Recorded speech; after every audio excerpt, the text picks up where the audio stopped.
Hey. Welcome. Thanks, streams.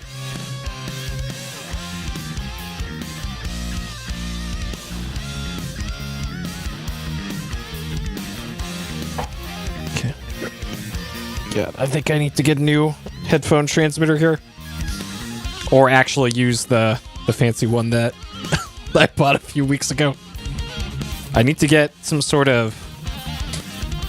This has an optical input for it, but it's the kind that goes into the headphone jack style. And of course, I don't have any of those style optical cables, so I gotta get one of those that goes into headphones and then terminates into a regular optical jack on the other side. And haven't been bothered to get one of those yet.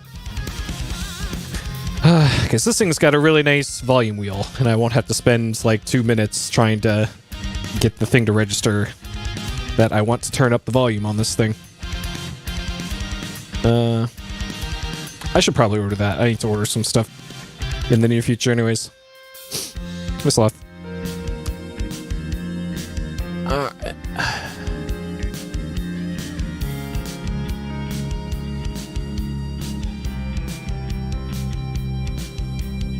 Okay, I think everything's set up here. Hey, PMC. Hey, Zalthar. Welcome.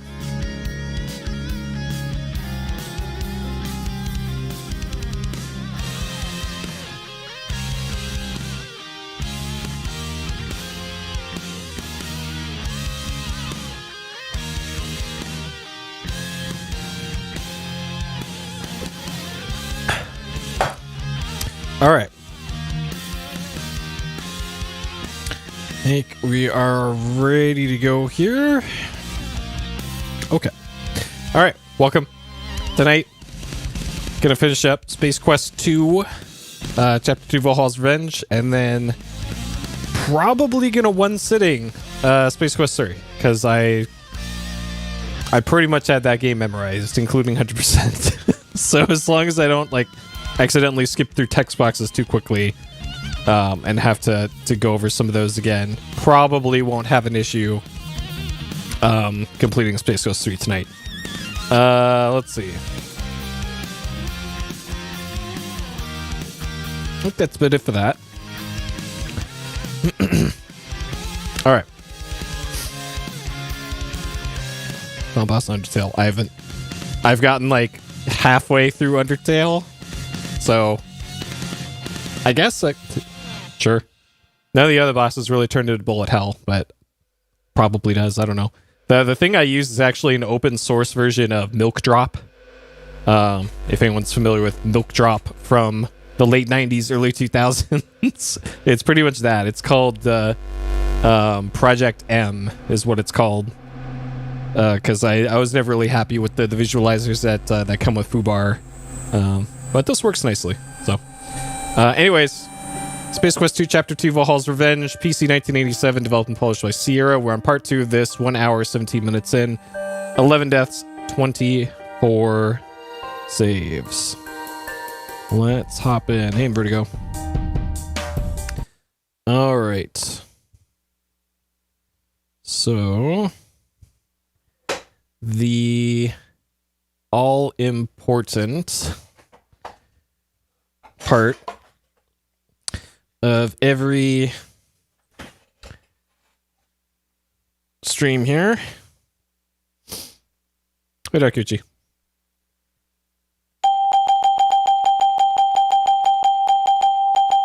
All right, now we're ready.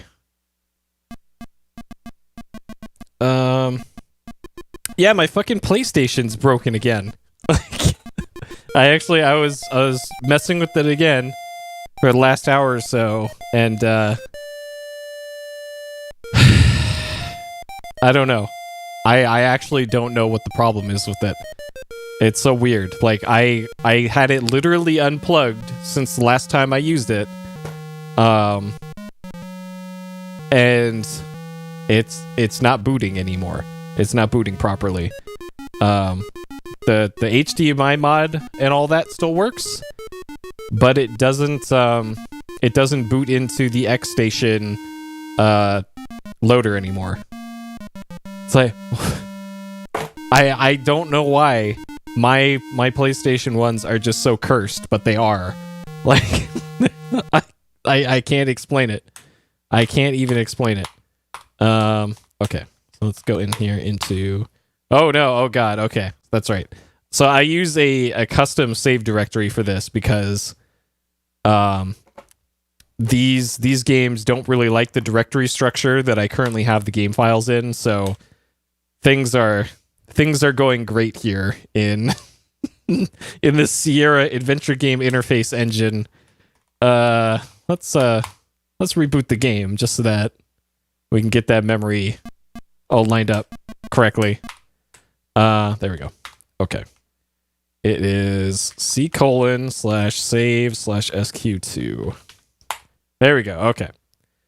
And we want mushroom is the one we want. Okay. So, just like before, the first two Space Quest games, kind of like the early King's Quest games, don't really have music to them. They have some beeps and boops that come from the PC speaker, but not really music per se. So we're gonna have the soundtrack provided by OC Remix. So where we last left off, so we're Roger Wilco, we're a space janitor. We saved the planet in the first game. In the second game, we're just back to doing janitor stuff. We were kidnapped from a space station shuttle. We were brought before Sludge Vohaul, the big bad guy.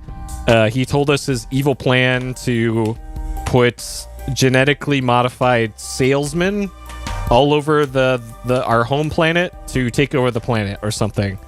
And then after telling us his dastardly plan, he sent us down to this planet to die in the jungle somewhere. We escaped, and now we're trying to survive, I guess, and get off the planet. Maybe, I don't know. That's kind of the plot so far. So we have an athletic supporter, a whistle, a translator, a puzzle, some rope, a cage key, and a key card. It is currently what we got here. Hey, Shotak. Hey, Deep Freeze. So I thought about this last time because I got stuck here. And then I remembered there was actually something in this swamp area that I missed. This was the progress item that I missed out on last time that I completely forgot about. And I want to see if there's something in the description the game gives you that tells you about this screen. It's actually the middle screen here. And so just looking at this screen, I don't think you would ever be like, oh yeah, clearly there's something else here. So if we look in the room, look hip deep in the swamp, murky water surrounds you on all sides. A few slimy trees reach from the quagmire. Let's see. Is it like up here? No. Interesting. So the reason why I completely forgot about this is because in the speed run, you can actually skip doing that maze section, kind of where you start the forest area, if you line up Roger's movement correctly on the screen here. I actually looked at my speedrun notes, and it says to go right next to this tree, and then go up and to the right once you're lined up with the butt tree. I don't know what I meant by that, but it says to go up and to the right. And then you need to type in get breath and have this buffered in your command before you get to this screen. Because you have like 2 frames, I think, to hit enter on this command, like around here. There we go. You're forced to swim. So you can actually get to that part and go underwater like 1 or 2 frames before the sea monster thing actually gets you. So this is what I missed. And you can see how big this spot is that you can swim in. It's that big and only in this part of the screen. So that's why I missed this. Because it would be nice if, like, the water was a different color there or something. Like, make it a lighter shade of this turquoise. Though I'm not sure if there was enough colors in the color palette to actually do that. They might have used up their whole color budget on the tree stuff in the background. So, I don't know. It would have been nice if they did something like that, though. Okay. You take a deep breath, filling your lungs to near bursting, and head for the depths below. This is Chrono Trigger, I think. Yep. I don't think I've heard this one. Alright. And then for whatever reason, you move way faster diagonally in this. Okay. Hopefully I actually make it. I might be running out of air here.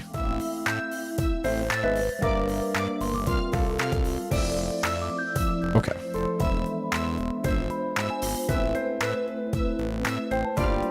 What we got here? Small grotto below the swamp. Strange light dances off the walls of the cave. Its origin a glowing gem situated on top of a boulder. Okay. Get gem. You take the gem. Glowing gem. Look gem. Glowing gem provides a gentle illumination. So there we go. That is how we're gonna get past that really dark screen. Get breath. Alright. So yeah, I'm not sure what I'm gonna do about my PS1. Because there's any number of things that could be wrong. So here's what should happen when I turn on my PS1. It should boot immediately to the PS1 BIOS screen, or the Sony logo. The white loading screen. Then it should switch over to the black BIOS screen, the PlayStation logo. And then it should load into X Station, which is the menu for the optical disc emulator thing that's in it. Instead, what happens is I turn on the power. It takes like 5 seconds for anything to happen at all, which is already wrong. That should not be doing that. I'm gonna save here. Sure. Let's save here. So that's already not working correctly. Ooh, get on the log. On log. Okay. Tie rope. Oh, tie rope log. Okay. Climb down rope. Okay.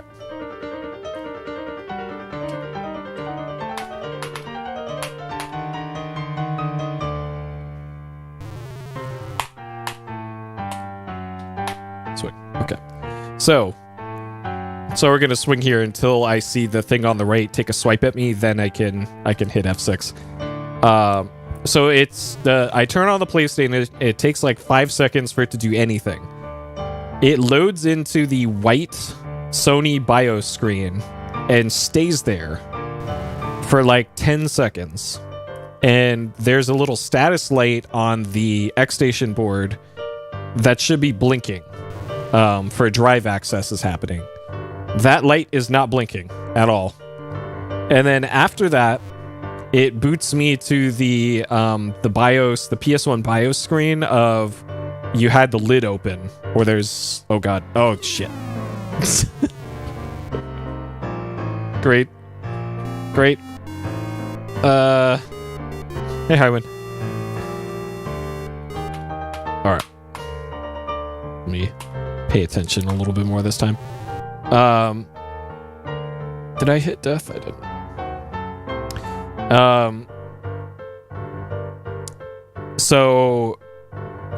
And then before, when that happened to me before, I could open and close the the lid on the PS1, and then it would boot into the X Station thing and things would work. Now, though, that doesn't work. So I am unable at all to use the SD card reader that's inside my PS1.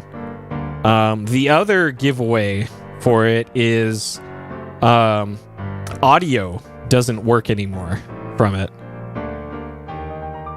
Okay, there we go. We did it. So that's when you're debugging stuff like that, that's usually a giveaway for like, okay, there might be something wrong with the wiring in around the sound chip, right? Because all right, so for this, we're gonna hold gem. Okay, take out the gem and hold it in your palm. The room is illuminated by its glow. You hear a small shriek and the sound of many footsteps moving away from you.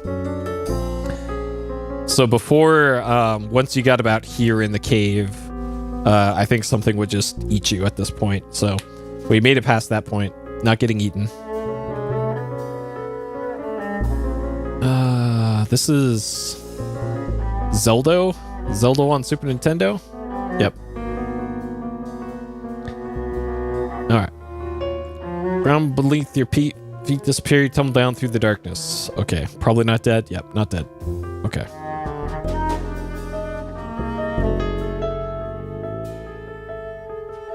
Rather spectacular entrance. All systems seem to be intact, though. Okay.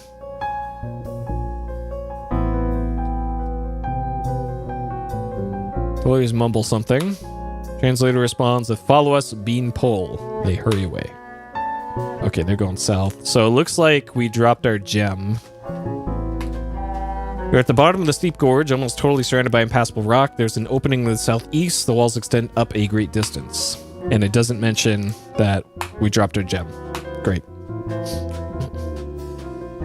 Hey, Jeff. Okay, it looks like I have to go this way. So after I did that, the little troubleshooting of like, okay, maybe it's something messed up with the sound chip, and the soldering around there.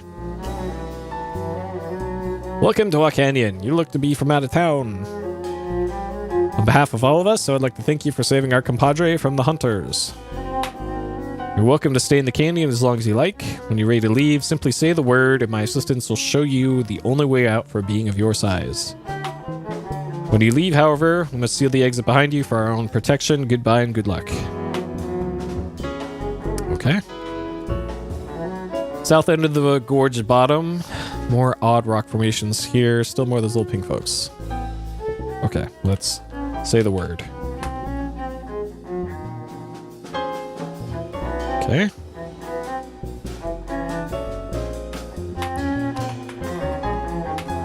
Write this. Gorge.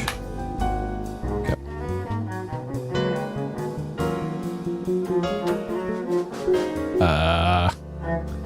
Hold gem. Can't maneuver with the gem when your hand. Alright, I'm pressing down.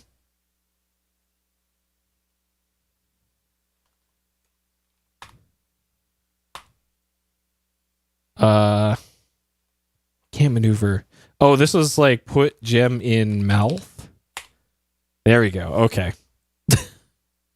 Sure.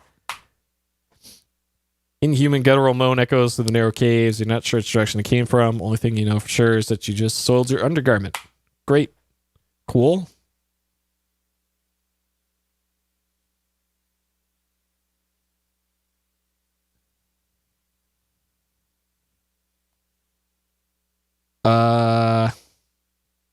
And if I remember correctly, this is a maze.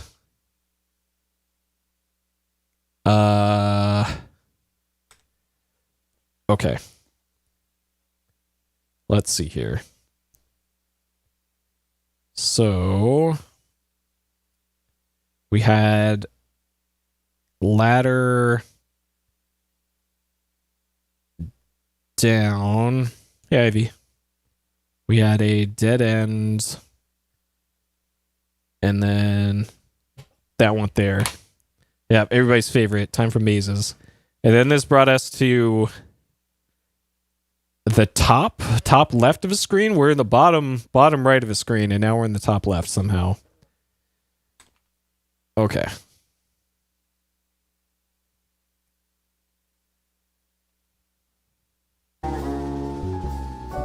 We're about the midpoint here. We have a ladder about 3/4 of the way. It looks like the ladder only goes down. And I could go past the ladder. Okay.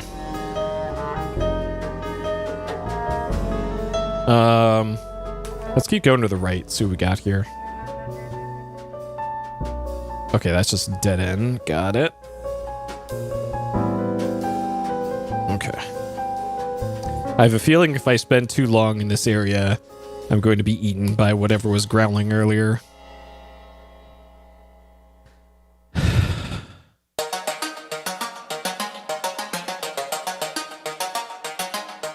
Okay. So about 3/4 of the way down the screen, we've got left and right tunnels. And then it also goes down through the bottom of the screen again.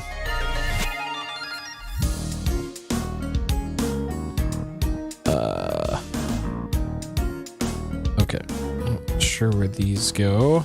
Hey, Tree.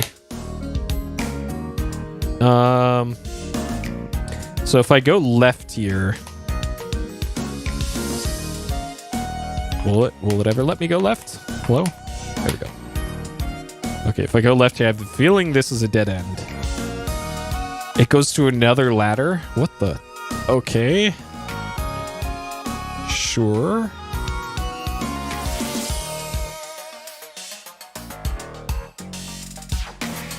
And I can't go left and right on this. So if I go up... Yeah, that doesn't go anywhere. Okay.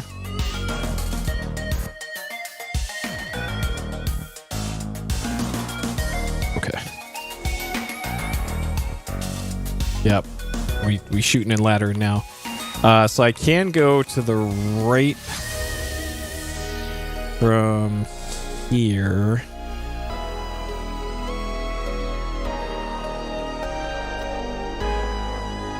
Where does this go? Does this meet up with the other ladder? Yes, it does. Okay. So kinda no point to that. Okay, and then that ends right here. So I actually did want to go through that left ladder, probably.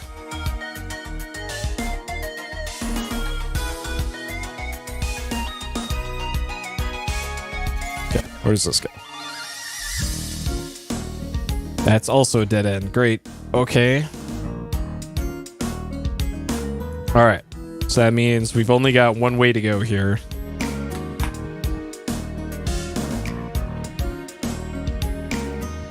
So here, go to the right and straight across.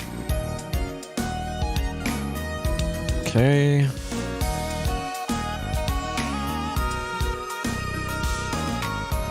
To another ladder that can go up and down.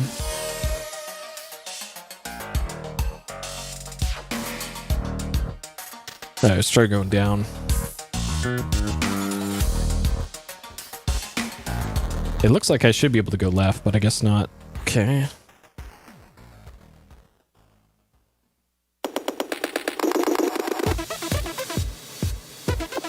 Yeah.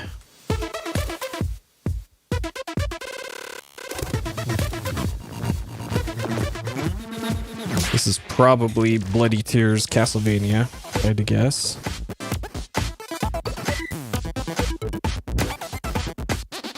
Okay, can this go right? It can, but it's a dead end.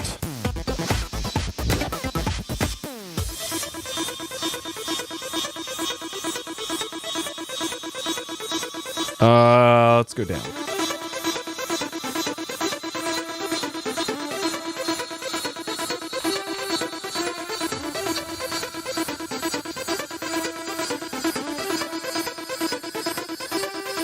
So we got another one about halfway down the ladder.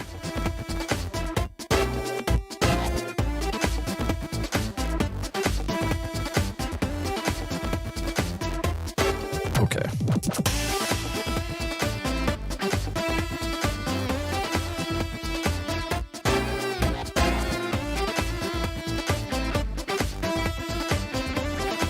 That's as far down as I can go. I'm gonna guess I want to be heading right here. Or not. Okay. Left it is.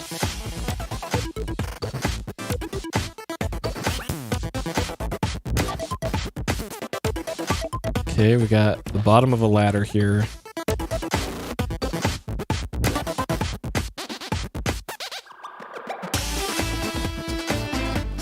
Huh. I have a feeling I'm just going in a big circle here.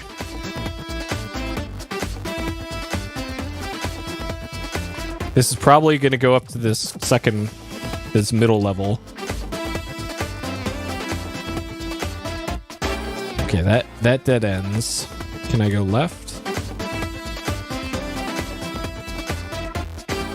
Dead end on the left. And then this is probably going to connect over to the right. I've been bamboozled. Okay, dead end. That goes to the right. Okay. So we're going up this ladder then to the next screen. Okay. And then here we got tunnel to the left, but that's probably not going to send us anywhere useful, I'm guessing.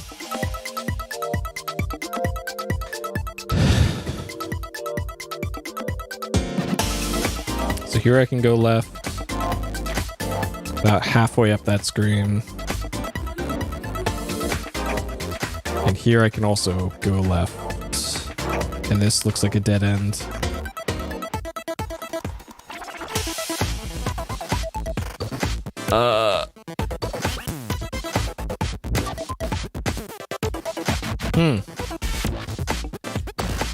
There's another ladder in the center.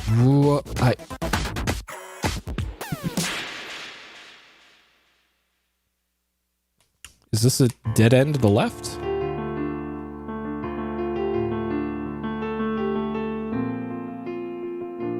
Yes, dead end to the left. Okay. So that checks out. Oh, God. Oh, no.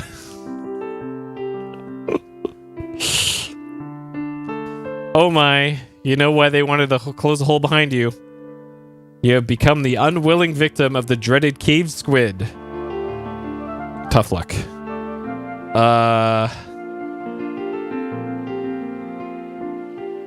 All right, great. All right, there's cave squid. Way to go, Wingnut. Inability to sustain life. Nobody saw me blow it. It's okay.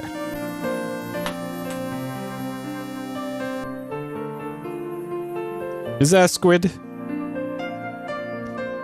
Yep, these rave squids. Sure. Okay. All right, let's try this again. With feeling this time. Put gem in mouth. Okay. I'm not sure where I need to go now, though.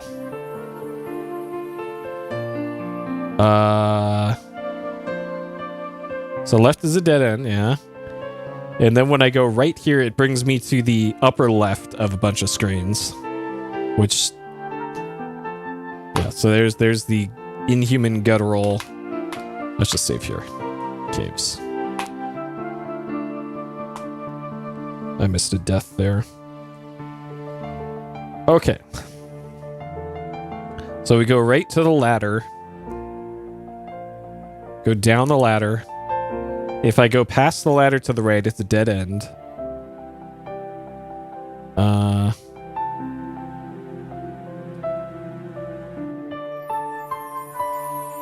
Yeah, I've only heard fast remixes of this song. Let's see, down for this one. Okay. And then up the ladder here. Okay, so this is kind of where we were last time. This is the same screen. So if we go left here, there's a ladder in the center of the screen.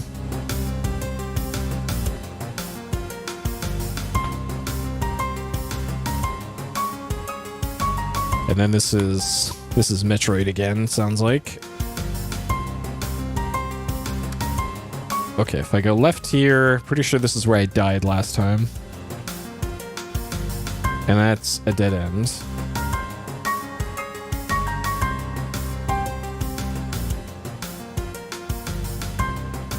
Oh, okay, so the cave squid always gets you right there. Interesting.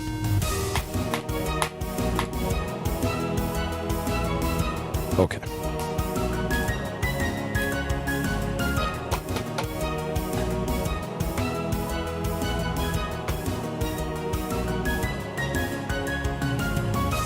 Dang, where haven't I been then?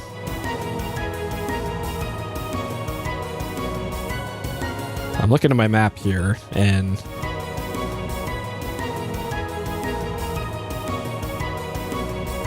okay. Right. Down.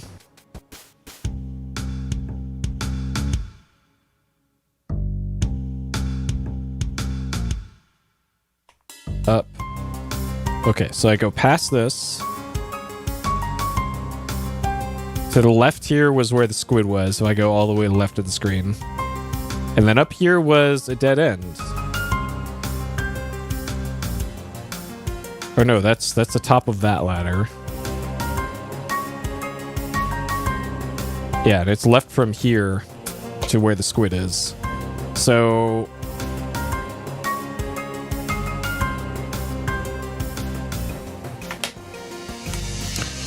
okay.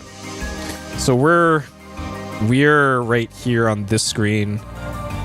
This is where the squid is, where the squid kills you. And I'm not really seeing any spots that I really missed. So I think I want to go to the screen below this one.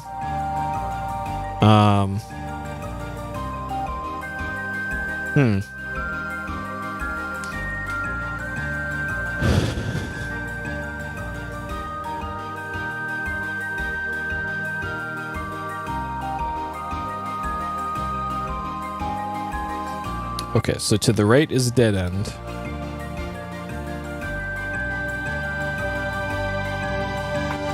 Okay, can I go below this screen?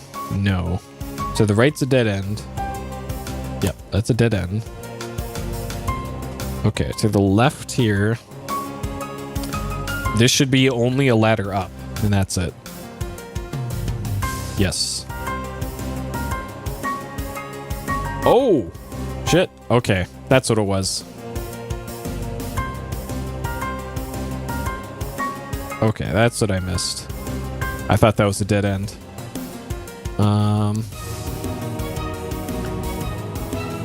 Okay. So we got ladder. Yeah, Bart Mesa is great. Always solid game design mazes. Oh boy.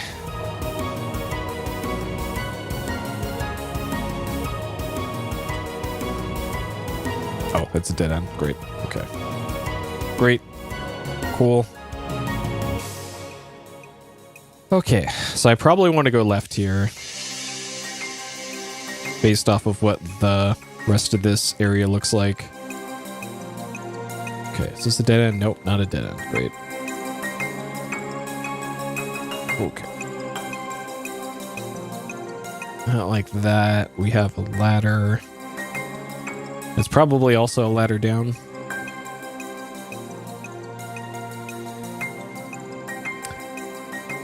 Let's try going down.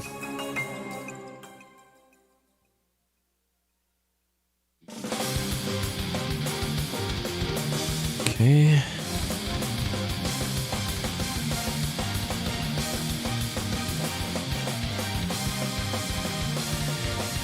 So I can go left. Left is dead end. Right.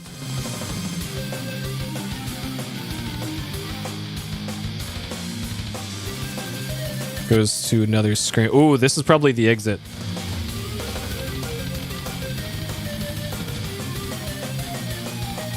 This is probably the exit because it changed. It changed where I started on the screen again. Kind of like the entrance to this area.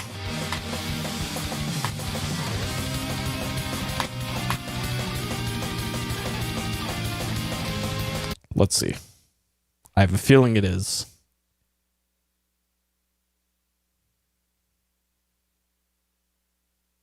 Either that or I'm just dead. Hey, did it. Cool.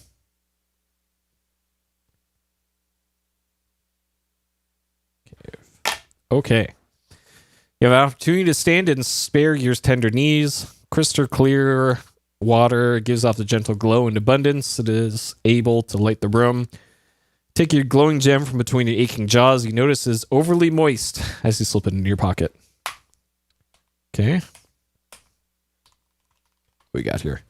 This place is amazing. Beautiful subterranean waterfalls and cascades drop before you, filling the air with billions and billions of tiny mystery droplets which tickle the cilia.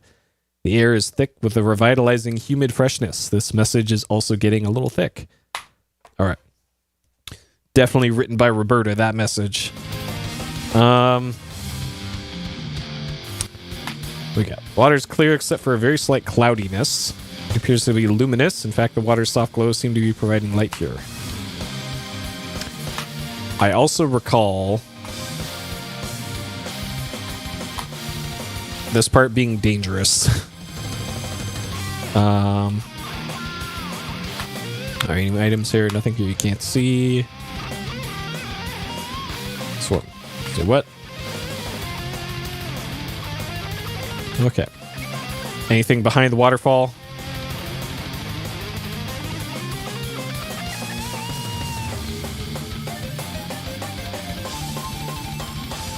Not a proper video game unless there's something behind here.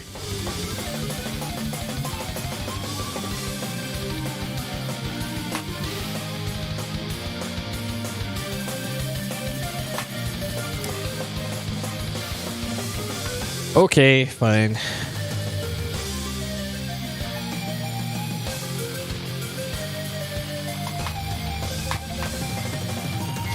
All right.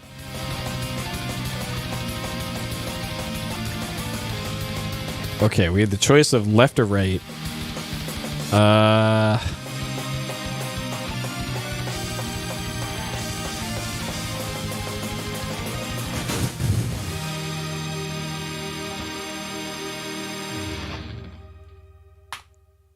So in the swiftly moving water forks near the back of the cave, glow from the water slowly. Left.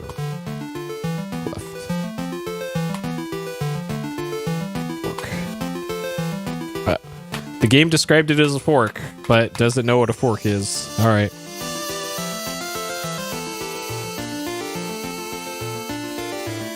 Let's go left. What we got?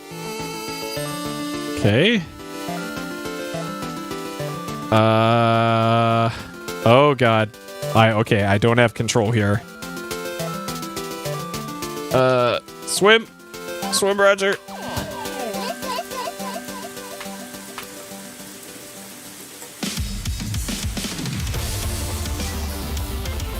Og.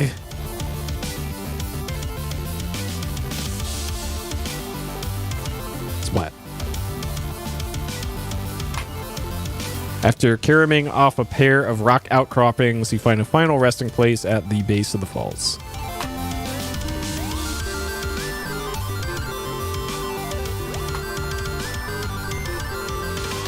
All right. Left was not the correct choice. Because video games. Okay. As you enter another mysterious subterranean chambers, you realize that the water is now racing toward the giant whirlpool in the middle of the area. Caught in strong current, powerless to alter your course. Okay, so I probably... have anything I can do about this? Doesn't look like it. Alright, I guess we're going in the whirlpool. Hello, Doodle. Okay. Pressing the movement keys doesn't do anything.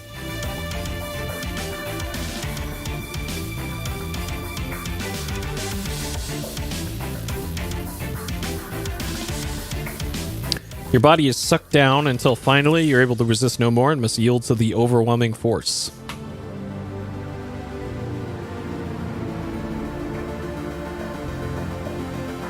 Okay.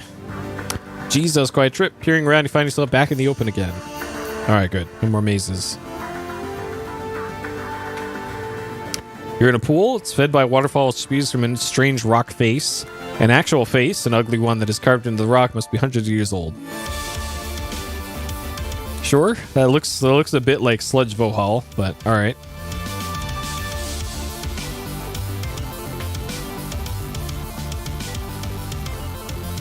Alright, we are outside again.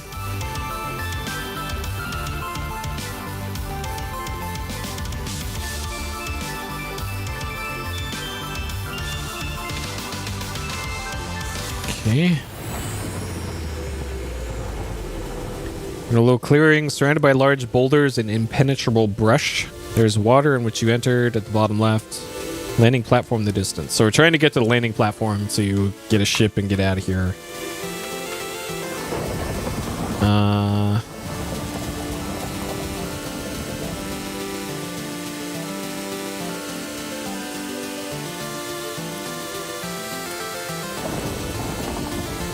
Too dense. Too dense. So we get this big rock, we got trees, dense foliage. Okay, can't go any further that direction. Okay. Rocks in the region are all gray and fairly rounded. Appears to be nothing of interest about them. Wasn't this a boulder? No. Same description. Okay.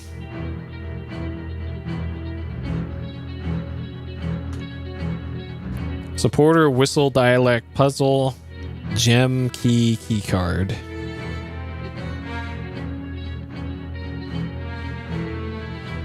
It looks like there's cracks in the rocks.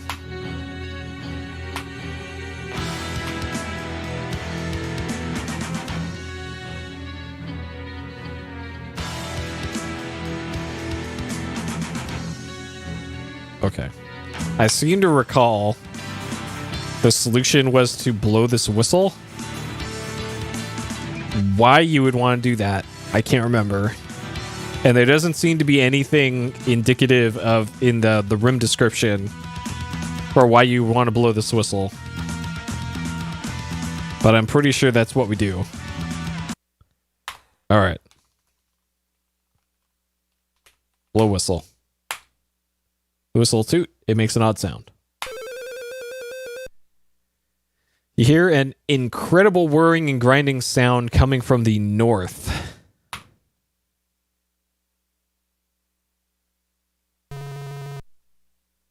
Suddenly, a Leviathan terror beast buzzes into the room like a tornado. It looks like he could do as much damage as one. So this is the Tasmanian devil. Okay.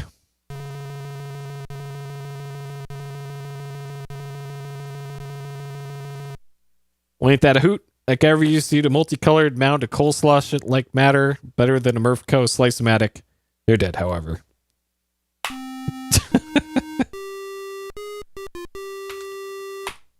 Yep. You hear this incredible sound. Okay, so if we blow the whistle... And then... Are we safe in the water? Okay, burst into the room.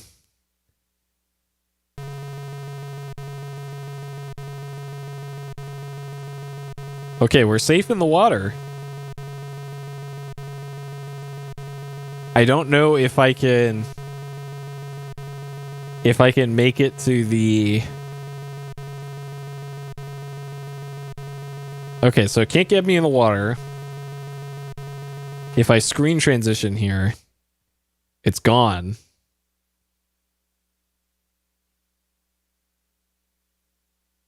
Okay. So it's this, look, pile. In the pile lies a stone. Okay. Get stone. Pick up small rock generator. The terribly screened entrance. Okay.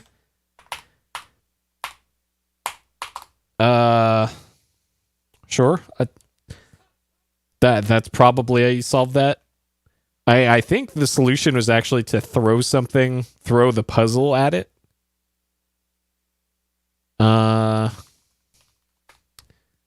Small clearing before you stands a large elevated platform, much like the one on which she landed when arriving on the planet. On one leg of the platform is an elevator door. Guard patrols the mid-level. Okay. Oh. Well. Dang. Allowing the guard to observe you is not very swift. Disassemble to you. No excitement is otherwise dull day. Great. Perfect. Okay. So we're gonna have to Metal Gear this. So is there... Let's be fast.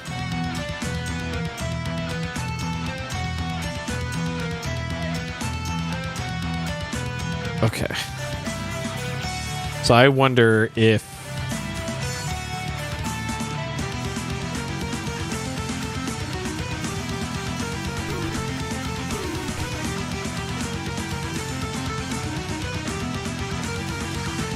Okay.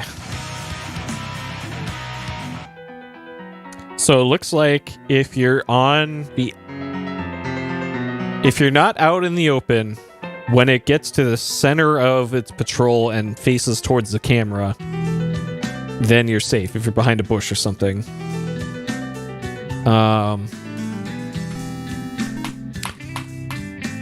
I wonder...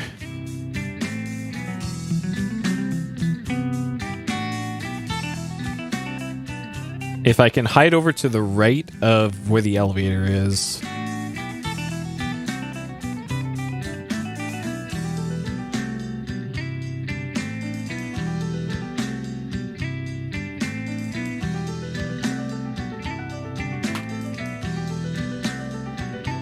Can I hide like right here?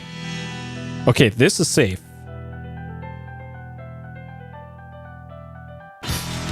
Yeah, this song is pretty great. Can I look at the door from here? Okay, so it looks like we've found a safe spot. So we'll save here. Okay, and then we'll look at the door. Left side is a slot. Use keycard in slots. Put... Fuck. Okay. Probably have to get the right...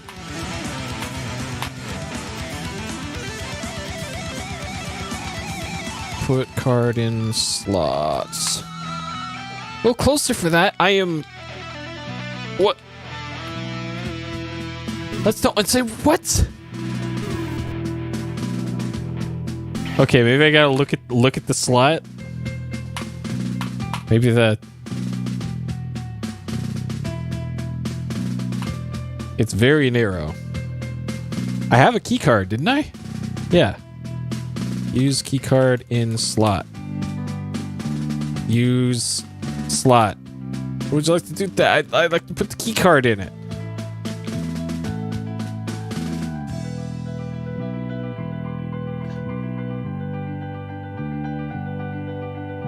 I wonder if the guard's gonna shoot me here.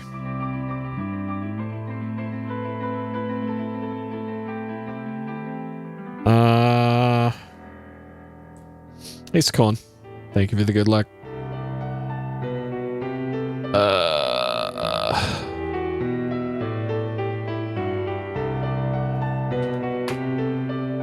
Use keycard slot.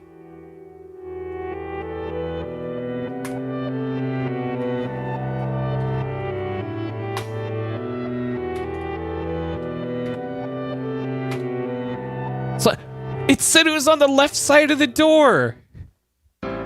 Hold on. No. Look. Hold on. We'll count that as death.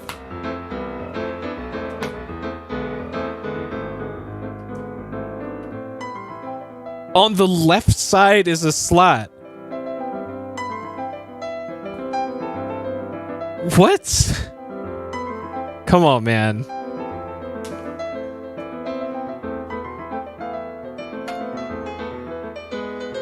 Come on, bro.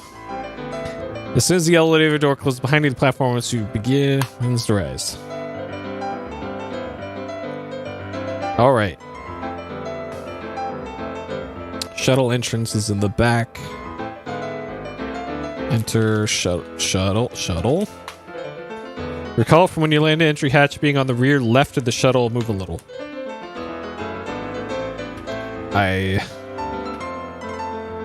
Oh, is this another fucking... Okay, rear left facing forward. Okay. Sure. Sure thing. Space Quest 2. What we got here? Inside shuttle cockpit, instrument panel before you, between your legs is the throttle. See the local treetops. What we got here? Press power. Okay. Of that Roger Unibrow. Look screen. Ascent thrusters not ready. Attitude is on horizontal. Press thrusters. Press ready. Press thruster button. Okay, thruster button pressed. Vibrate as the ascent thrusters ignites. Look screen. Press vertical button. Press ascent button. It's been done already. Okay. No horizontal control until minimum altitude has been achieved.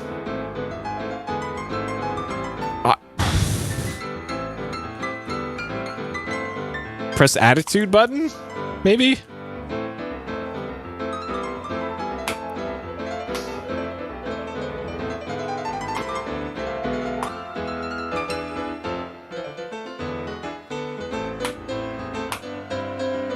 Look panel?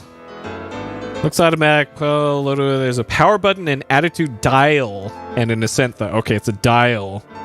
Turn attitude dial. That's set to vac. Okay, we're gonna have to be careful. No loading. Wall hacks. Screen. Back is ascent. Okay, hit back. Okay. This is way more complicated than it should be. Okay.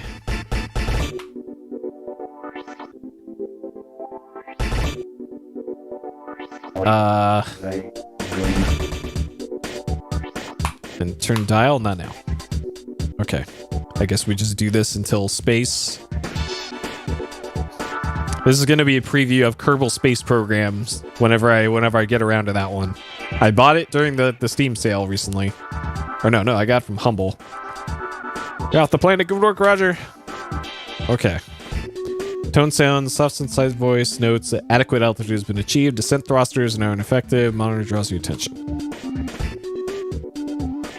Okay, so now we got to turn the dial back to Turn dial.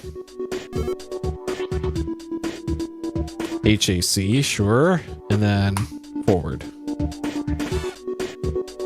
Okay, we did it. Space.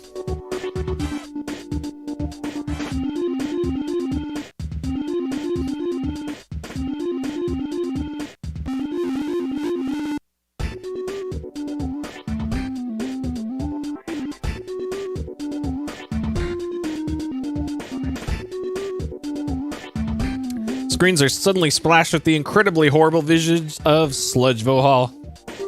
That used to be one of my emotes way back in the day. Hello, Roger. Been waiting for you. Once again, my subordinates have failed me. Anyway, it looks like you'll be visiting me again soon. Don't bother trying to pilot the vehicle. I've taken control. You'll be arriving at my command post shortly. I anxiously await your arrival. Chilling laugh. It was just frozen on the screen. Ship changes course as if it had a life of its own. All you can do is hang on. Okay.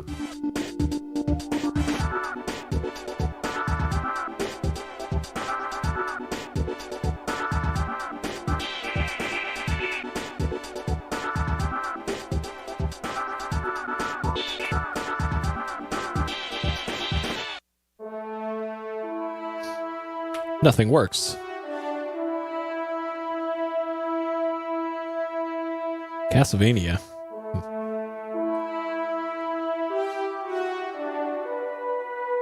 Alright, hopefully I didn't forget any items on the planet, otherwise we'll have to load a save, I guess. Because this is the point of no return. Through the window, you see your apparent destination, Vohaul's asteroid.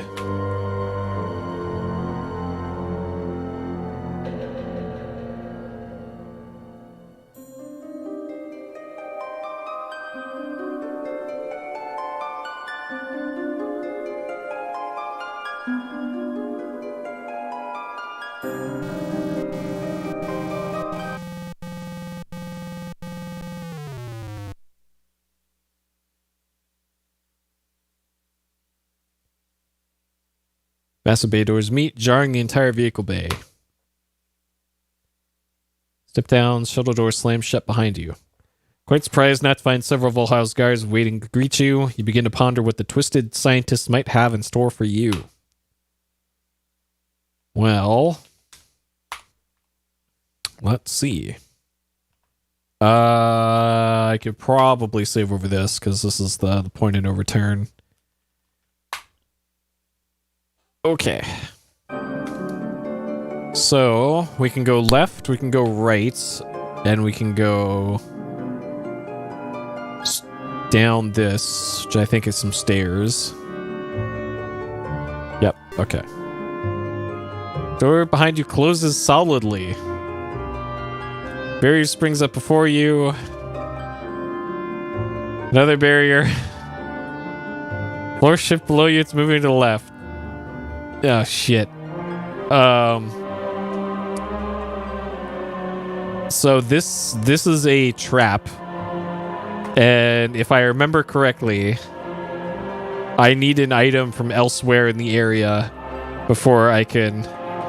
Yeah, finally it's the correct left. I do not have the required item to solve this puzzle right now. So going down the center staircase, the wrong choice. Look out, Roger! The floor!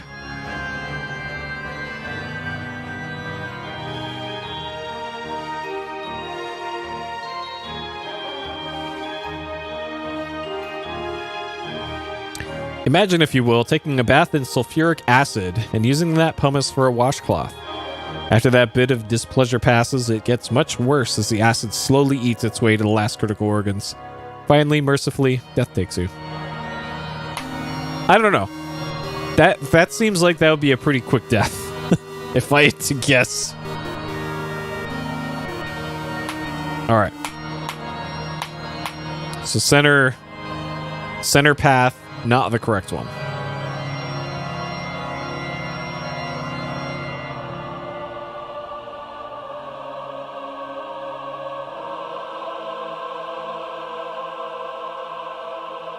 Okay. Oh. What we got here? Small capsule shaped enclosure, digital readout, read level 1, rectangular panel. Vertical row of 4 buttons, some small engravings on the bottom edge.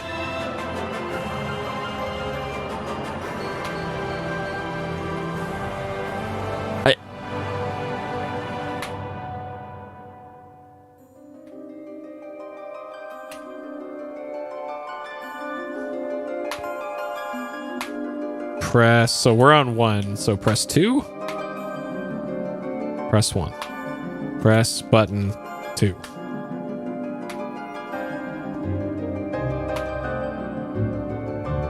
Oh, that's why. There's 1, 3, 4, and 5.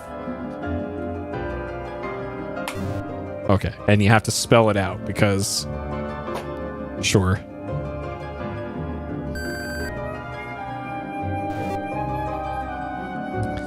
Alright, so if I remember correctly, there is...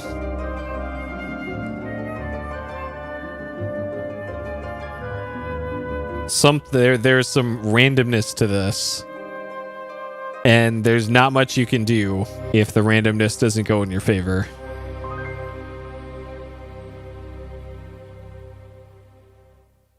And you'll see, you'll understand immediately once it comes into view. Stars. Yep, exactly. I have a feeling there's nothing on level 3 here. Okay, there's a door. And we have to be on the right side of the door, of course.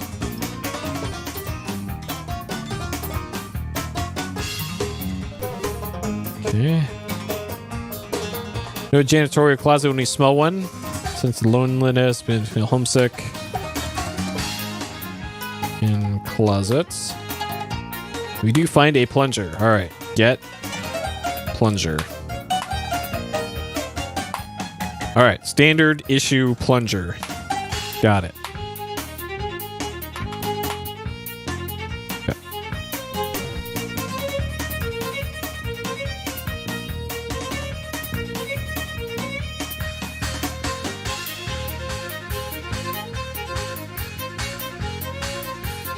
Okay, so far so good here on the RNG.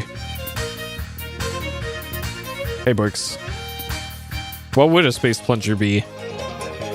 I have a feeling if you have a backed up toilet in space, it would take some heavy duty machinery to fix that.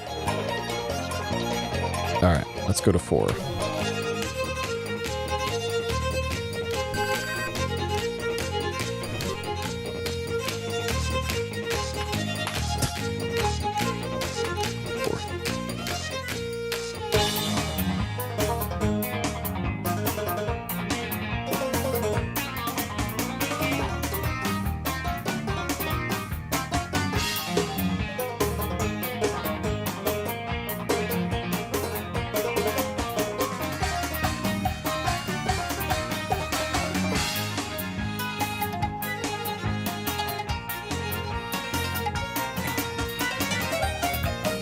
I'm actually a little shocked that the thing that I know is here has not appeared yet.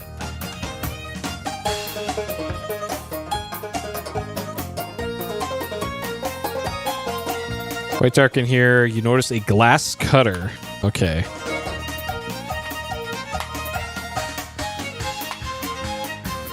Glass cutter looks like it's seen a lot of use. Sure. A laser. Okay, we'll save here.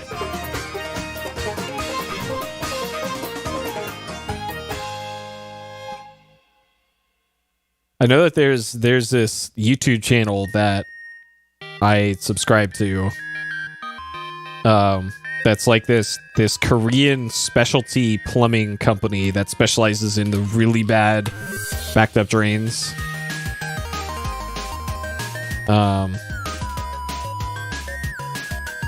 And I think the latest one was like, there's toxic gases in this drain. Like, oh no. How does that happen?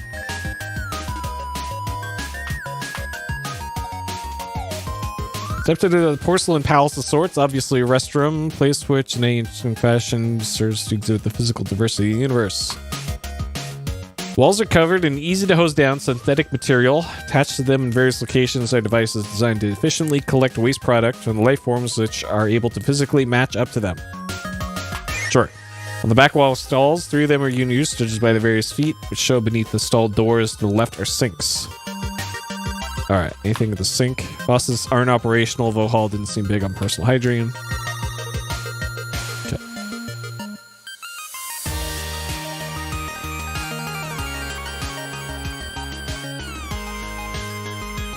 Toilet looks very much like the ones we used back on Xenon. Handle, which hasn't been used in a while.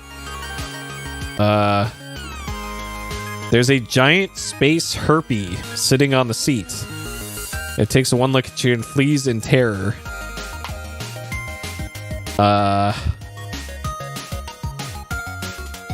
Is there toilet paper here? Get toilet. Okay, so there is toilet paper here. Quite a few sheets of pumice quality toilet paper. Nice. The Kirkland special.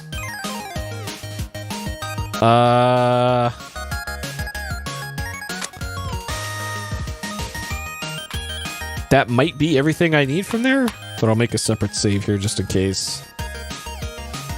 I have a feeling you probably die if you open these doors.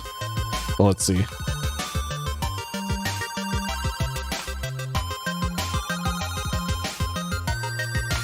Nope. Rip. Yep. Yep, I'm recalling back to like April 2020 when people are panic buying toilet paper, and it's like they had to just start putting up single rolls of one ply toilet paper in the grocery store. Like, yeah, this is all we got. We could be making some of the good toilet paper, but nah. Oh man. Boy, was that a fun time. Like, well, I guess we got to ration toilet paper for a while. Press 5 button. Press 5.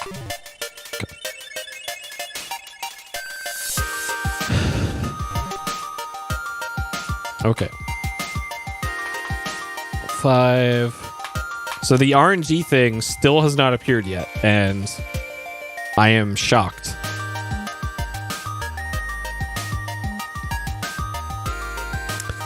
I usually keep a supply, but I let it get down to like two rolls before I get more.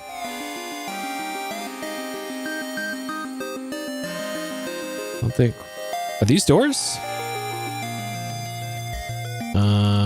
What's in this room? Make these an interior design, make tube-like sections, and custom... Okay, these aren't doors, I guess. Hello, Davin.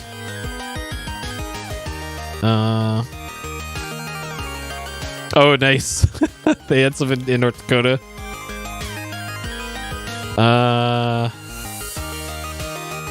So I probably want to stay away from this cage here.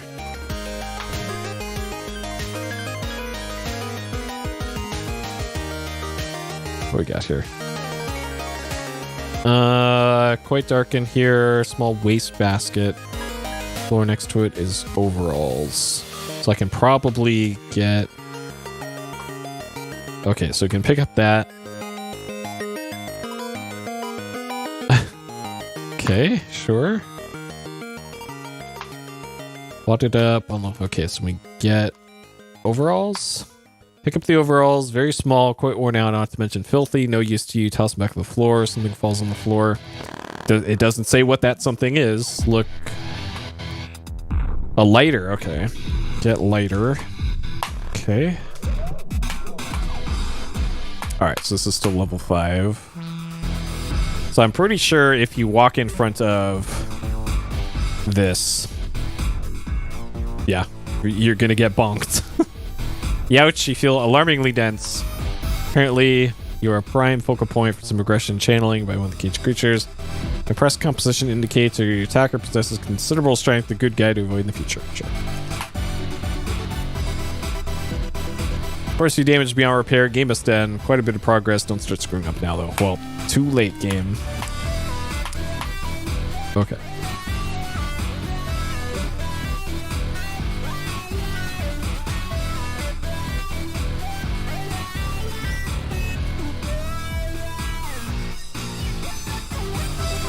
Uh-oh. I don't like the looks of this. One of the cells is opening. Unspeakable horror behind the steel bars. I don't want to find out.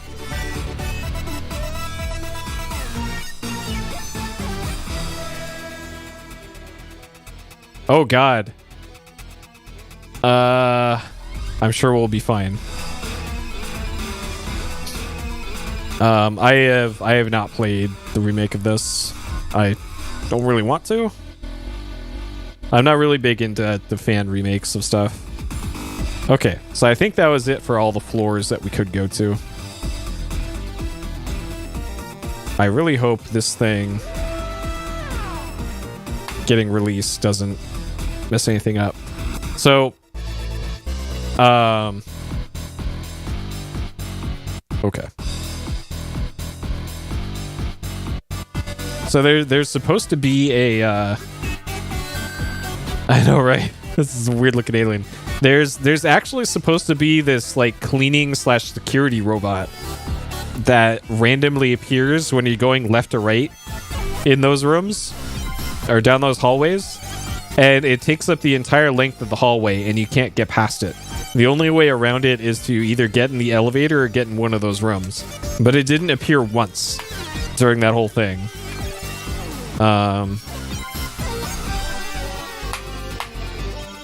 So we lucked out, I guess. I used to run into that thing all the time when I speedran this back in the day.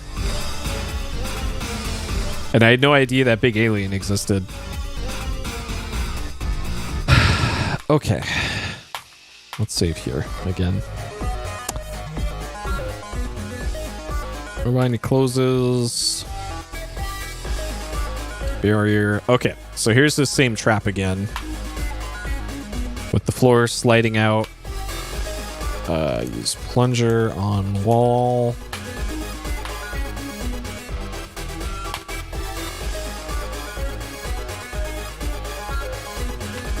There we go. It's put plunger on wall.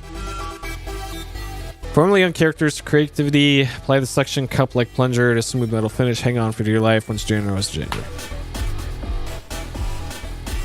I'm not sure if you can hold on to this indefinitely or not. I might have used this too early.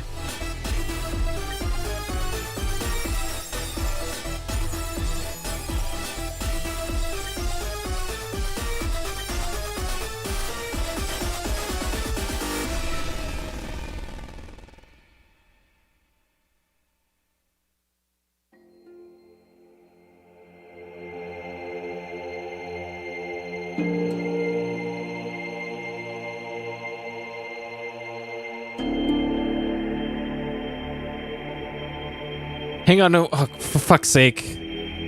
God. Okay. Now that I think about it, there was a reason in my notes from running this back in the day that you actually have to wait a little bit.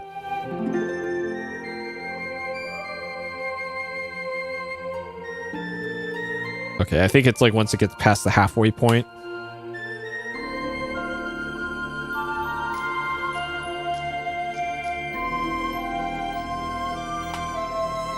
Okay, now we're good.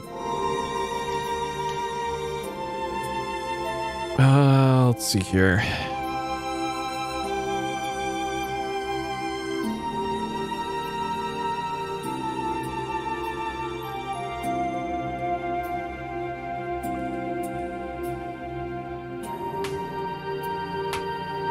Get plunger. Oh.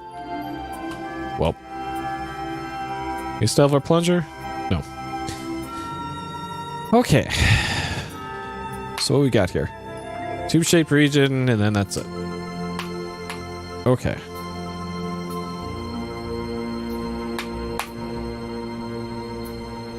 So... Alright, what we got to the left here?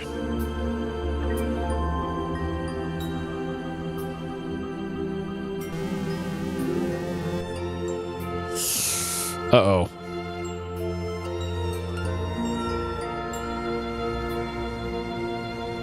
Is it chasing me still? Doesn't look... Oh, God, okay.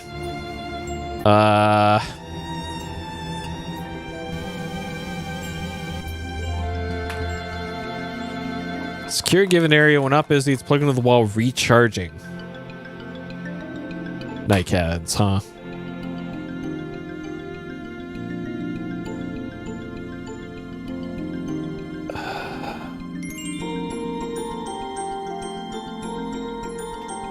Okay. So do they follow me back out here?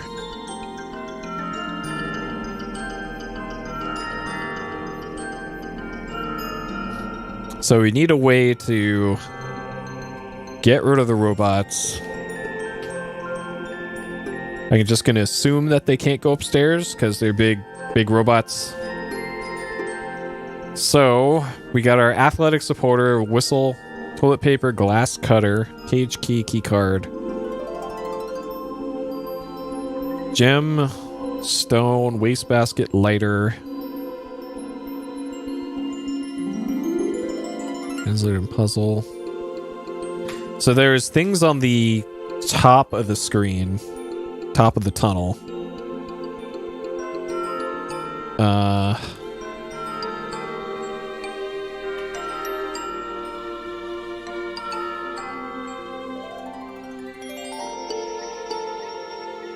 Those might be pipes.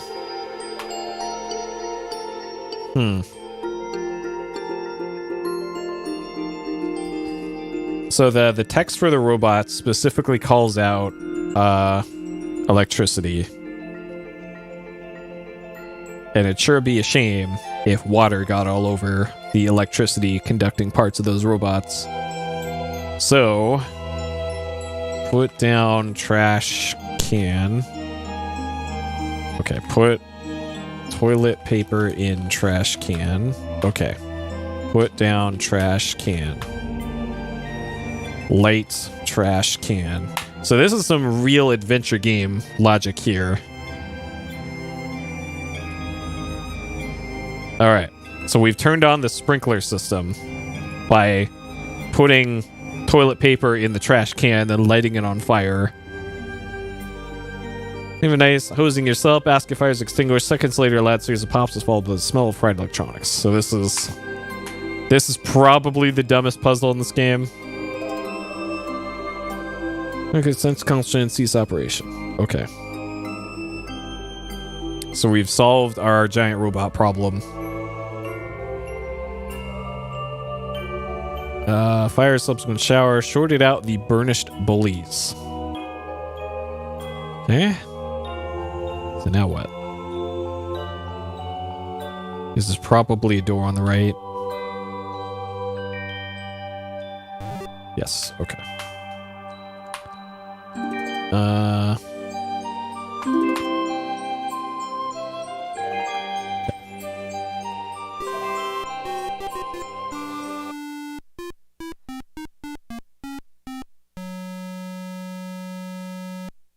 Alright, you just entered Vohaul's secret chamber. The evil one himself is seated before a large console high on a platform in the center of the room. Standing obliviously ready are many of the dreaded salesman clones.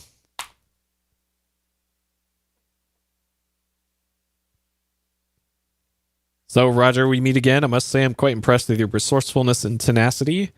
Love to chat, but I'm busy preparing the last of my salesman clones for the trip to Xenon. Feel free to stick around and observe the downfall of your civilization. Ha, ha, ha. Okay.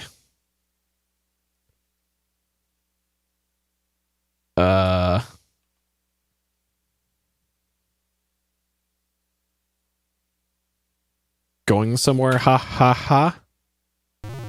Oh, geez.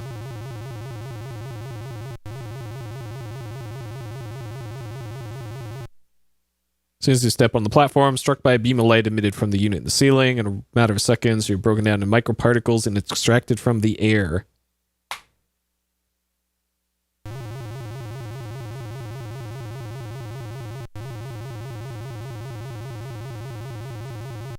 Again, the beam strikes, this time blasting into a glass jar on the console. There you're molecularly reconstructed in a miniaturized form.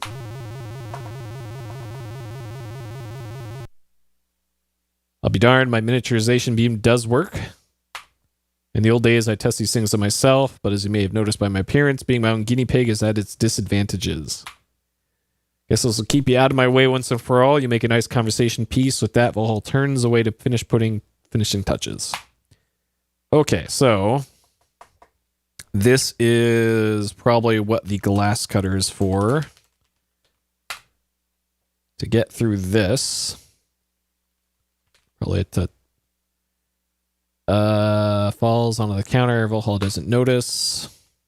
Okay, so we've escaped this thing.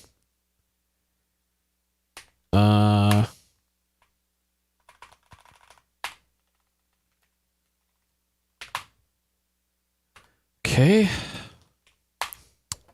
Surface of a console, large jar sits in the middle. A hole's been cut in the side. There's some vents near the back.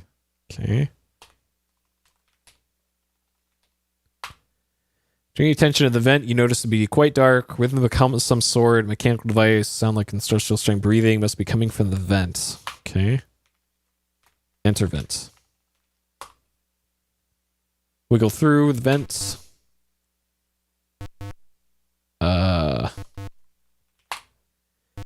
Judging from the two hoses, you guess it's inner workings of Vohaul's life support. Respirator pumps oxygen into his lungs, so the pump on the back wall forces blood through the filters. Okay. Also a sign on the back wall. Button says, caution, press button only for emergency shutoff. Well, we're pressing that button, wherever that is. Must be this.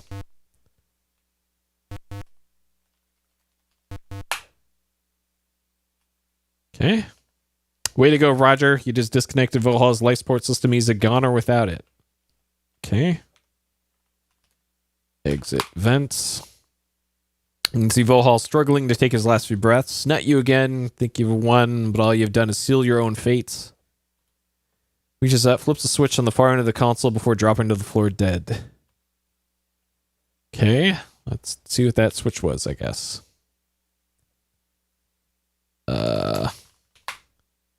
Walking on another section of the control console, large switch in the back panel, keyboards at your feet. Currently off. Keyboard. Just a keyboard, keys and normal letters, okay?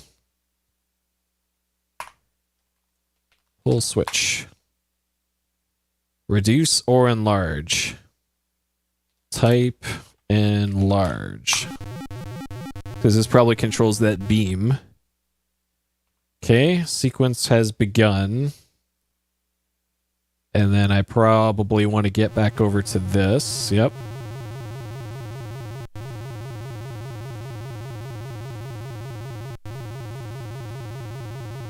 Okay. All right.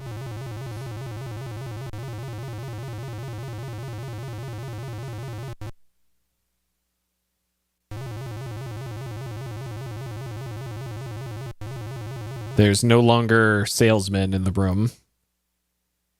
Correct size, the clones are gone. Yeah, clones are gone. Interesting, I didn't get points for that.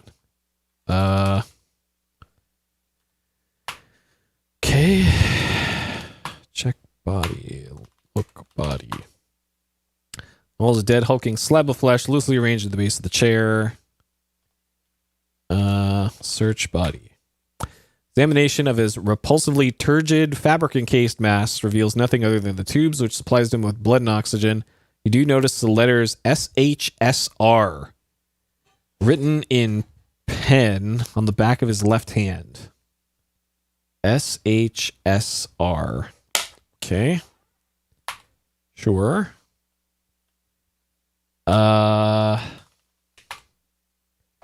Eerie glow, massive window out into each space, lighted consoles, motionless mass.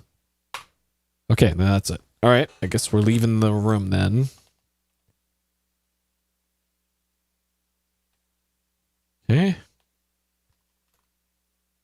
There's a red thing. Look around. Looking through a clear tubular passageway, seems to wind in and out along the outer perimeter. Box mounted on the west, and what's in the box? Box is actually an oxygen mask receptacle currently closed. Okay, we probably want that. Open the box, got the oxygen mask, closed box. Okay, probably want to put on the mask. Okay.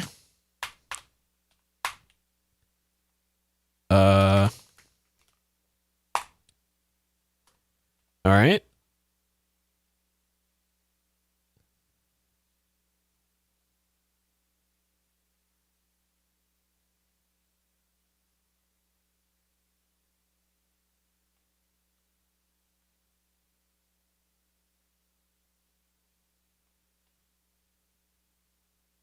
Okay, this is totally fine. Definitely not very unsafe here.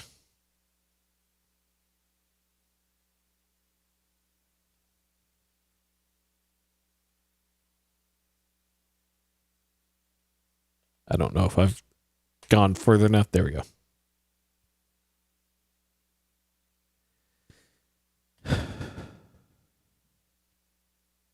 Section of the glass tubing is fractured from combined stress. Pressurized atmosphere rushes through the relative vacuum of space. Fortunately, you have a mask. Easy. No longer needing the mask, remove it and store it. Okay, this is definitely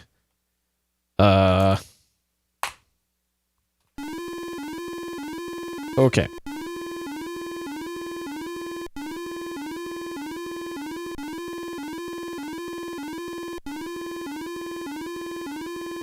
It looks like I probably should have gone left.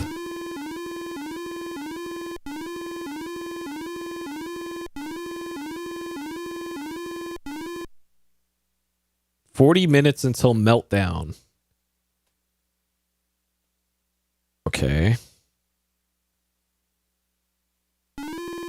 So we have 40 minutes to get off the station, it sounds like. We'll probably be okay.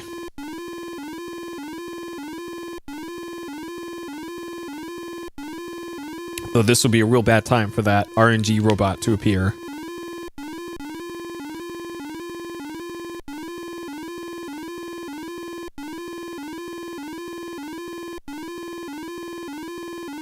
Alright, just in case I have to think fast here. Lighter, oxygen mask, glass cutter, puzzle. Okay.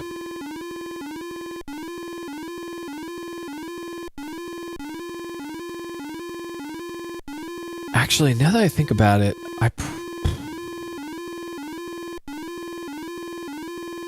maybe I had to do something with that SR on that keyboard.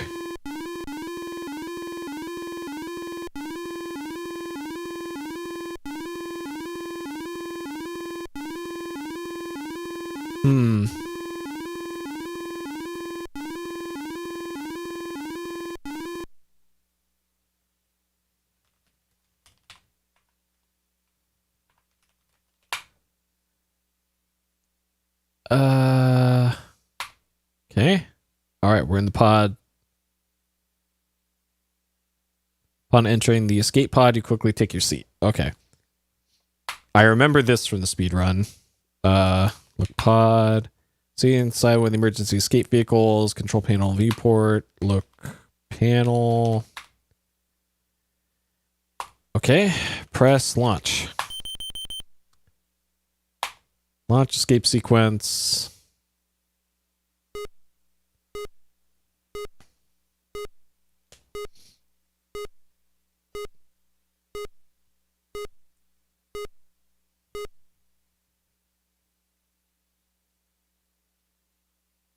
Okay, I think that few gonna have to stop cutting those escapes so close.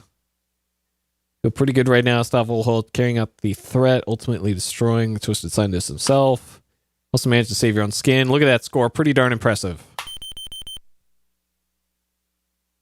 Warning signal draws your attention to the oxygen meter on the front panel, dropping low and fast. Oh, God. Just great. You knew it was too good to be true. Maybe 5 minutes of air left. Nice knowing ya. Oh, God. Escape pod. This is on actual hardware. I will show you once we're done with the game here. Okay, look around. View the interior of the pod. See sleep chamber against one wall. Open sleep chamber. Get close. I'm right next to it. Okay. Turn back the cover. Enter chamber. Split second decision to enter the sleep chamber. It seals automatically. Soon overcome by pleasant drowsiness. Certainly better than suffocating. Drift away, deep sleep, satisfaction. Come through in the clutch. You deserve a nice long rest. Someone just pick you up somewhere along the way. Unfortunately, you failed to stop the launch of the clones, dooming Xenon to the most horrible fates. Way to go, Roger.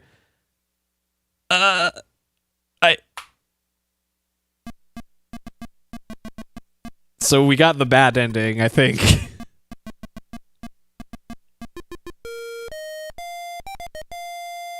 For now.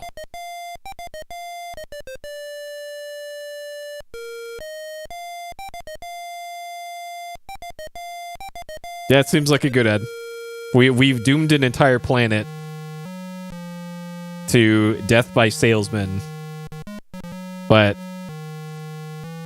it's fine. They'll be fine.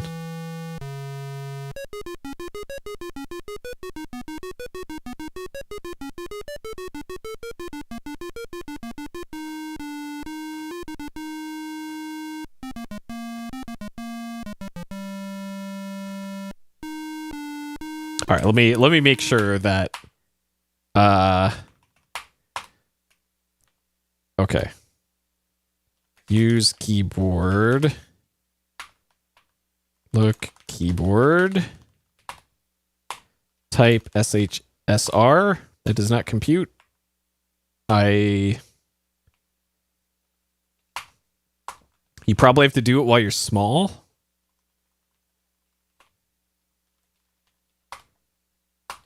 Okay, whatever. Whatever, man. Yeah, GG, we did it.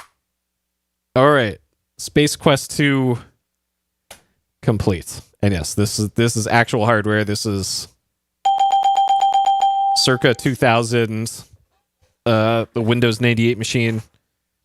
And when we get to Space Quest 3 in about 10 minutes or so, I have an actual Roland.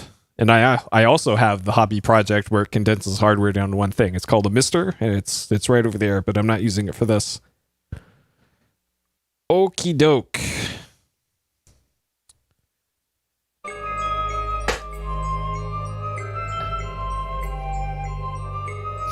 All right. Space Quest 2 Chapter 2, Vohaul's Revenge. Completed? Yes. Cheated? No. I guess I kind of remembered the speedrun route from when I used to speedrun this like 6 years ago, but that's not really cheating. That's not cheating.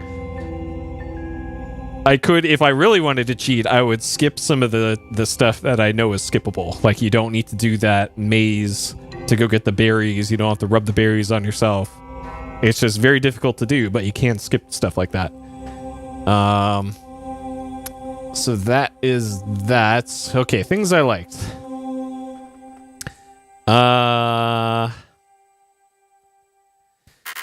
Oh boy. In comparison to Space Quest 1, huh?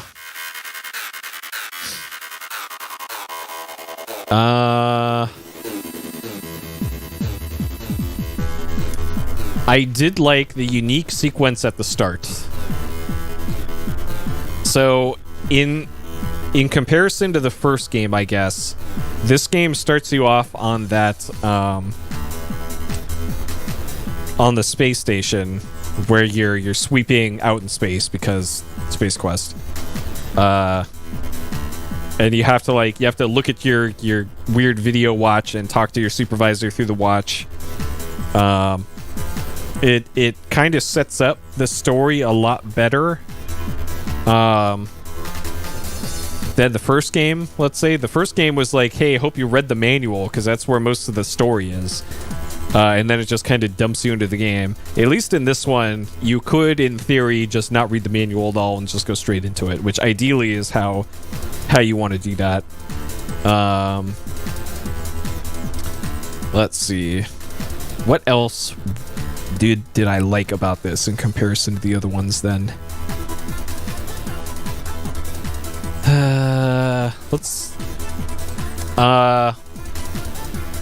The puzzle near the end where you're miniaturized was clever. That one was a pretty clever puzzle. I'll give them props for that one.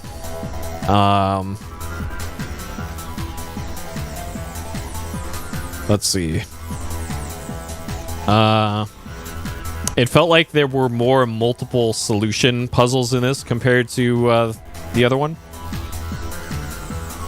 Because it felt like in the first game there was only like one or two things that could be solved multiple ways, whereas this one had quite a few. Like for the thing that Tasmanian deviled through the rock, my solution was to just get into the water and screen transition, then it was gone.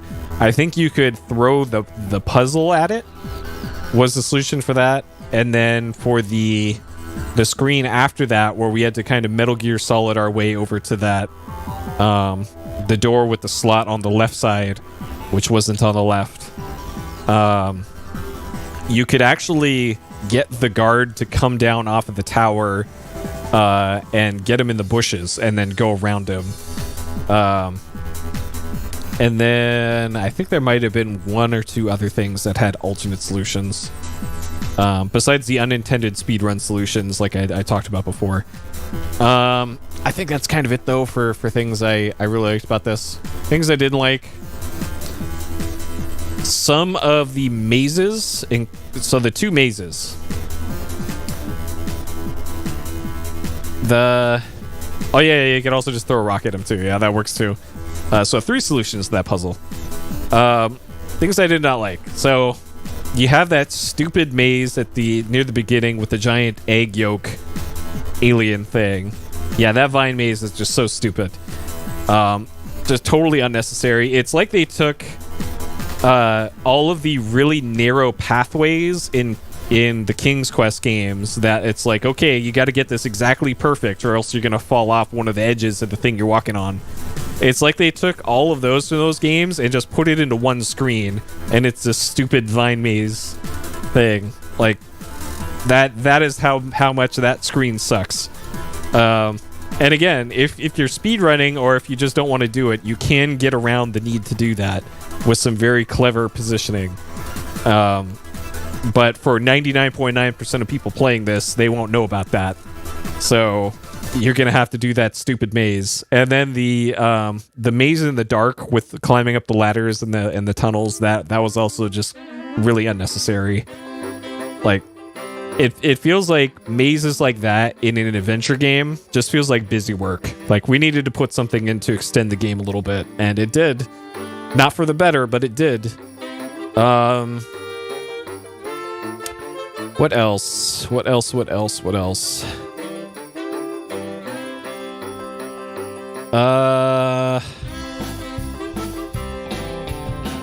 see. Could have used a little bit more NPC interaction, is one way that I'd put it. Like, I liked all the little conversations Roger would have with NPCs in the first game.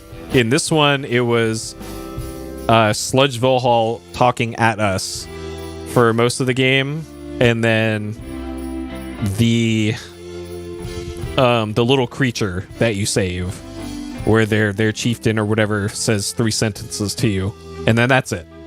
And it made the game feel a lot more empty than the first one did. So I would call that a con, I guess. It would have been nice if there's something else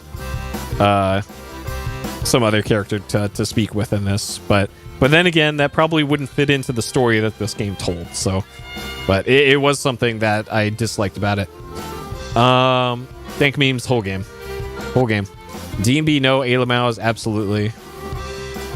Difficulties are hard. So, oh yeah. There's that one screen on the station at the beginning where there's NPCs. Yeah. But it would have been nice if there were more than that. Oh yeah, and there's also your boss that talks at you. It's mostly characters talking at you in this game rather than an actual dialogue. So, just like the first Space Quest, as far as exploration goes, this is not quite as linear as Space Quest 1. But it still follows kind of the same, like, do this area, solve it. Do the next area, solve it. Do the next area, win the game. Kind of the same structure to that. And there's also just as many opportunities to get in dead man walking situations where you finish a game, finish an area, go past a point of no return, but you missed an item in that first area and you can't go back to get it. And then you just can't progress. So you're going to have to load your save. Though it feels like in most of the occasions that happens in this game, you'll know that you goofed within a minute or two of going past the point of no return. Like the thing that hung me up at the start of the section today was not having the gem after going down the rope. Once you go down the rope, that's it. You can't go back and get the gem. And let's see. There's the plunger. That one's hardly a point of no return because it's in the same area. Yeah, so it kind of feels like less soft lock opportunities in this compared to the first one. So that's roughly the same though, still on the same level as the first game. As far as the actual exploration goes, the main screen layout is relatively simple. Things for the most part in the jungle area are laid out in it's like 2x6 or something screens. It's not like it's 6x6 big ass King's Quest map. So it's pretty easy to keep track of where you are and where you need to be when exploring in this. And same thing for Sledge's Asteroid. Towards the end, it's just one long hallway, another long hallway, another long hallway, and you would have to try pretty hard to get lost in that area. So that certainly made exploration easier. I didn't feel the need to make a map for most of the game. So exploration-wise, I would say it's a little bit easier than your average adventure game. Puzzles. For the most part, the puzzles made a lot of sense. Except there were a few that didn't have obvious tells for them. Like the largest one being getting rid of the robots near the end of the game, where they're plugged into the wall and there's electricity charging them. So you need a way to disable those robots, and the way that you do it, you're intended to do it, is to set off the sprinkler system overhead. But I put in some commands to see if there's any sort of text description from like look room, look ceiling, look pipe, and none of them said anything about a sprinkler system. So, and I guess the only way around that would be to do like look sprinkler, but you would have to know that was a sprinkler system. So that whole puzzle, I think, could have been helped with an additional line there about the sprinkler in that room description. Then that would have made that puzzle make a lot more sense. Let's see, and then minor things like the slot for the key card reader being on the left side of the door when it clearly wasn't. It was on the right side. It also felt like there was more occasions in this game where you had to type in a command before you got to something, like type in press button and then move your character over to the button, hit enter, and then immediately go in the thing. Otherwise, you're going to die. Like at the end of the game, before you get into that the escape pod, if you don't pre-type in press button and then type in enter pod extremely quickly, you will die. That robot that is right next to it will get you, and it's like a half a second leeway on doing that. I don't know if there's some other solution for how to deal with that security robot next to the pod, but I'm pretty sure that's the only way to do that. At least from what I remember for that. So I think especially instances of that, of having to just be a fast typer and or know what the command is ahead of time, probably pushes this one up to about there. This would probably be a 5 out of 5 in difficulty if you had a larger world map to contend with, like a King's Quest sized map with a more non-linear, open-ended gameplay like King's Quest 1, 2, and 3. But I think the linearity of Space Quest 1 and 2 here kind of works in its favor for something like that. And then rating 1 to 5. So I believe I gave Space Quest 1 a 2 out of 5. And would I say this one is better, worse, or about the same as Space Quest 1? I'd say it's about the same in terms of my impressions of it, how good the writing was. The back of the box did say you're guaranteed to laugh, and I did laugh precisely once at any of the writing in this game. So I did laugh. They did get me. But only one.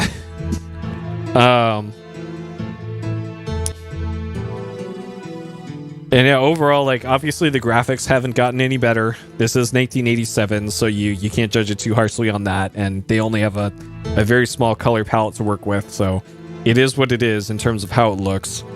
Same with the audio as well. There's only so much you can do with the PC speaker, especially at the time. So that all boils down to gameplay and writing then. And it certainly doesn't seem like they expanded too much on the gameplay for this one compared to 2.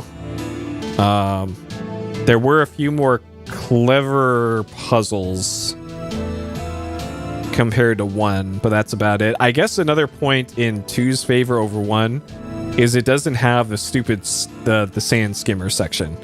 But then again, it does have that one screen where it's the worst maze in any video game. So that kind of evens out.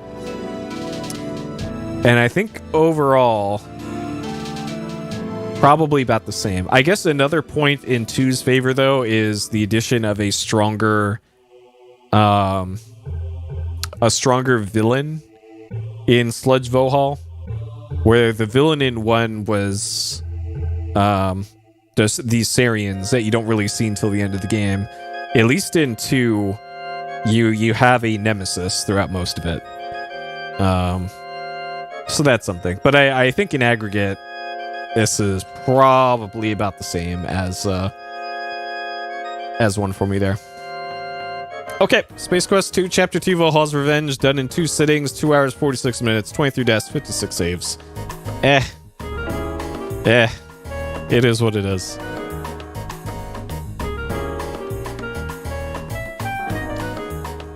Okay.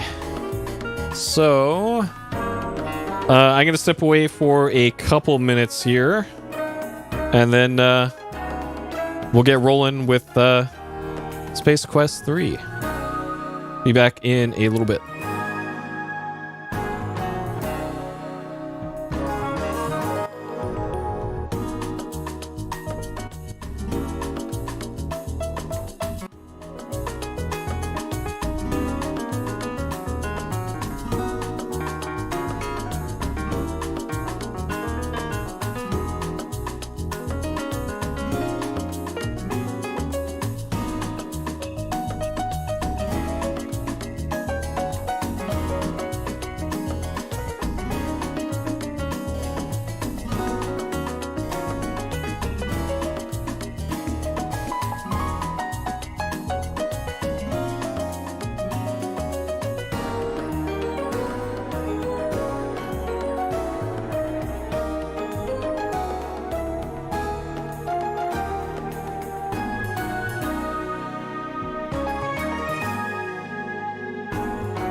Why? It's just... I put the clock there for...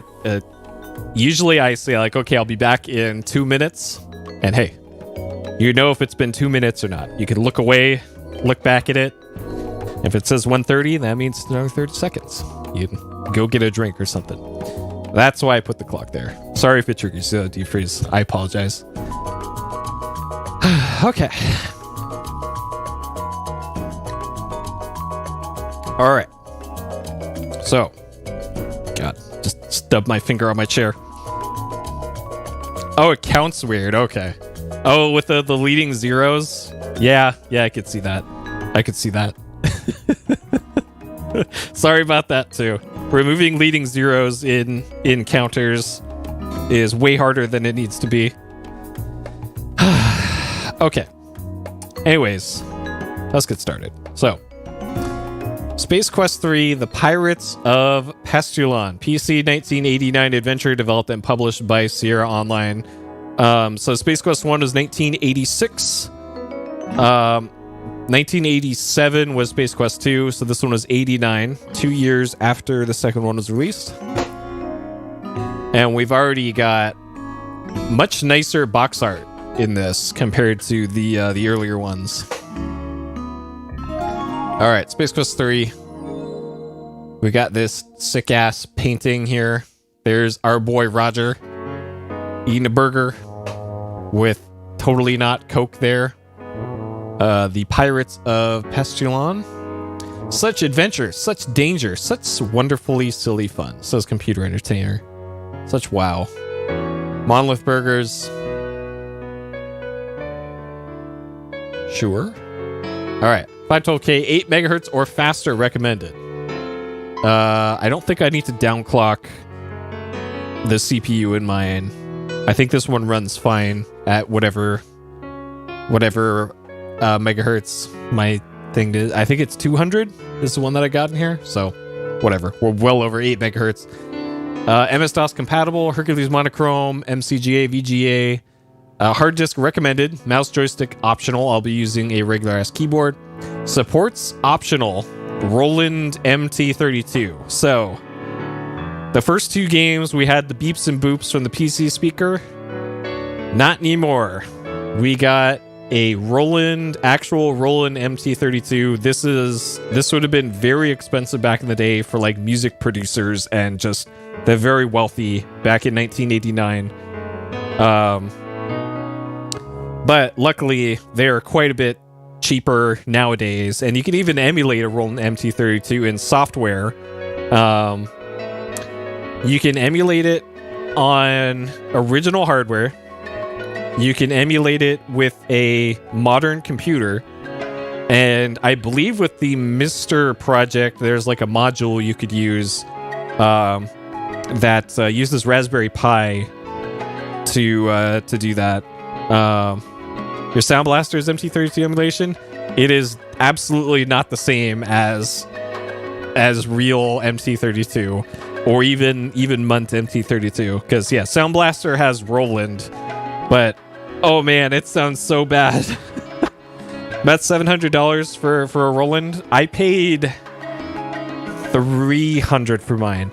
And there's also, if you want to do it actually properly with an MT32, you not only need an MT32, you need a special card to interface with it through MIDI as well. But there's also a way to get around that too, because you can use this weird driver thing on original hardware to drive MT32 signals through this weird software thing, and it does work. But what I did was somebody made a hardware clone of the weird expensive MT32 card, and I used that. I put that in my vintage machine that's going to be running the game. So as far as the game thinks and is aware and what the computer is aware of, I am using actual legit Roland hardware end-to-end for playing this. Not that it matters though, and honestly, if anyone's thinking like, oh man, I should drop $700 on getting a Roland MT32 set up like that, don't. Honestly, the emulated MT32 through Munt or through Raspberry Pi or anything else, it sounds identical to actual hardware. And in some cases, the emulated stuff sounds a little bit better than the actual hardware. I know you get the audiophile thing of like, oh, the warmth of the original hardware. Nah. Just save your money. That's 1,400 tacos from Jack in the Box. Get those instead. Just emulate the MT32. This is coming from a guy who spent serious money on all this Roland gear. I also have some of the other Roland stuff. Just fucking emulate it. Don't spend a bunch of money on MT32. It's not worth it. It sounds the same and better emulated. Okay? All right. That's my spiel about that. All right. Have you seen these two guys? Two guys from Andromeda. Yeah, I'd love a taco emulator. That would be great. That would be great. Software authors pirated the two guys from Andromeda, designers of the graphically extravagant and satirically sensational Space Quest series, have disappeared into thin oxygen. Hysterical game fanatics around the world await word on the whereabouts of these celestial celebrities. Hey, Alyssa. Good to see you. Who could be the mastermind behind this evil plot? Could it be the pirates of Pestalon, known for their plundering, preying, and unprincipled practices? Jack in the Box did fix their tacos. I think there was just like whoever was cooking them every time that I've gone there for the past year or so was just doing a really shitty job. I think whoever they got on taco duty nowadays knows what they're doing. Either that or enough people told Jack in the Box that their tacos are trash that they changed their recipe back to what it used to be, which I think that might also be the case. All right.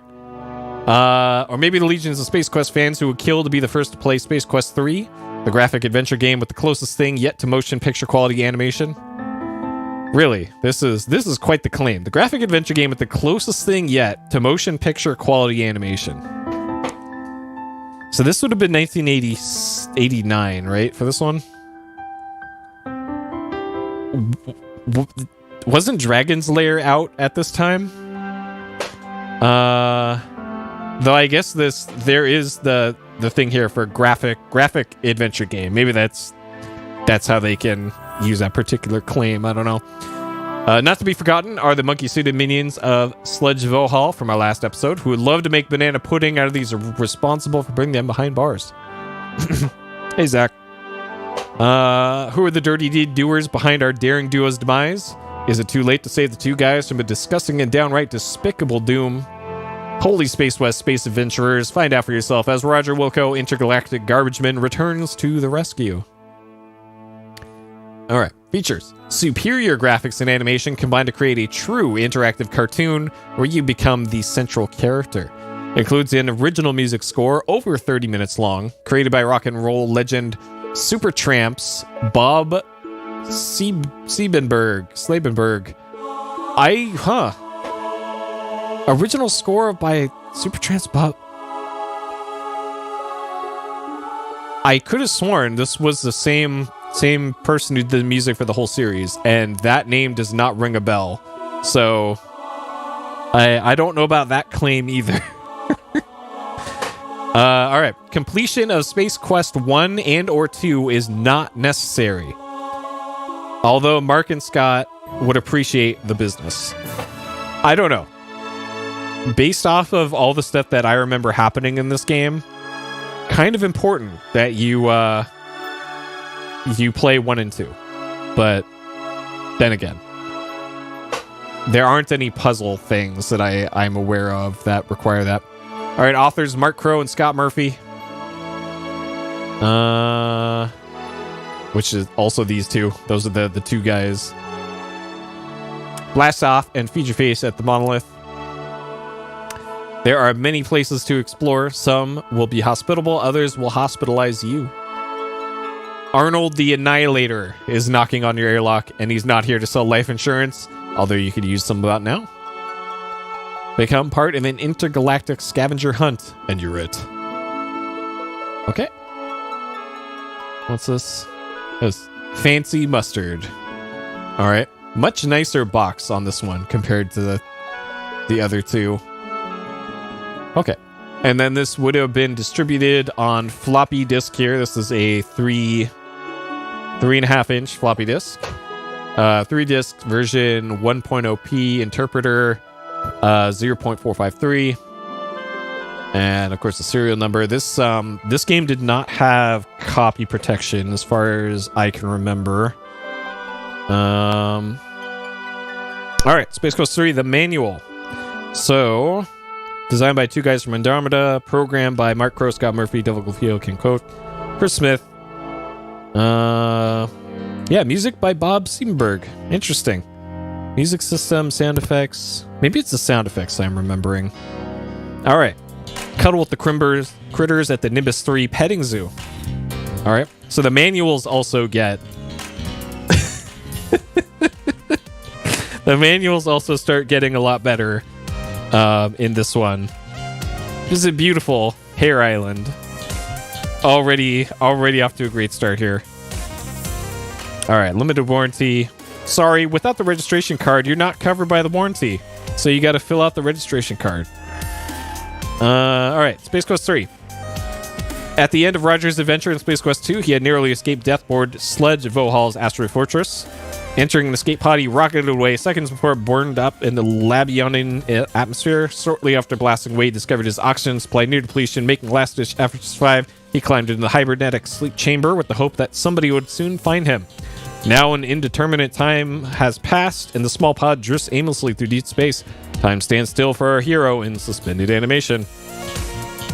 All right. Meanwhile, on a small planet in the Andromeda system, we look in on a typical alien family's living chamber and watch as Mom, Pop, and the kids gather around the Holovision with their HV dinners, just in time for I Love Lucite rerun. Neighborhood Watch is what that sign says down there. We got a Monolith Burger sign.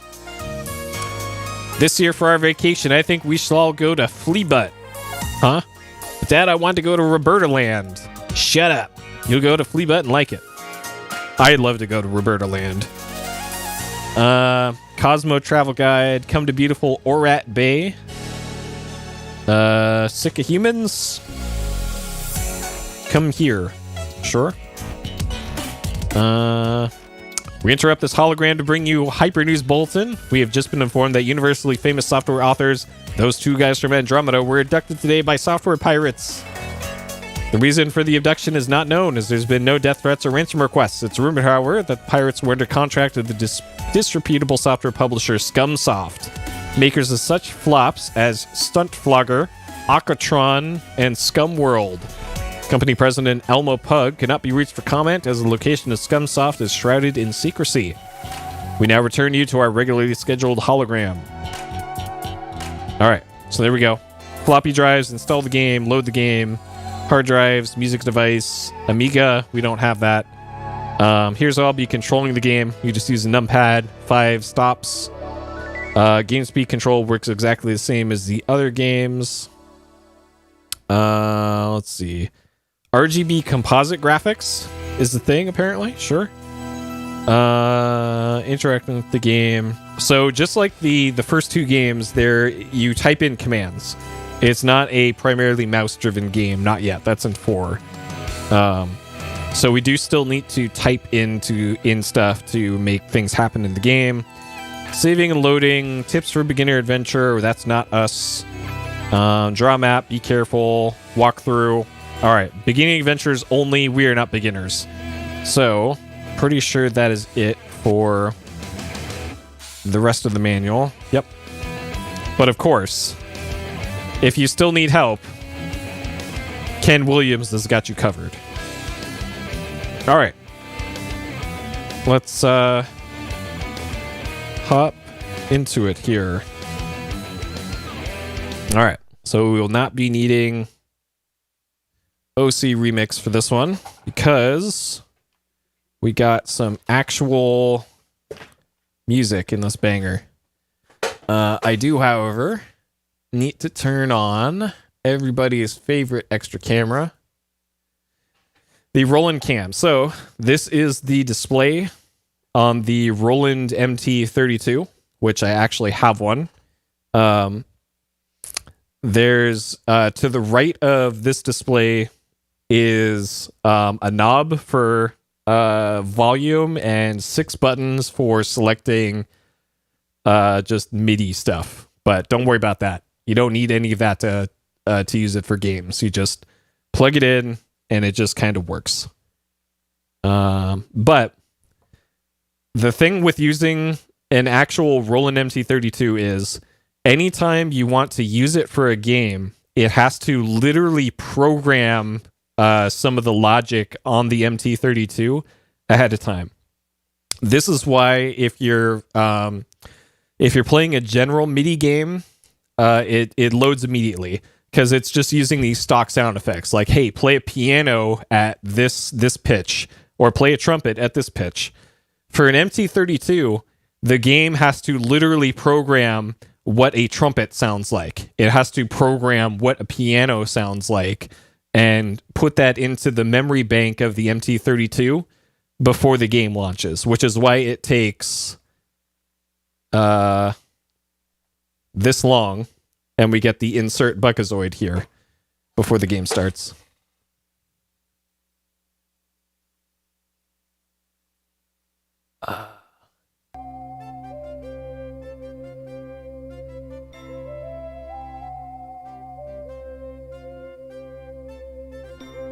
Okay.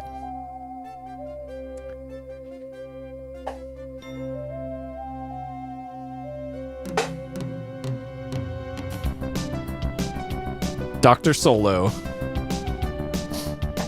And then there's 5 channels and a rhythm channel.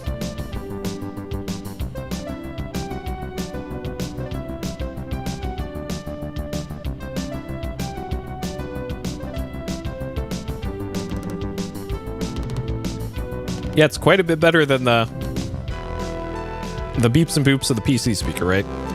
Indeterminate amount of time stands still for our hero.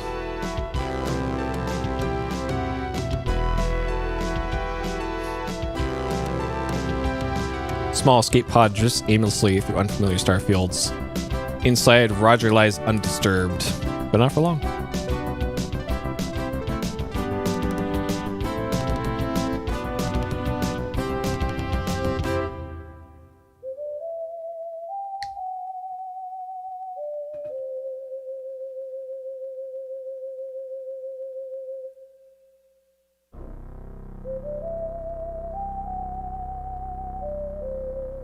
And also the graphics look quite a bit better than the other one.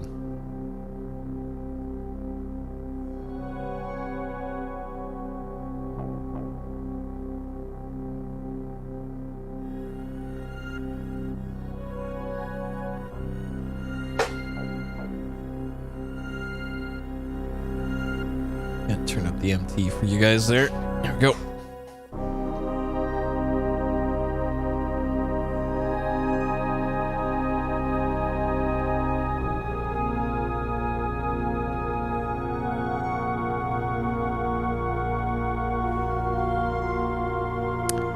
Pod has taken aboard a robot-commanded garbage freighter.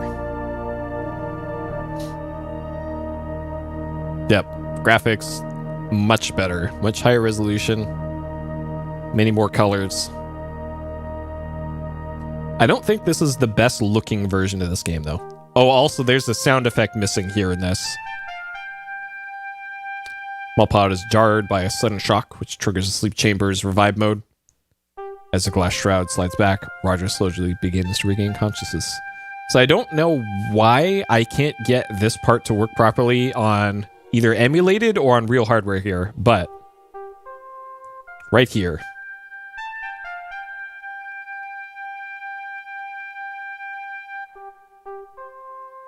Where am I? So this should actually say "Where am I?" in speech through the sound card, but I could never get it to work.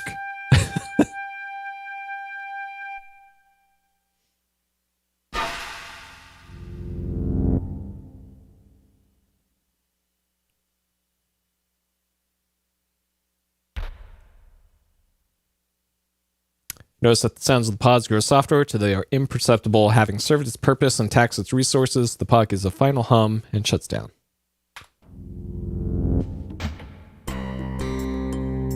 All right, then we're in the game proper. So we have a mouse cursor now. And we can use the bars up here. Vapor calculator. This is...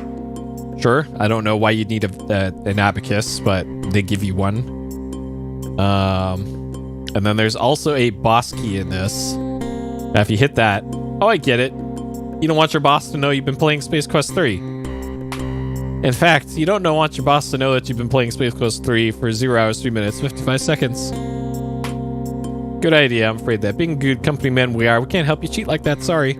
So boss keys were actually a thing in a lot of like DOS games, where you'd hit a key combination and it would bring up the a fake command prompt or something. For like, yeah, boss, I'm just getting settled in for work for the day, and it would show a fake screen of something. And then if you hit escape or any other key, it would just go back to the game instead. But for this game, they put in a fake boss key because Space Quest. Yeah, Rogue had one. Oh, that's right. Okay. I still have my old saves here from when I speed ran this. So we'll use the new directory that I made. SQ3. Okay. Start. Much easier to save the game in this. All right. So one of the benefits of mouse control for this is that you don't have to do stuff like look around anymore. You can still do this. And debris cluttered junk bay, escape pod in the middle of the room, chunks of metal seen lying around, small sections of old spaceware. So you could do that, or you could right click on... Oh, you can't. Oh, shit. Never mind. All right. Never mind. You can't do that in this one. I forget which game lets you do that. But it's... Oh, it was Quest for Glory. That's right. It was Quest for Glory that let you do that. So this was still one of the early... this and King's Quest 4 were the early games that used this engine. And then in Quest for Glory 1 and 2, they let you right-click on things to look at them, like specifically look at those things. But in this, you still have to like look at cylinder, whatever this thing is right here. What is this? Pardon me, we're too stupid. Great, thanks. Okay, so we still have the glowing gem from the first game, but I could have sworn we had a bunch of other stuff with us in Space Quest 2, but apparently we still have this gem. Sure. Still carrying the piece of Orium you picked up in Labion during your last adventure. Long since lost its glow. Huh. Wonder how long we were asleep for then. Okay. Alright. So... we got... various types of abandoned spacecraft litter the floor of the intergalactic junkyard. All this place needs is a junkyard dog. You shiver at the thought. If only. Alright, so we have just actual Star Wars TIE Fighter here. Acme rocket. This is probably Star Trek. Maybe, or just a regular ass UFO.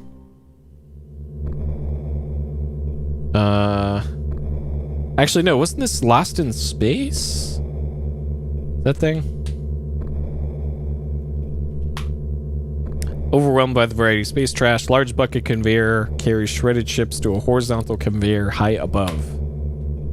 Okay. So we got giant robot arm. We have half of a gear here.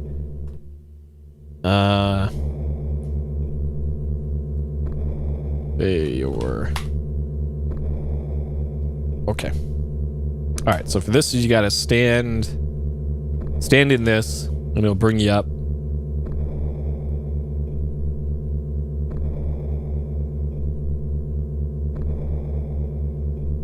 Okay.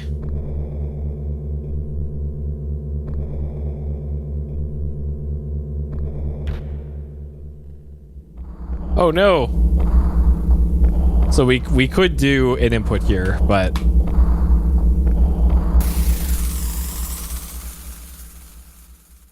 shredded like an Iran-Contra document, your many independent parts flutter to the... Okay. USDA It slices and dices your less choice cut, Wilco. There we go. All right, let's turn up the speed a little bit here and get back up on there. I don't like that the death prompts auto advance, because that was a lot of text to read in a very small amount of time. Okay.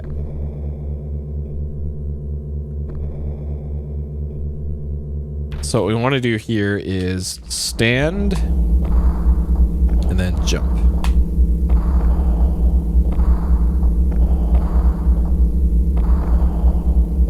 Okay. Now we're in the upper area. Okay. So if I press down... You stepped off the rail, you're dead again. Way to go. Haven't we touched anything? Wouldn't be so bad except for the sudden stop at the end. Next time, don't get so close to the edge. Alright. So many more ways to die in this one compared to the earlier games. And you definitely don't want to use the mouse to move around in this one. So I don't think we can go through that bend over there. So I guess we're just going to the left.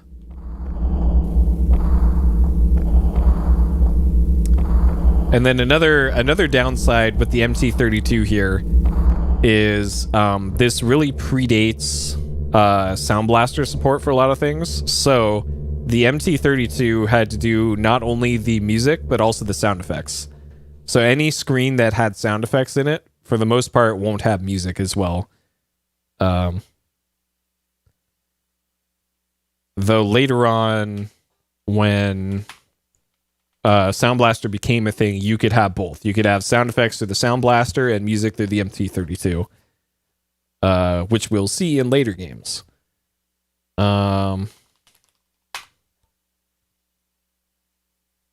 Okay. Look around. What do we got? In this room, the rail makes a U-turn. There's a machine here which hangs under the rail. There's a chute at the bottom. In the middle are panels of monitoring devices being tended by a droid. Okay. Look, droid. Not a model you've seen before. Droid appears to be dedicated to his workstation. Seems harmless enough. Okay.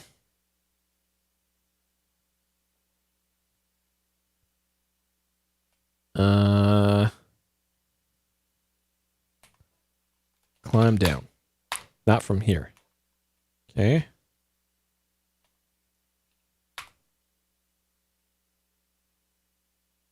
Plopping the seat, you grasp the forward-backward control of the grabber. Okay.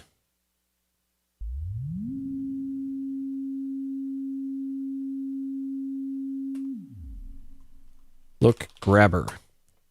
You see a handle. Grip by you controls motion and a button marked claw. Okay.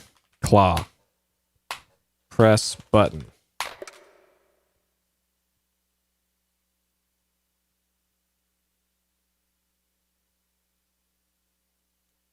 Finding nothing, ascends the grabber. Okay. Alright, so that's that screen.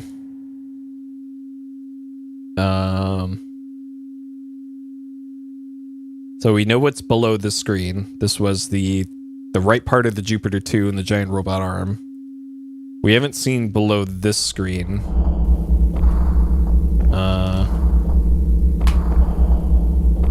Claw can't work here because there's pipes below. Okay. So we can't see what's below the screen. And then here, what is here? Okay. So that's the pod from 2001, I think. And then the center of the screen, we got a ship. I forget what those things are called in the center. That's Kinects, I think. I remember playing with those as a kid.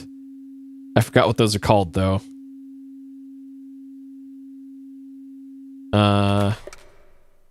Okay. And this is probably the upper part. Not Kinects? They definitely weren't Legos. This was a separate thing.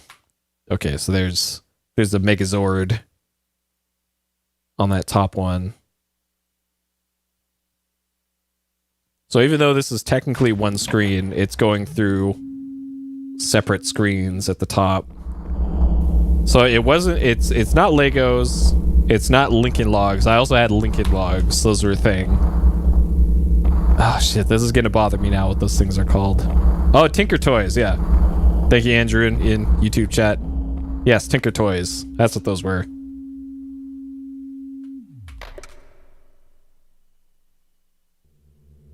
It's like Legos, but way less versatile. Okay. So it doesn't look like there's much on this screen except for this tunnel thing.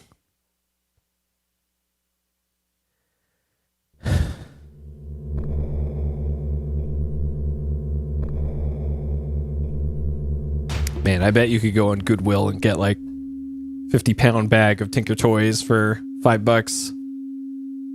I would totally get that if I didn't already have like a mountain of crap in this apartment already. All right, and then this should be just above where we started.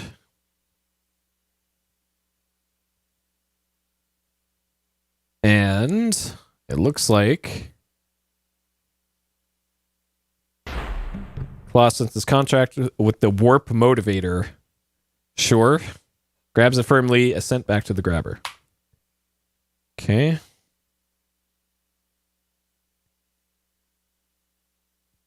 All right. And then going off of my prior knowledge of this game, which is extensive, I have played Space Quest 3 the most out of all the Space Quest games.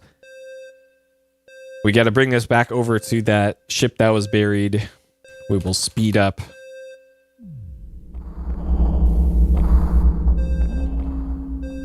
We have to drop it like right here.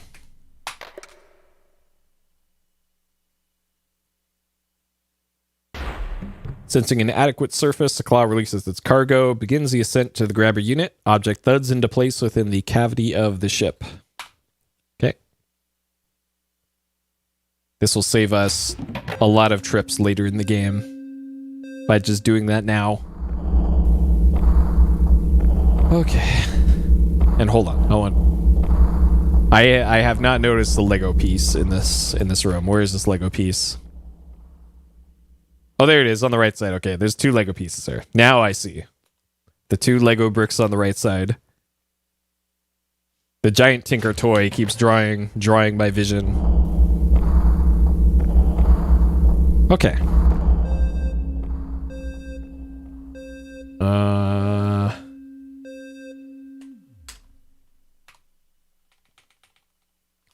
Got warp. Yeah, Erector said, I did not have one of those. I had friends who had those, and those just seemed like way too much work. Get out. Okay. We'll set the speed back to normal. Okay. I'm pretty sure there's a unique death in this room.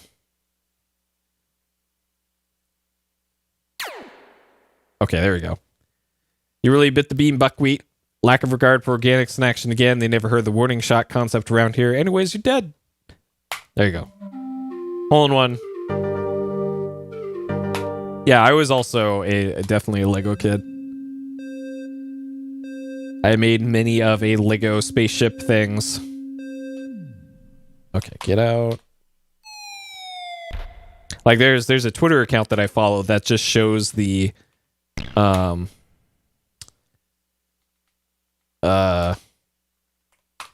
Lego sets from like the 80s and 90s, and oh man, that's just so much nostalgia from seeing those. Okay. Look around. Debris enclosed hollow, poking out of the ceiling is a chute which he originally entered through. Crusty lamps linked by a non-UL approved wire provide additional illumination. Okay. So there's the wire. And the wire's going over here. We're looking wire runs from lamp to lamp and disappears into the hole to the left. Peering to the small opening, notice a tiny reactor providing power for the lights. Okay. Can we take the reactor? Unhook the reactor from the cheap wires, take it with you. Okay. You get wires? Won't help you now. Okay. The castle say, yeah, my cousins had the castle.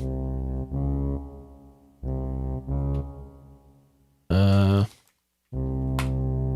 was always a little jealous of my cousins because it was 3 boys, all about the same age, and they always had all of the toys. So it's like going over to their place once a year. So it's like, hey, all the cool latest toys you see on TV, they have literally all of them. Like, wow, wow, neat. And then eventually they're the ones who had like a Super Nintendo and an N64. So that was my only exposure to N64 at the time. Was once a year get to play N64. Okay, so what we got here. Someone or something has done a real job on this tanker. This is a result of some space battle, or perhaps you're not the only one roaming around here. Okay, so I remember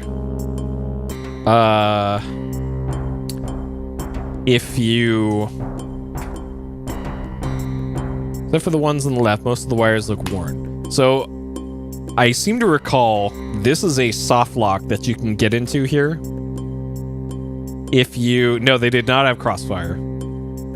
I don't think anybody I knew had crossfire. If you take the wires here before this happens, before the rat gives you the business, it's a soft lock, I think. Seem to have been mugged by some type of large rat. As you pick loose fur from your teeth, you notice a less bulky feeling. Okay, and all we have is a gem. So our reactor is gone. The rat took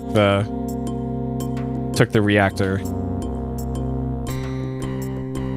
Okay, let's just keep going this way. See what's over here. This should be the Megazord, Power Rangers Megazord. And if I remember correctly, this room is dangerous. Because you need to... Gutted carcass of the tanker opens up to reveal even more junk. A metal head rests nearby. An ancient model of a battle bot that you'd hate to run into. Whatever brought this big guy down. Looks like something's poked it in the eye. 2 eyes in the BattleBot head. One of them's been broken. So you need to get into the eye of the BattleBot here. But if you go too far down, this happens. Stepped off a metallic escarpment, tumbled in the darkness. Twisted, jagged remnants of old vehicles remain. Reach out to slow your dark descent, cutting short your life in the process. We dead again. Sierra. Okay. We want to climb into the eye. Okay. Oh, nice. Complete box Crossfire. Didn't Crossfire get a like recent remake? I think, or like a re-release because millennials. Look pod. Look ship. Bounce a metal ball on a thing to get in the hole. Isn't that just cornhole? I think. Cute little thing. Never seen anything like these parts. Where these parts for a good time. Don't call Hal. All right. Looks like there's some wires above it. Won't help you now.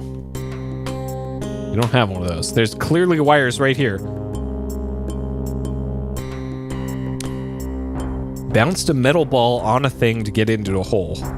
Like cornhole's played with little sandbags, I think.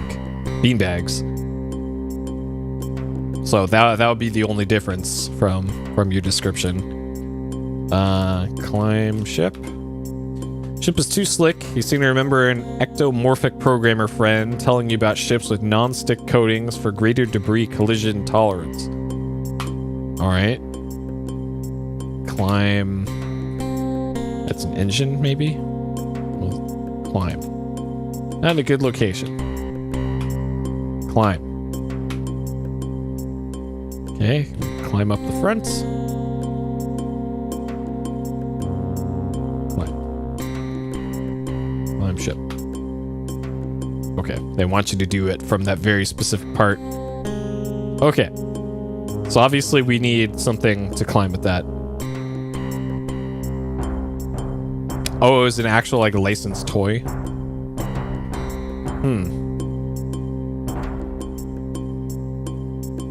It wouldn't be something like Labyrinth, then.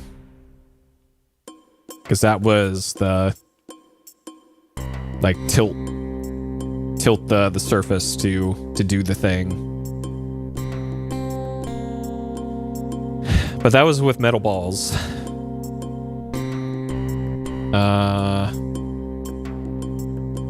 That's right. The part in that tunnel there is one of the few screens in the game where you don't have to press another button in order to keep moving. All the other screens, you stop moving once you enter a new area. Okay, so down here is where the top of the ladder was. Standard low-tech ascent-descent unit. So we want to climb down. Alright, so the reactor is back here because the rats took it from us, or took it back. So we're going to get that reactor again. Unhook the reactor, take it with you. Okay.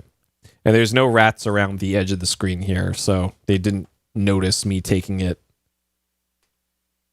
Okay, climb.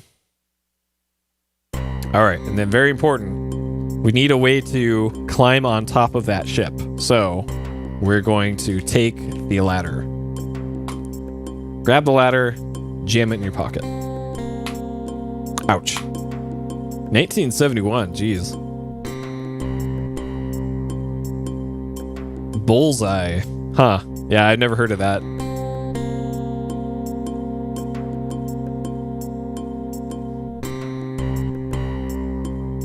With a big metal ball, huh?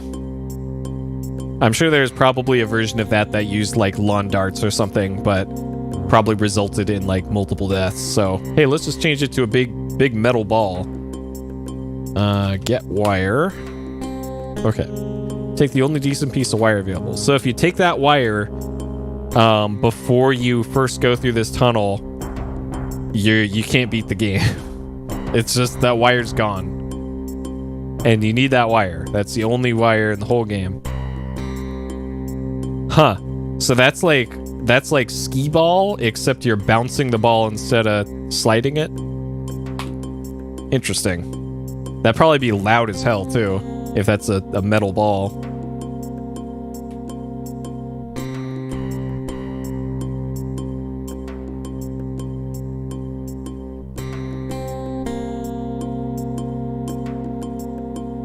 Okay.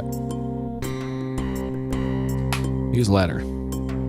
Yeah, lawn darts. Why they ever marketed to that kids? They'll never know. Outside shipped. Sure. All right, climb ladder. You notice it to be slick up here. Be careful. So if you do this, why don't you be careful next time? All right. So just even a fall like that, that's enough to kill you. Because this is a Sierra game.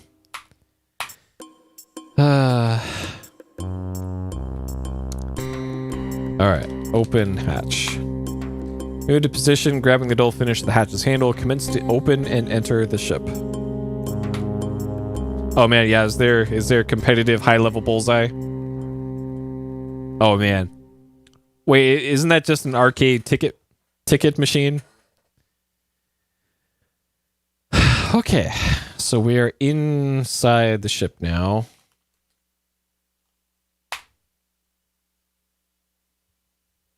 My game of choice in the arcade was Sidewinder. What a great game Sidewinder was for farming tickets. So what we got here? First to surprise how intact the ship's interior is, immediately to right panel, the red button. Midship on the right wall is a main diagnostic computer. Directly across the 2 passenger seats ahead of you is the cockpit. Okay, so we'll take a look at the computer. Access denied, power low, auxiliary reactor. Oh god, okay. Aux reactor not online, insufficient power to commence system check, using stored power. Stored power below 10%. I don't know why that screen goes away so quick, but okay. So what's in the hole here? Look into the cavity, notice only 2 cable ends. Someone has made off with the ship's power supply. Okay. So use reactor. Drop the reactor into the hole and attempting to reconnect the cables, you find that one is much too short. Okay. Luckily we have some wires. Carefully connect the wire between the ship and the reactor, putting the tile back into place once you've finished. Okay. All right. What does computer say now? Power level nominal, auxiliary reactor online. Okay. Check. Nominal. Good. Landing gear. No, sure. Warp motivator. Nominal. Good. That's the thing we picked up with the claw. Bird's in good shape. Okay.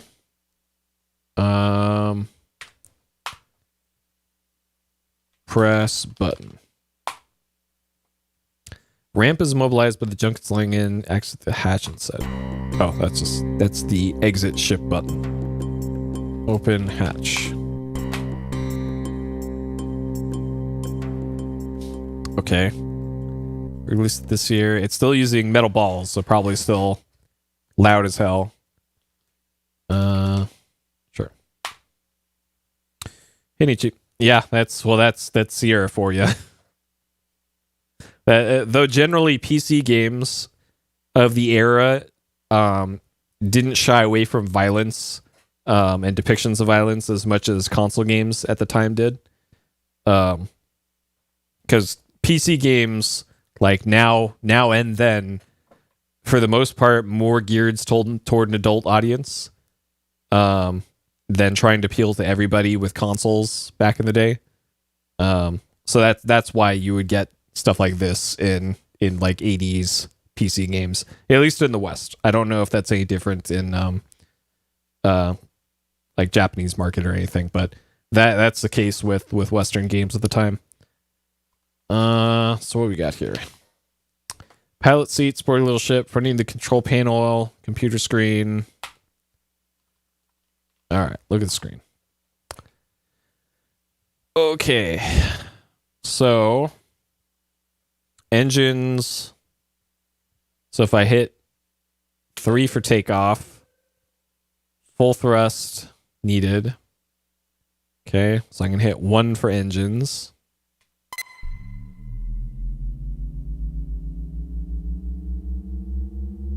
Okay. All right, 3 for takeoff. Feel strong rumbling as the ship strains to loosen itself in the confines of the junk heap. Accumulated space finally begins to rise. Hey, Gundam. Yep. Trying to stream more.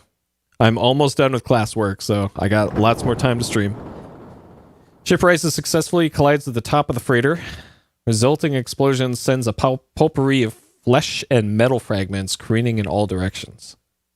Why would there be flesh in all directions? Okay, sure. I thought it was all robots here, but all right, sure. Oh, that was Roger's flesh.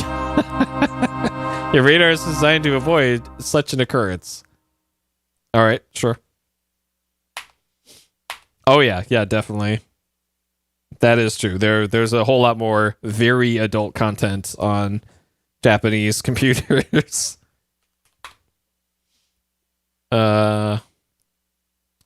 Okay.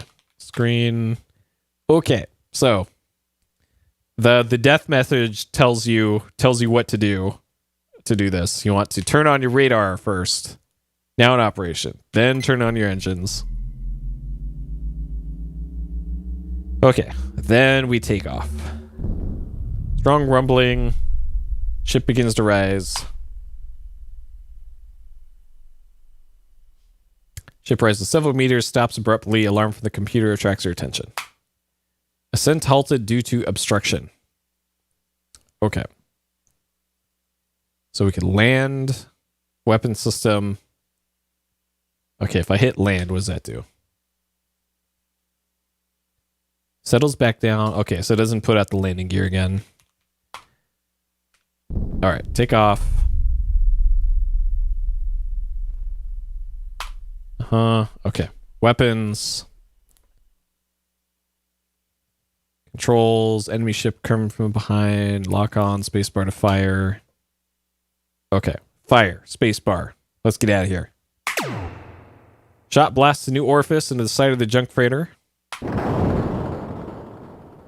Unfortunately, your inadequately protected ship is struck and subsequently destroyed in the bottleneck of metallic objects striving to pass through the same relatively small opening. And yeah, you want some graphic death images. There you go. Space Quest.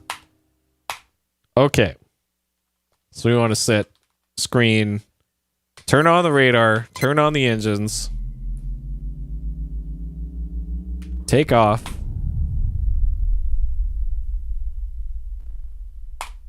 Weapon system, shields forward, then fire. New orifice in the side of the junk freighter. The pressure generated by the desire of the ship's atmosphere to escape the considerably lower pressure of space causes your ship to be spit out like a watermelon seed. Okay. Now we in space. Space. Okay. All right. So, navigation system. Scan. So we got Planet Ortega. Unknown inhabitants, volcanic, crater-strewn surface. So that sounds like a bad place to be that we probably don't want to go there right now.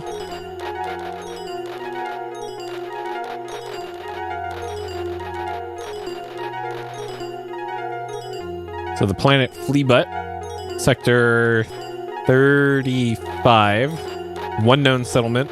And if you remember from the manual in the game,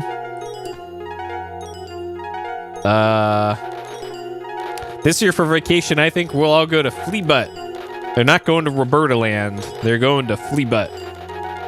So we remember that from the manual. So let's go to Fleabutt. 2 to set course.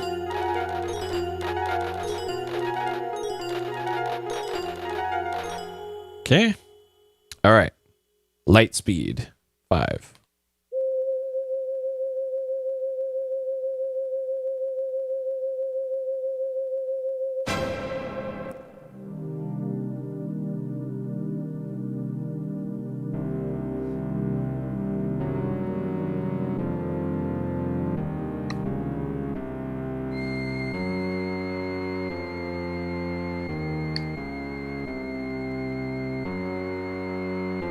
Wolko wanted for vending machine fraud. Judgment. Terminate. So apparently in Space Quest 2, when we mailed in our mail order form for the Labian Terabis whistle using the time-traveling mailbox, that was a fraudulent transaction apparently. Though I don't think it was ever explained in any of the Space Quest 2 lore how we got that order form. So I still don't to this day don't know what the deal about that is. All right, Planet Fleabutt.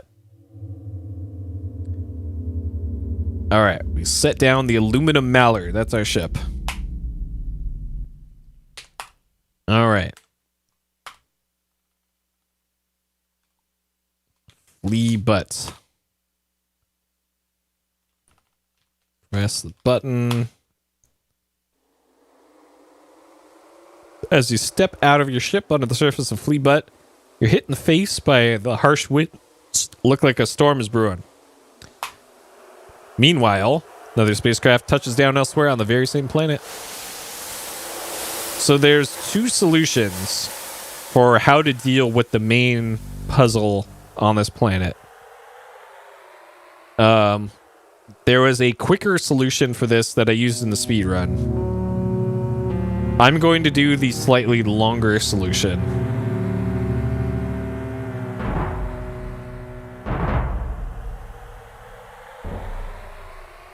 Alright, so invisible Terminator robot is after us. Okay, off in the desert somewhere. Okay. So if we go to the right... What's to the right?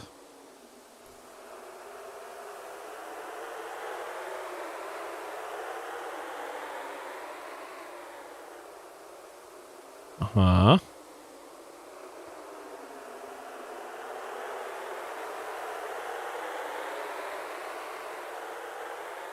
Uh-huh. Several large rocks here. One large rock has a large overhang.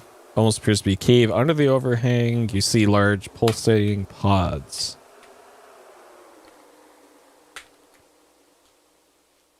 This seems safe.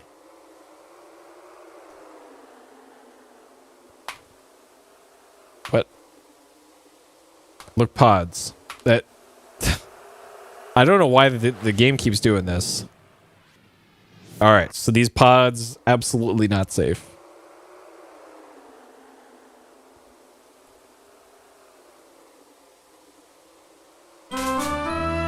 Congratulations on your recent death. Or pod shower. You've been a real hoot. So this did this in Space Quest 2 as well, where it would describe something in the look around text, and then when you want to investigate it further, it just says, I don't know what you're talking about. Okay, so this wrapped around. So can we go south from here? We can't. Oh, God. Danger Noodle. I don't know if that's really close to the camera or... Oh, God, no, it's that big.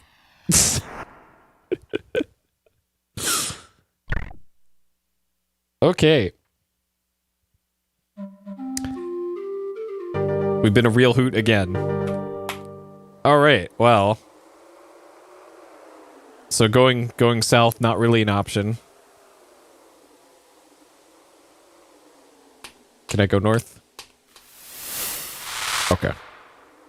Alright, south, not an option. Which means... north.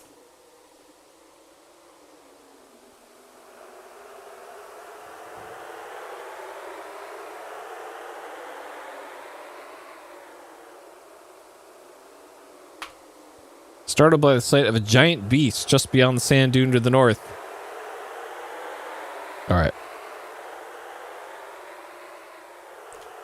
Look at that beast. Your fear turns to curiosity as you realize it's not a real beast, but a mechanical creation.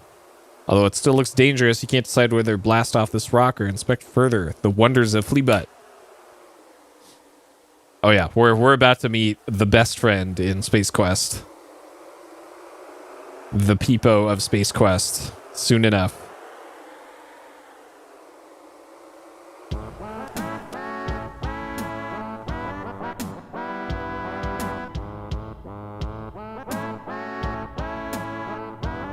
Yo, come back now here. Alien scum.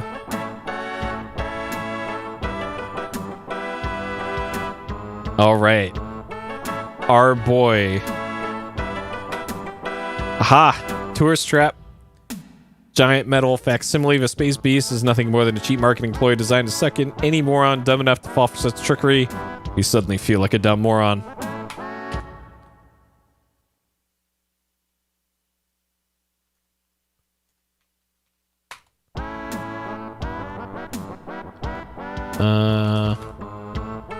Alright, so there's some sort of display case out here. What's in here? Peer through the glass, find a cute and cuddly little creature. Small sign of the glass informs you that this is an Antarian slime devil. How cute. All right, break glass. Just open the case. All right, open case.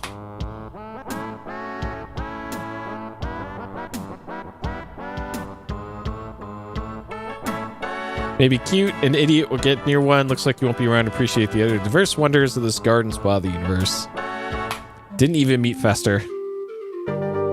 All right, they put a lot of work into this particular death screen. That's just the Roger facing right sprite. But all right, sure. All right, let's do a little bit more recon here before checking in with our boy Fester. So we got a sign here. See Fleabutt from Mog's Head entrance free. Sorry, temporary closed for repair. Okay, that's 2 sentences at the top. That, like, what? What is that sentence? Those are 2 sentences. Mog's Head. Oh, okay, Mog is the giant monster.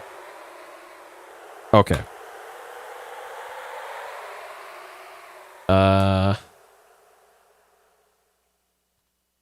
Inside one of Mog's legs, elevator shaft, leading up the interior. Use elevator. Okay. Perhaps Oso is closed for a reason.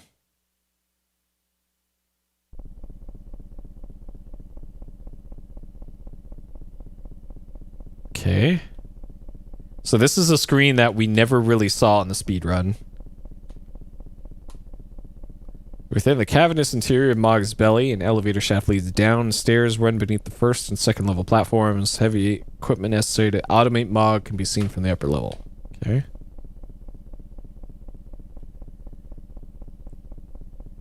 Yeah, this is definitely a very safe room to be.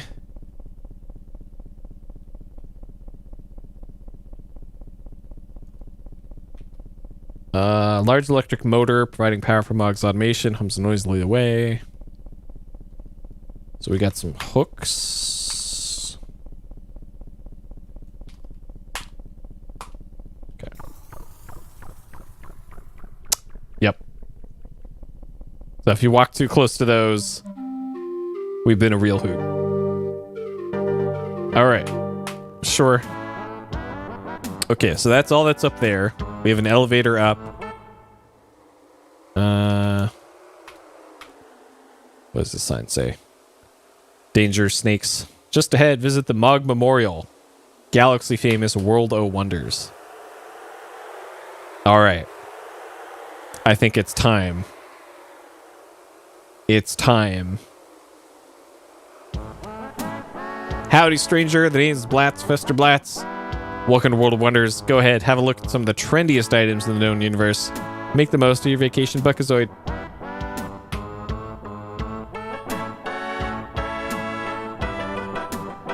What you got, Fester? Ask about sale. Items.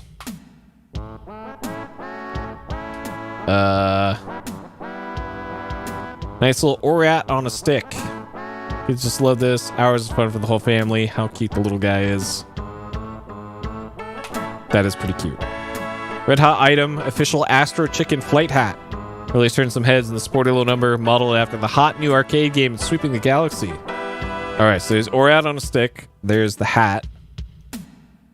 High temperature planets. Nice pair of thermal weave underwear. Keep your internal environment pleasant enough even on the sweatiest worlds. So the underwear.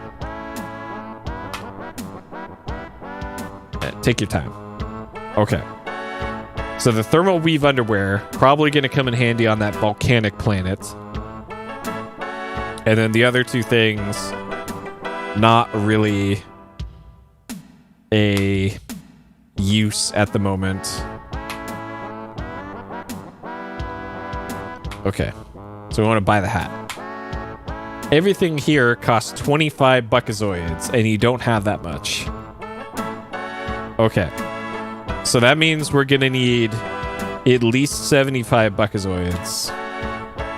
All we have is this glowing gem. So we'll save. Alright. Sell gem. My certainly one fine hunk of Orium. I'll take it off your hands for 350 buckazoids. What do you say? Says the haggle interface. So we only need 75 buckazoids to buy the stuff in here. But if you remember back in Space Quest 1, if you immediately took the first offer for selling the sand skimmer, you soft locked yourself because you didn't get the jetpack, and you didn't know you needed a jetpack until way later in the game. And I think it's a similar situation to this. So we're going to say no. 400 buckazoids. What do you say? No. 425 buckazoids. What do you say? No. We can't go any higher. Maybe some other time, eh? 425. All right. So sell gem. 100 buckazoids. So you say no. Hard bargain. Maybe some other time. Sell gem. 100 buckazoids. Oh, fuck you, Fester. Okay, so if you didn't make a save before you talk to your boy Fester Blatz, you can't get the over 400, and I think you need 400 plus in order to complete the game, I think. So you want to say no, no, and then yes. But I think you really only need 400. I can't remember. It's been a long time. All right, so we're gonna buy the Orat. We're going to buy the hat because it's critically important. This hat, and then we're going to buy the underwear. Okay, so we have an Orat on a stick, our thermal weave underwear, and our flight hat, as long as, and also 350 buckazoids left, I think. 350 buckazoids. Okay.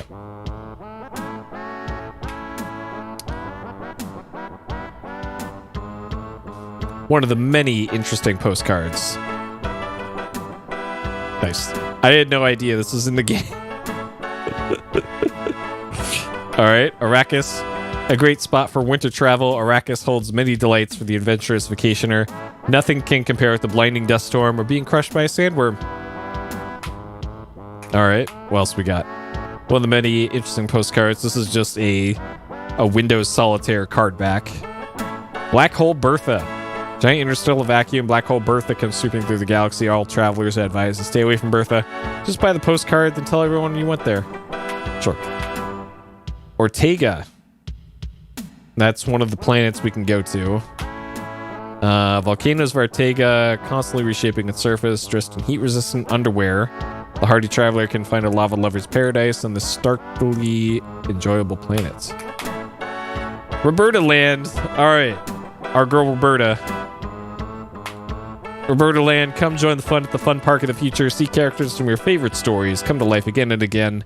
Recently revised, so don't miss a single thrilling scene. Beta Alpha Starless Region. Real solitude, come to a place so far from everything you came to see the stars.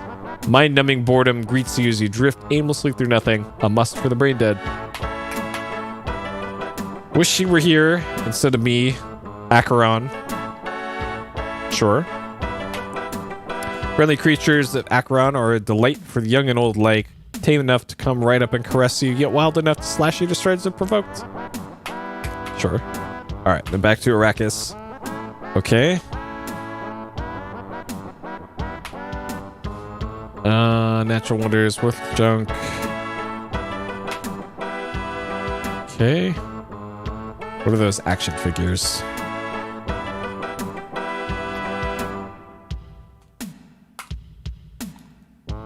Alright, talk to Fester. Not listening to you likes his songs. Nice. Fester won't talk to us.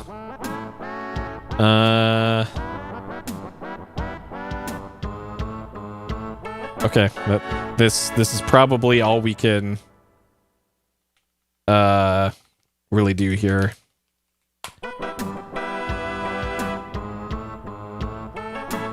All right. Thanks for stopping by. Looks like that lightning's getting close. Better be careful out there. Okay. Oh.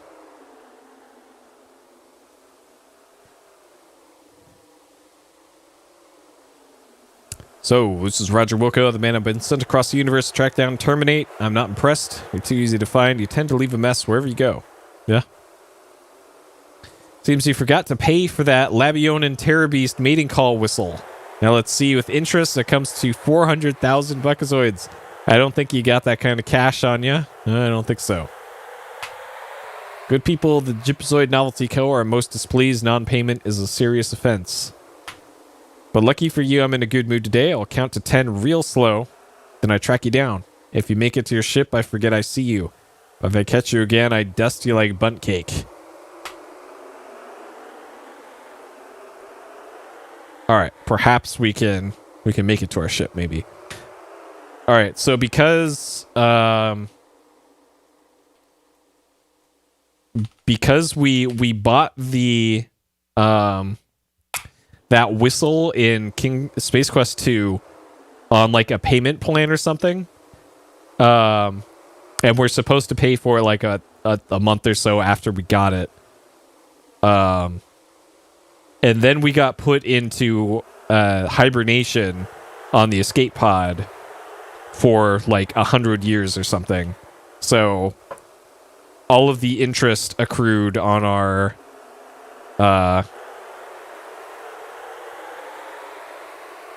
whistle that we didn't pay for. And now they sent collections after us. Okay, maybe we can get to our ship in time before Robot gets us. I'm sure we'll be fine. I'm sure we'll be fine. Oh, God!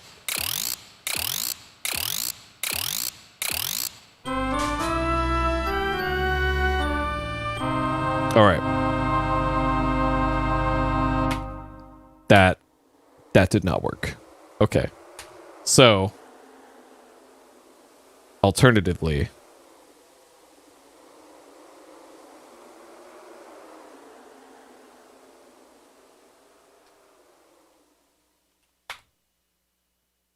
All right.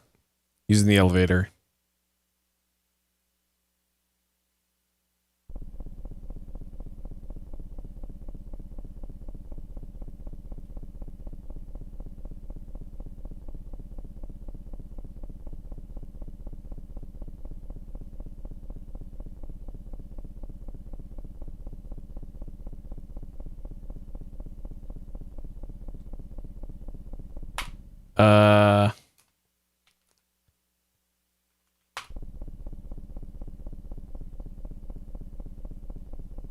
All right, so there's Robot.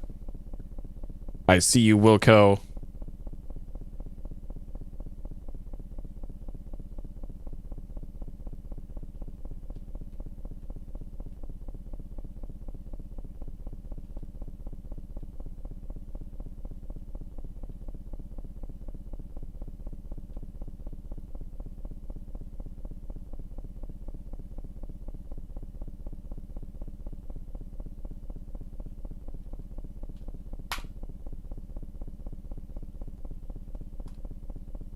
You can't.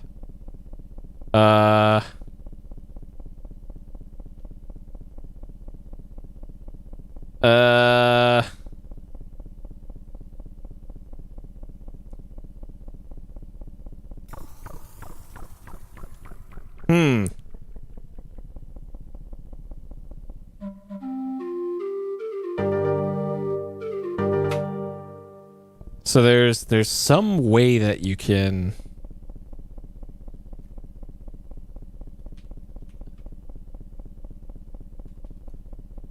motor.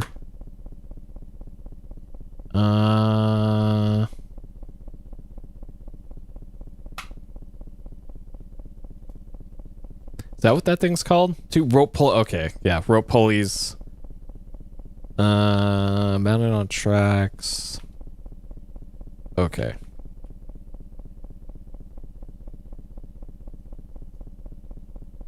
So you probably have to wait until it gets up here and then use pulley. There we go. Okay. All right, got him. Okay.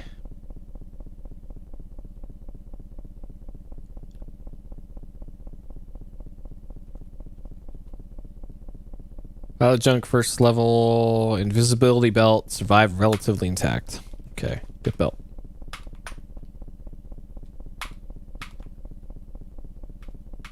Oh my god. Come on, game. Please. Okay.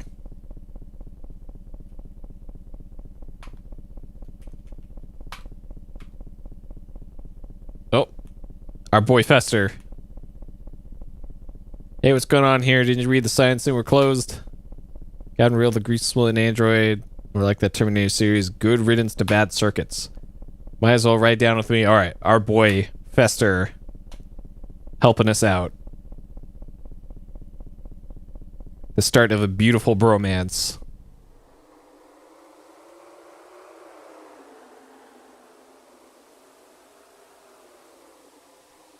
Okay. Put on hat. What? Dang it. We can't put on our hat. Okay, so that is one way to solve that. The other way to solve that is you go down this way.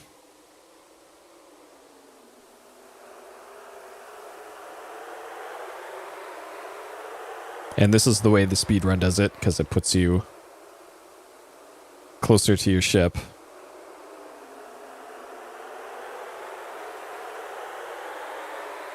Oh no, look out, a scorpion. This is suddenly King's Quest.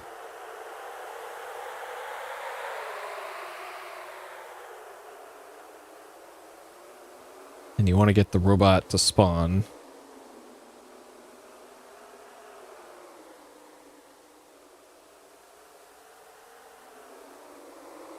And the way I could tell when I was speedrunning this when it spawned was because the game would slow down very slightly when the robot spawned, but on original hardware, it's always going to be slow, so...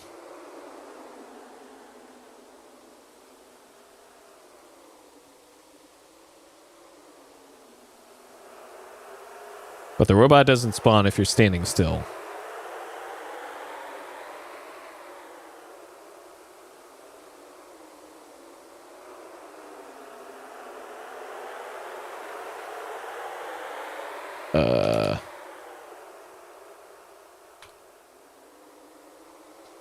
Alright.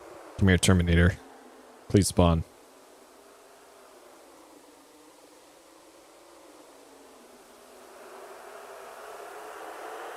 There we go. Okay.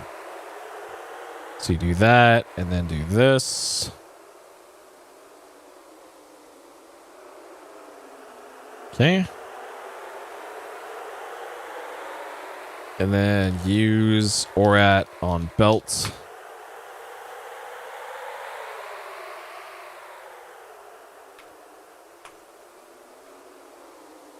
So use the ORAT on a stick to get the belt. Like that. And then it appears to be the same amount of points as you get for taking out robot the other way. Okay, and that's what we needed from here. So we'll sit, screen,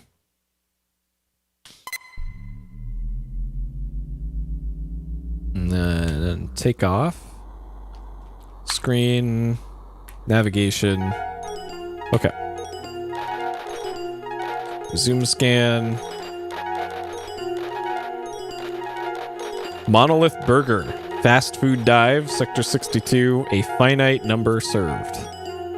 Alright, let's go there. Now that we're flush with Buckazoids. Okay. Light speed.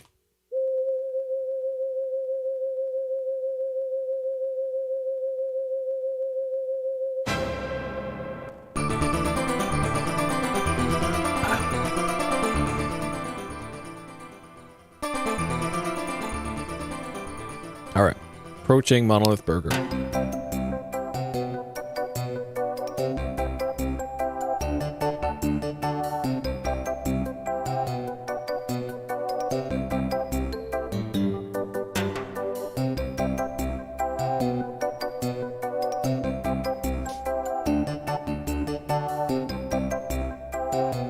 docking maneuver completed. The engine shut down. Welcome to Monolith Burger.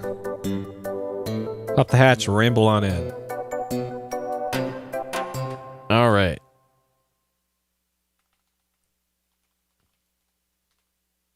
Burger. Okay. Look around.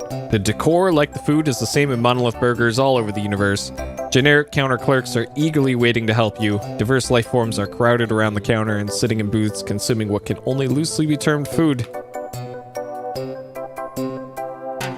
Alright. Look, menu. Alright. Mini monolith. Monolith with poly cheese. Filet oret. Jumbo monolith with poly cheese. The Big Belcher combo, including jumbo mono with poly cheese, space buds with extra grease, and a sloppy slurper. Alright. Monolith fun meal. Space buds. Tang. Small, medium, large, or a sloppy slurper. Oh boy. Okay. So if I hit 7, that doesn't do anything. Alright. Walk into Monolith Burger. May I take your order? So we want the fun meal, probably. 7. Order. 7. Monolith fun meal. And a sloppy slurper. C. Okay. All right. Space buds with that.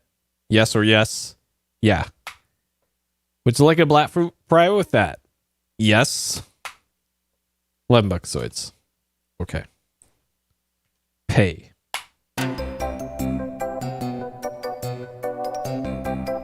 Have a nice day.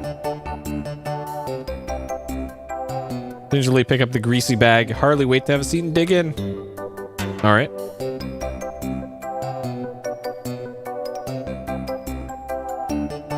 Eat.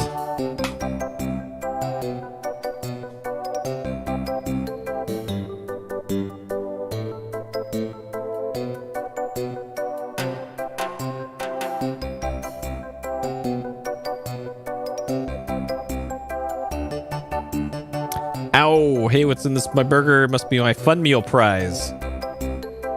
It's a swell decoder ring. All right, so we got the decoder ring. Mighty tasty, mildly tasty, not tasty at all. In fact, it reminds you of the slick skin of a Vorlian mucus worm. All right, sure. Stand. All right, what we got here?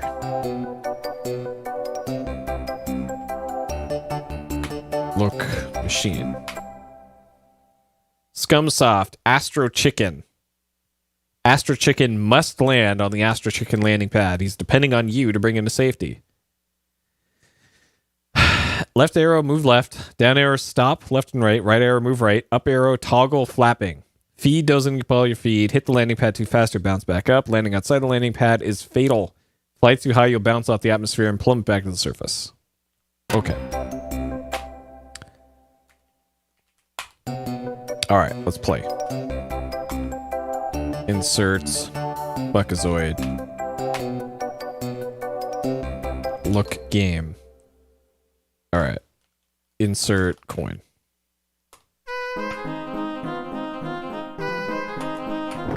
Fuck. Okay. Peacock. Peacock.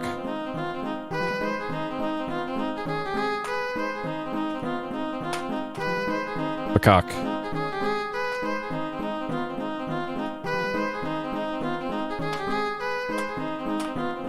So this is essentially Moonlander. This is a Moonlander clone. But that's what Scumsoft does. They clone and pirate games. Okay, a cock. Shit.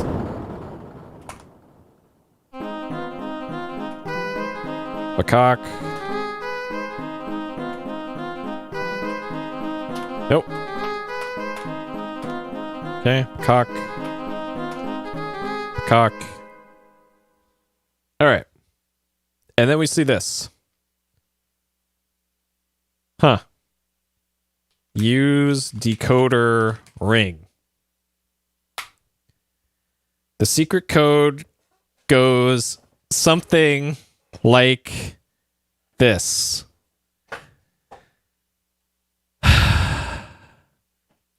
Okay. All right.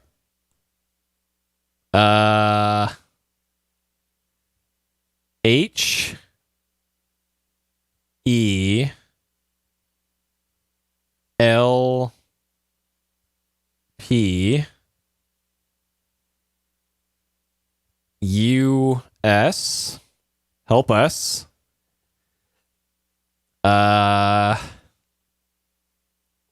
This is some real adventure game hours now. W E we A R E R we are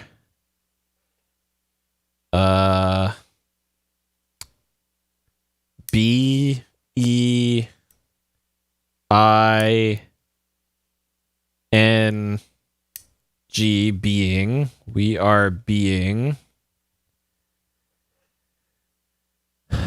H E L D held. C A P captive. Captive.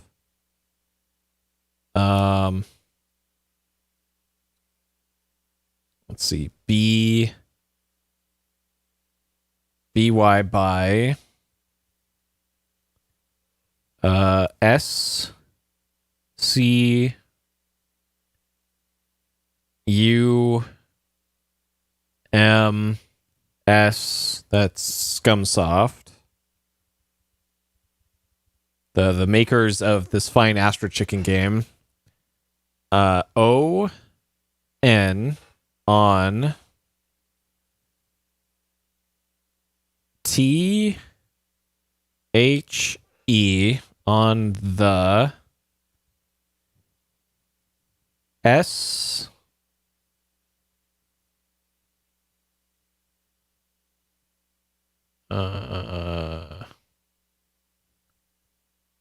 where's that one? M small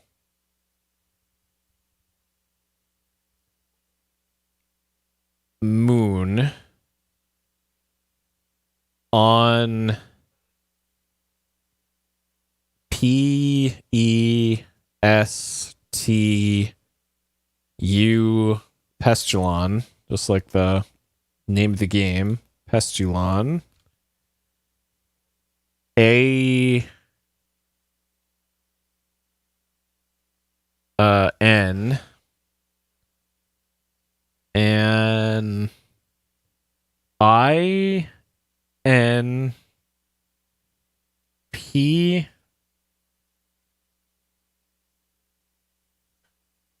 I N P E N E T R impenetrable.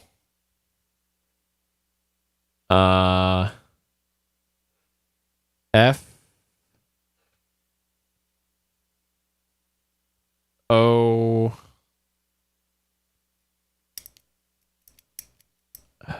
R C E force. It's probably force field. Yeah, force field.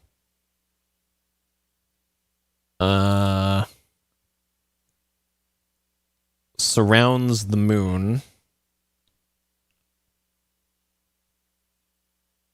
Surrounds the moon. It what is this one? It must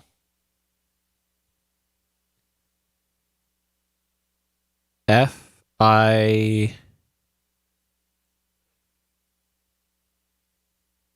first B D E deactivated. Period. It's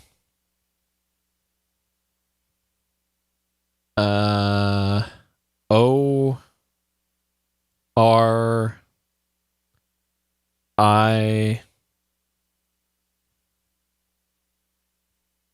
origin is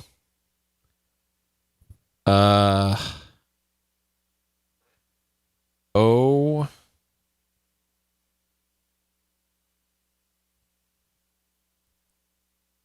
okay. Nope. Shit. Reading the wrong line there. Its origin is U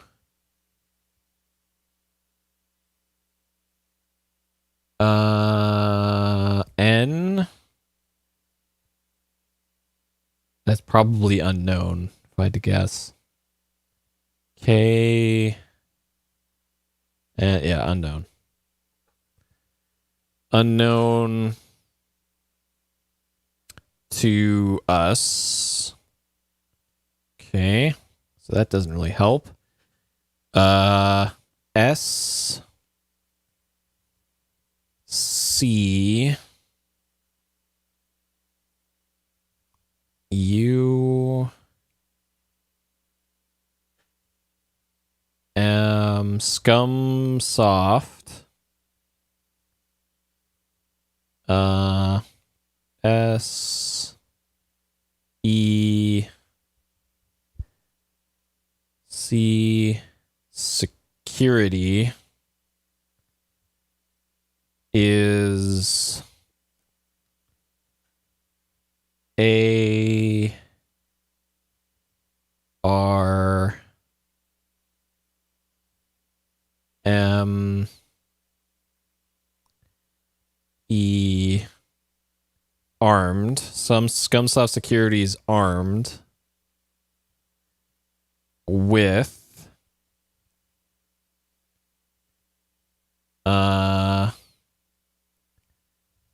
W I T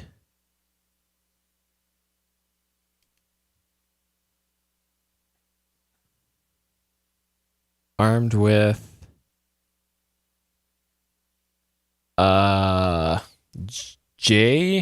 Jello is armed with Jello P pistols. Armed Scumsoft security is armed with Jello pistols. Okay.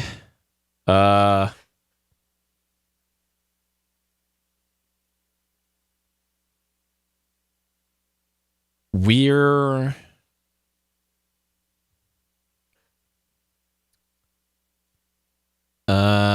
counting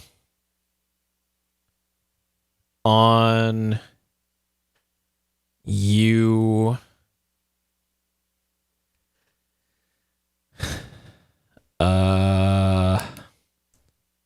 W H whoever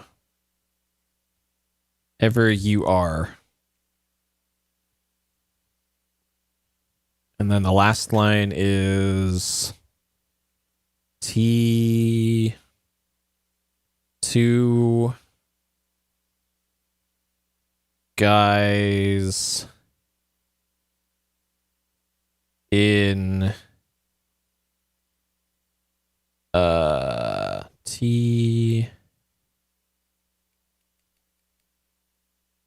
two guys in trouble. Okay, so the full message here is, help us. We're being held captive by Scumsoft on the small moon on Pestulon. An impenetrable force field surrounds the moon. It must first be deactivated. Its origin is unknown to us. Scumsoft security is armed with jello pistols. We're counting on you. We're counting on you. Whoever you are, two guys in trouble. Okay. That would be a PC 98 game otherwise. Okay. We did it.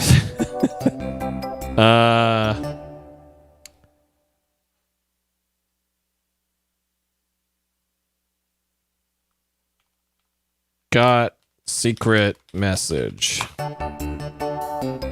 Okay. So can we go to this ship? Out of my airlock, geek. Crouch. Kerpow. Okay. Well, he left, so can we go back? Go back in there now? Oh, no. That's it for you, bozo.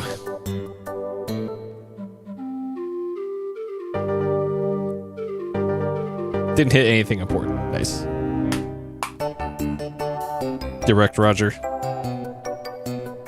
So I think if you eat too much here, I think you die as well. Let's see, 6.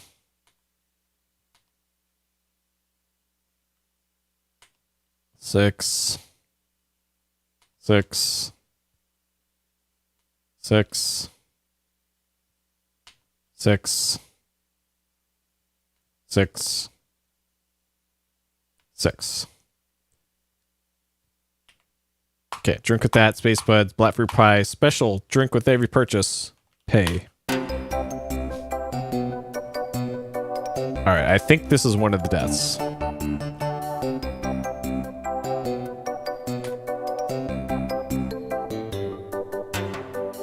Eat. Eat the whole thing, Roger.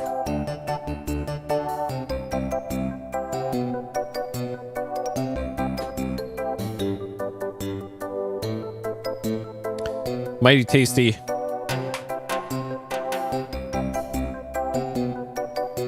Don't have any food. Okay, maybe not. Never mind. I could have sworn that was a death, but guess not. Okay. So that, pretty sure that's all we can do here on... Oh man, look at this filthy table over here. Now that's some fast food dining.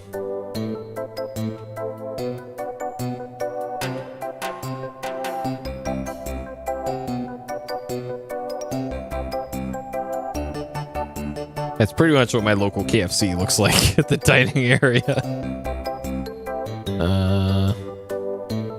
Enter ship.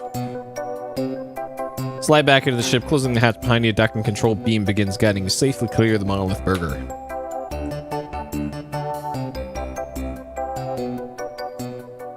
Okay.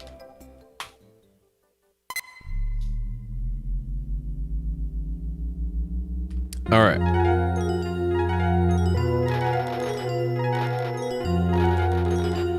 So we've pretty much looped around here on our navigation menu all the way back to Ortega, which we haven't been to yet, so let's go there. And it is a volcanic planet. All right, light speed.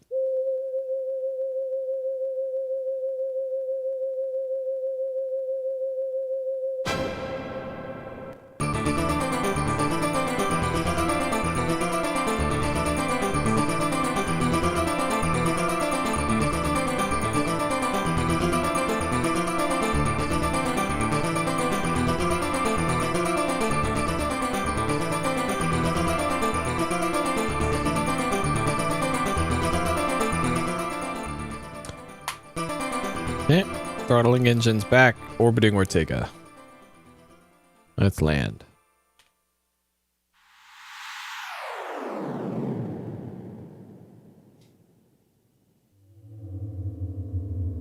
Okay.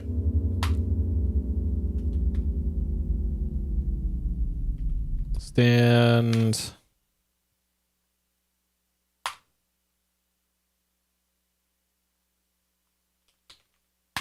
Ortega. Okay.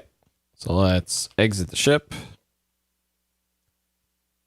My, hot planet. Hopefully it'll last more than a few minutes. We'll be fine.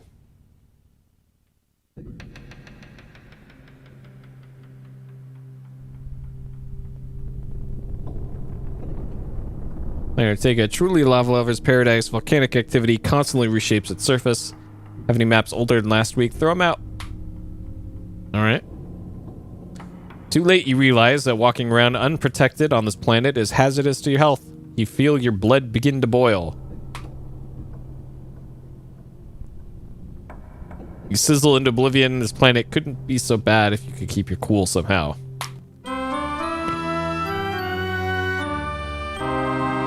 Alright. Well. It's a good thing that postcard back at Fester's place tipped us off that we need to wear the thermo weave underwear. Figuring out which side is the front, you put on the thermo weave underwear. They power up automatically, keeping you comfy at all temperatures. Alright. You're beating the heat with the thermo weave underwear. Alright, so now we good.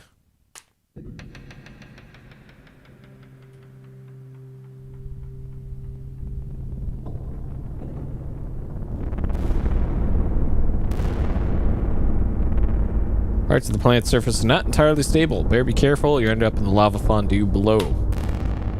Okay.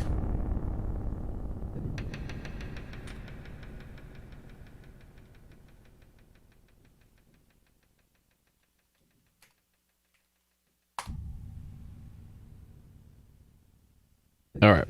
This area seems safe.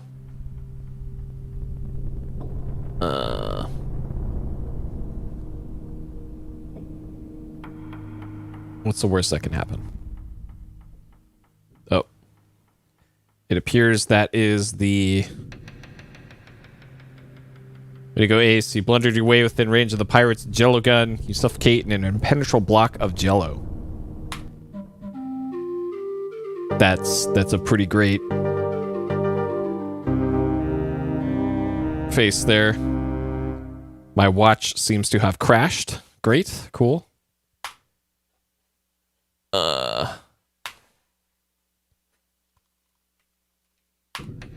Planet Ortega, truly lava loves paradise. That's the same as before.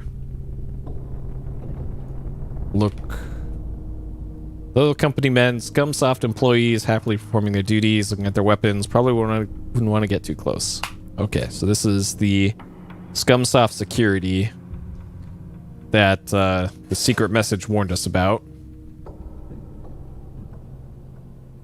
Yeah, it's a pretty good face. And the solution for this is just wait. Wait a little bit, and then they'll just leave on their own. Hear the roar of the pirate ship taking off. Ship streaks across the sky to unknown destination. Okay. Alright, so we got a look telescope.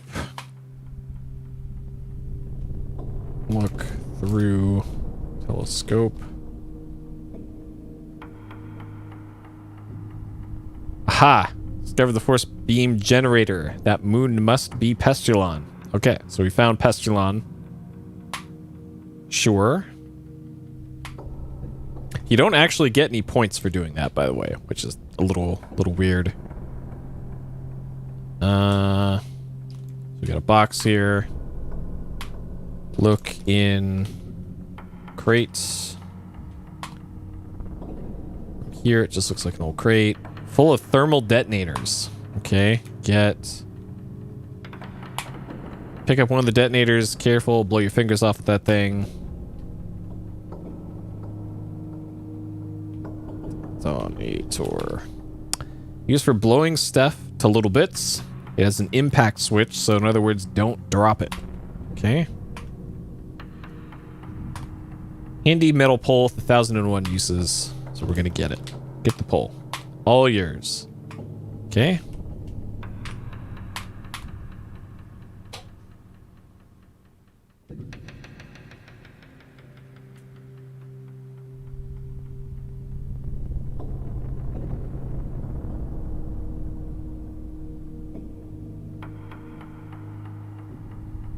Okay. Climb becomes steeper. Rim of the old volcano. Okay. Reach the rim of the decayed cinder cone. Overwhelmed by the sight, an impression machine of staggering size sits in the middle of the volcanic crater. Pointing to a small moon high in the Ortegan sky, pulsating circular energy fields are being emitted into space towards the moon. So, the message that we got before, the secret message said, an impenetrable force field surrounds the moon. It must first be deactivated. So, we gotta deactivate that thing somehow.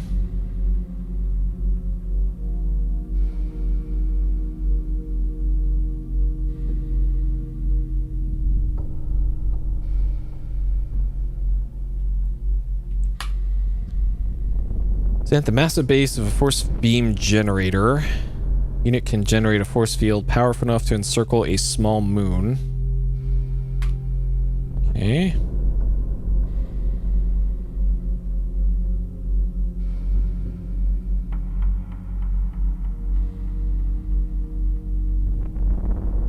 We got a ladder.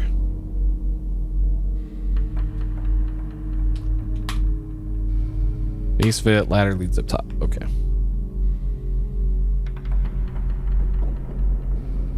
Climb.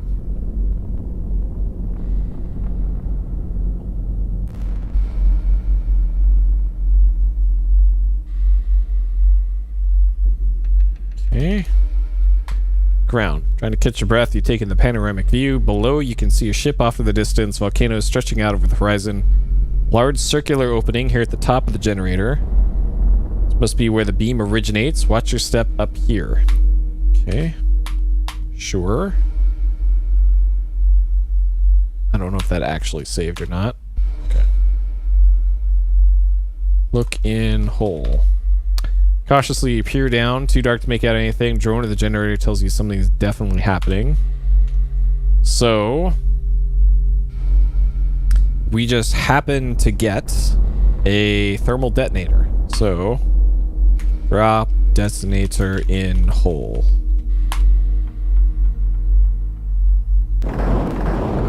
Explosion disables a force field generator. You may now travel safely to Pestilon. Okay.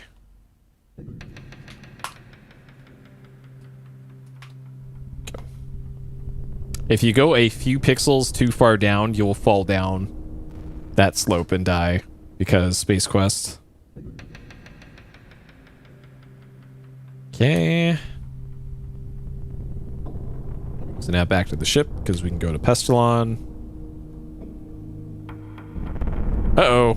Detonators apparently set off a chain reaction of earthquakes. You better get off this rock ASAP. Okay, let's do that.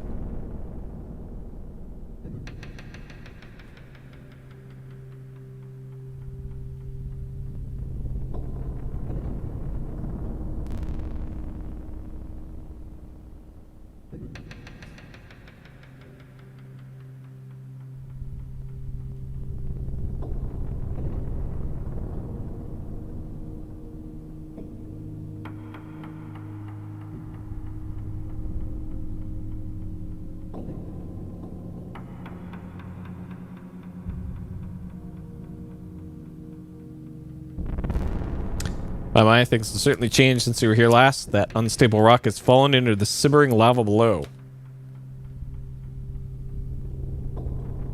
So... Alright. Jump.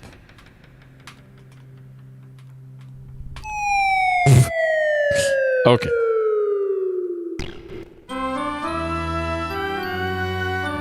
New improved quick tanning. All right.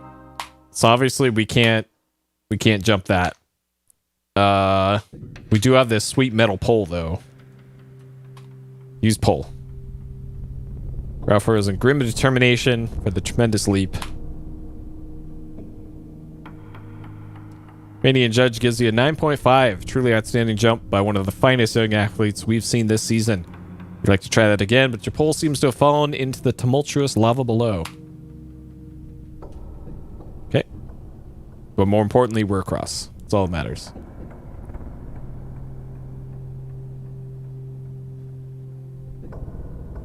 Okay. Alright. Sit. Screen. Let's get off the planet before it blows up.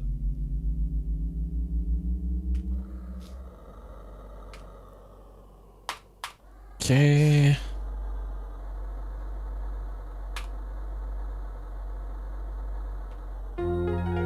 Alright, scan. So we're looking for the moon of Ortega. So it's going to be nearby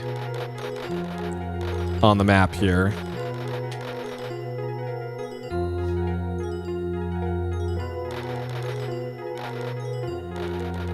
Okay, Pestilon. Surface uncharted. Set course.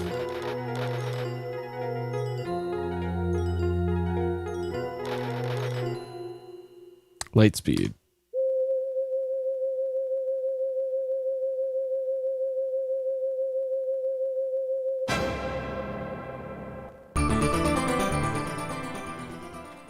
Okay. Sector 69. Nice. All right. Land?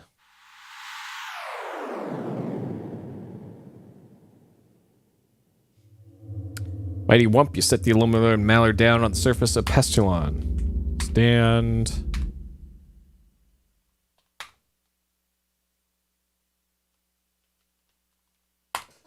Okay. All right. Exit the ship. Okay.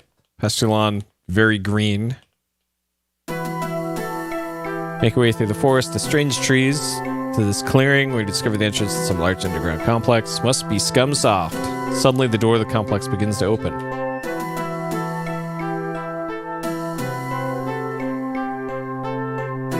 The guards file out, dispersed into the woods. Alerted by your presence, when you landed, 2 guards remain behind watching the entrance.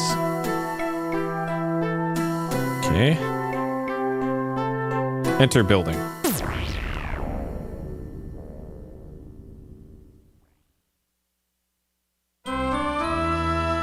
All right. Congratulations. Here's a good face. All right. So what we're going to do is we have the invisibility belt. Put on belt. Exit. All right. Same deal. Yeah, exit Scumsoft. 2 guards remain. Push button on belts. Use belts. Thing really works. Quickly realize only a few moments before the belt's power pack is depleted. Enter building. Yeah. We just walk on in. Okay. It's happening. Looks like you made it just in time. Invisibility belt completely out of power. Okay. Then the outer fortifications, elevator door, and a button on the wall. Press button. All right. Time for my favorite part. Running into this wall repeatedly.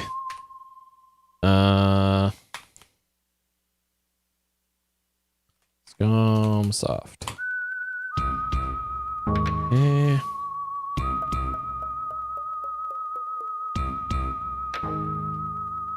We got a door here. Security, intruder, and accounting.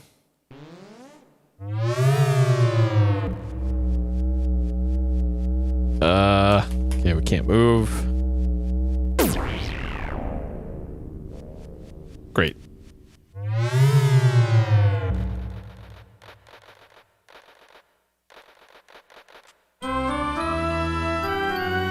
All right. Cool. All right, so we don't want to not go in that door just yet. So it's that door. We got door to the left here. That is extremely difficult to get into. You gotta get just the right frame. There we go. Okay. Find yourself in a janitor's closet. Sixth sense for this kind of thing. Look in closets.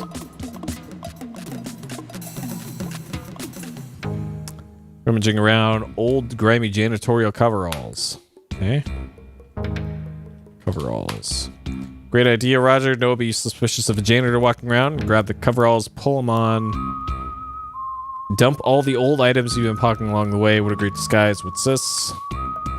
Reach down and we get a Mr. Garbage trash vaporizer. Seeing these babies in all the janitorial supply catalogs appears always too cheap to get you one. Okay. So that's all we got is vaporizer. Mr. Garbage. Vaporize all non-organic biodegradable matter, i.e. trash. Okay. So we got that. And any more doors here? So we got a door here. This door is a keycard security system as well as a composite facial scanner. Tricky gaining access. Okay. Opens the door, something worthwhile on the other side. So we need a key card and some sort of face ID thing. Door's locked, okay. So this door might be how we got in. Yeah.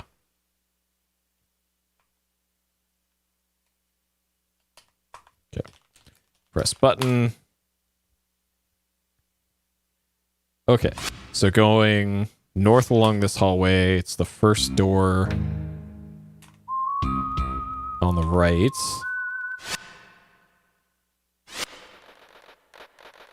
Okay.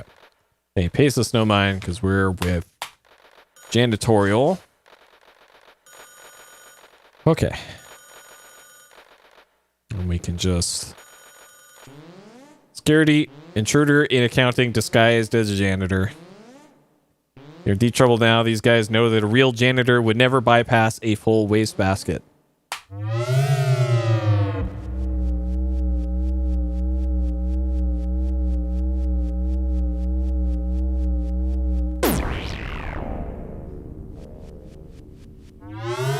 Alright, we get a unique sprite for Cotton Jello in the janitor costume.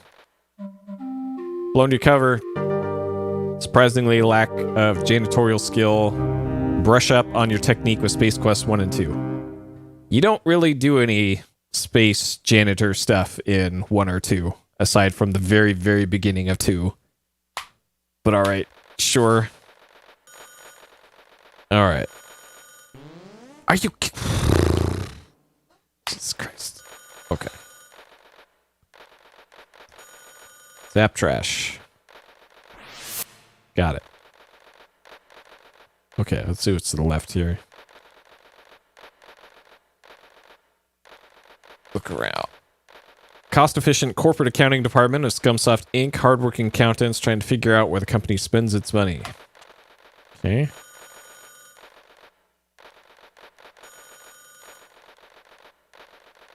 Zap. Look. Graph. Sure. Look. Painting. The boss. Elmo Pug. Okay, get painting. Got the picture. So we need that to security, intruder. All right, so we can't walk away with the painting because they'll figure that out.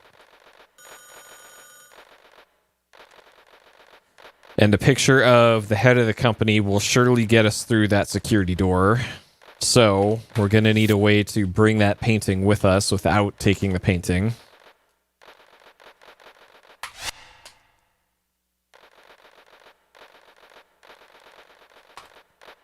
So there's a copier here. Use painting on copier. Copy painting. First, making sure no one's watching. Slip Elmo's picture into the copier. Press the start button. Out pops beautifully reproduced copy. You roll up, stash in your pocket. Don't forget the original. Okay. And then we want to replace painting. Replace the original picture. Okay. GG. Okay. And then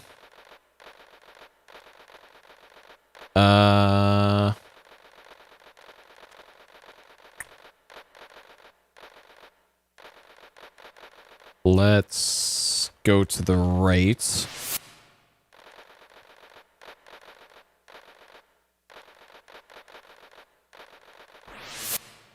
Okay.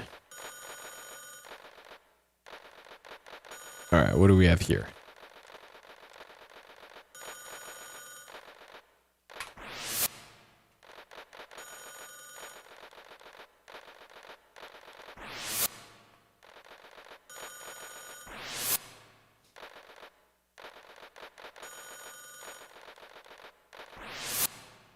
Okay.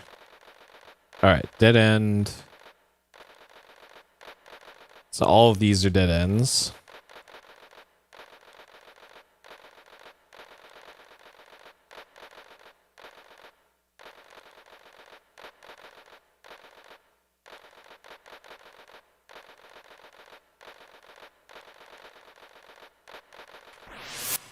Okay.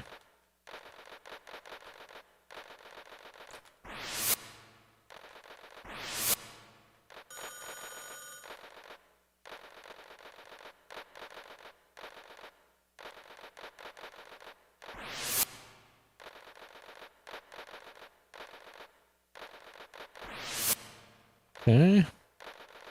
I think this is a dead end too. Yep. Okay.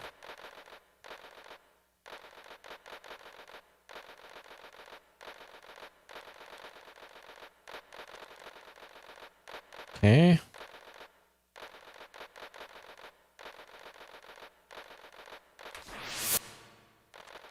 Hey, Croc. Good to see you. Yep, the thrilling conclusion to Space Quest 3. I think I'm close enough to the end that I'll just beat the game tonight. Okay. I do have class in 7 hours, though. Look around. Boss's cubicle error and the boss is in. Be reverent.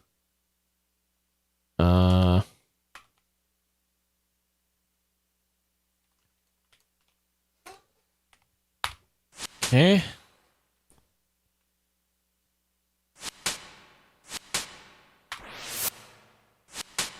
Look at the boss. Behind the desk sits a boy who looks to be about 14 years old. Do your job and get out. All right. What we got over here?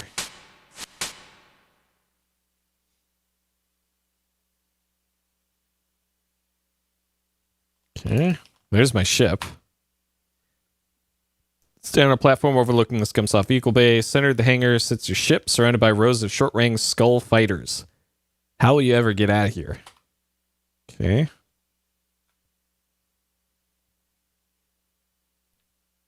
Nope, the boss is not in, and there's something on his desk now.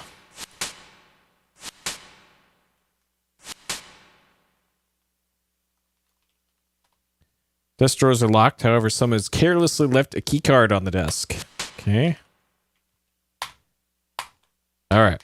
So we have a key card and we have a copy of Elmo's picture, which should be all we need to get through that door, because the door had a key card slot and it also had a facial identification scanner on it. So we should have everything we need to make it through all of that.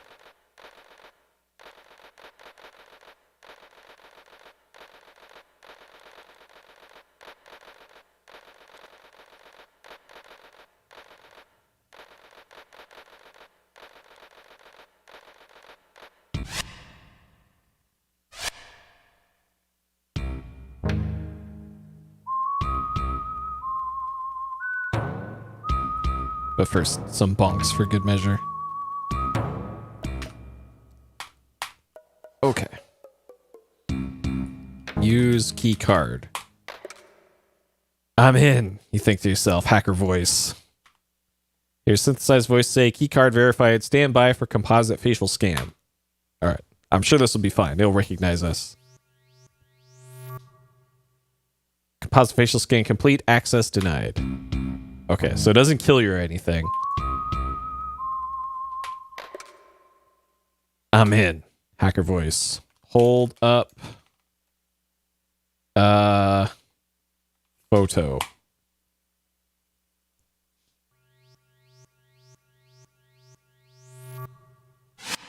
Okay.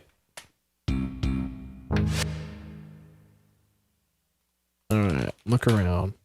Cautiously enter a darkened chamber. Seemingly bottomless shaft drops off into a black abyss. A platform in the center of the chamber are the two guys from Andromeda. Wiggle helplessly in lime jello. Platform can only be reached by the 4 retractable bridges at each entrance. Look bridge.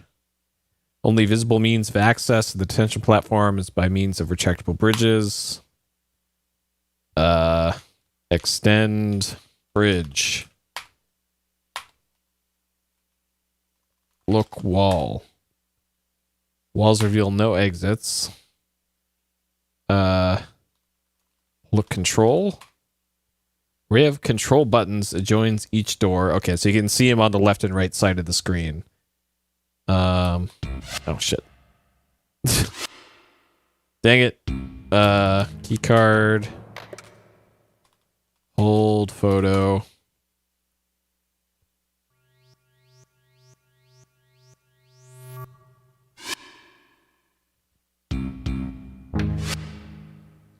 Press button. Okay. That's how you do that. Okay.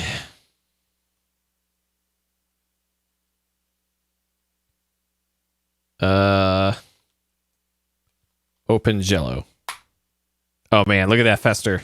Nice. We stand it couldn't be done. Free guys. Good idea, but how? Open jello.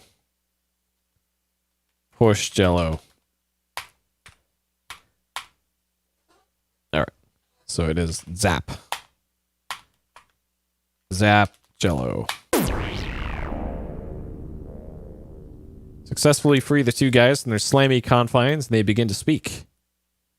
So notice in the upper left of the game screen, it says our score is now 737 out of 738. Thanks, dude. Great to be out of that green stuff. Hey, what's your name? Roger Wilco.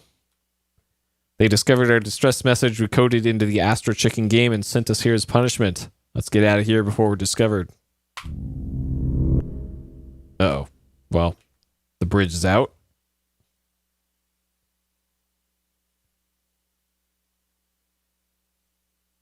What's your plan of getting us out of here, Wilco?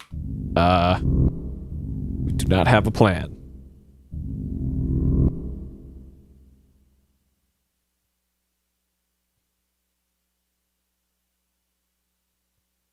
Nobody's going anywhere. You must have thought you're pretty clever, Mr. Wilco, disguising himself as janitor. Unfortunately for you, my boys, found your sorry excuse for a ship in the woods. Escort this gentleman to the arena. You boys haven't seen a good fight in quite a while. And do away with those two Andromedans. They have been more trouble than they're worth. Take them away. Also to the arena.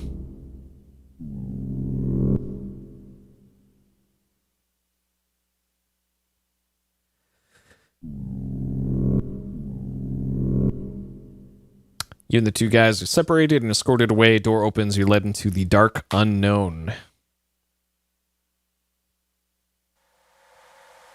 All right, so our score is not 737 anymore.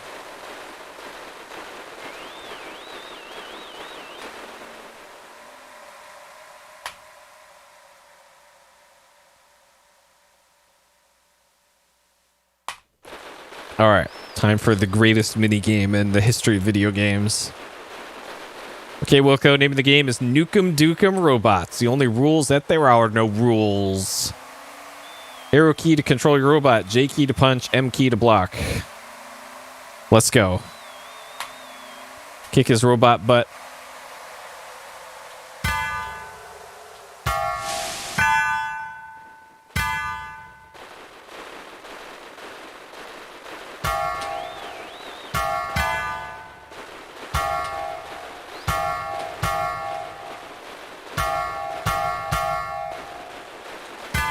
All right, let's let him win.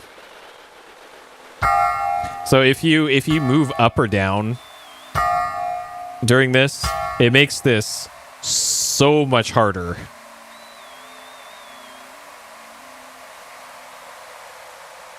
Okay.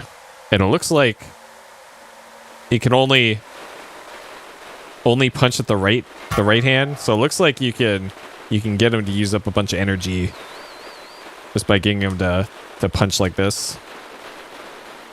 All right. End me, robot. Actually, this looks like a pretty good cheese spot right here. If you just do this, oh my god, I accidentally won. All right, hold on.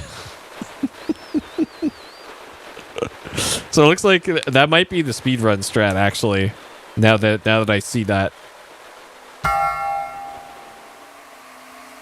Because it looks like if you can get him into that position, the boss just kills itself. And if you turn up the I know, right? I was trying to lose on purpose, and then okay. And if you spam punches it, oh god. Okay, spam punch this way. There we go. Okay. Looks like you depleted your power. Last thing you see is your blood slowly spreading across the arena floor. Down for the count. All right. All right, let's actually win this time.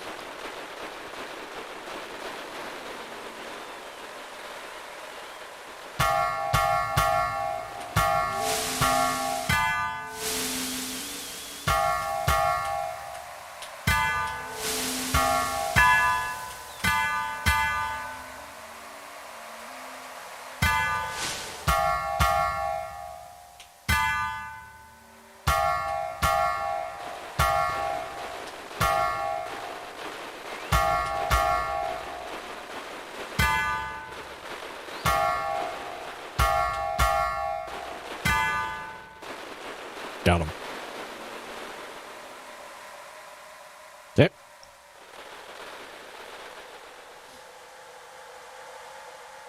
Get them, you fools!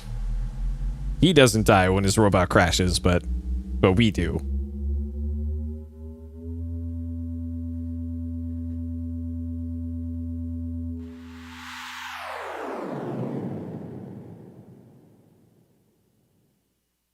Well, Roger, you done good. Managed to rescue the two guys and escape from Pestilon alive. Looks like this will be a milk run from here on out. Gosh, Raj, we really appreciate you saving us and all.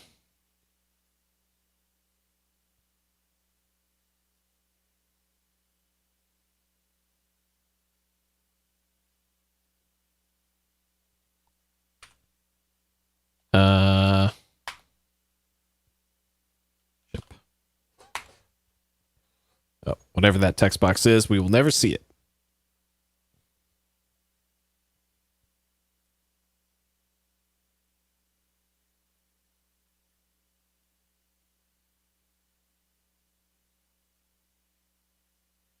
Think we better get out of here. Pug's really sore. Probably sent some ships after us. I agree. All right. Light speed non-functional.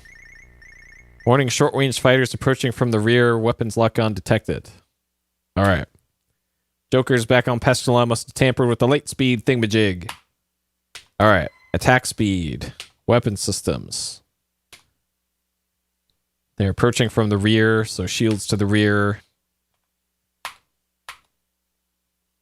Actually, we'll see what it looks like when you die. Having the correct shield up would have prevented this. The final shot shreds the inside of your ship. In the sudden vacuum, your bodily fluids expand beyond the capacity of your tissues. Your desiccated body will drift forever, a grim testament to your blundering stupidity. And then we get this incredible art again. All right. Shields to the rear. Target to the rear.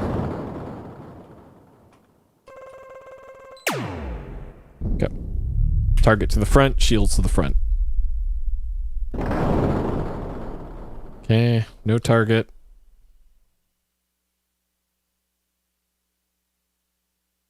Target to the rear.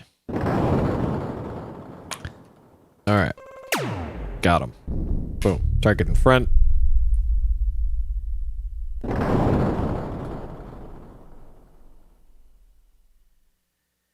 Okay.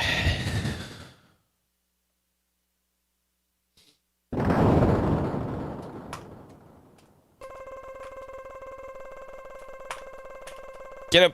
Get him! Fuck. Oh, shit. Okay. You can only afford to have, like, 2 get away. Uh-oh. This part is actually way harder than it looks, too.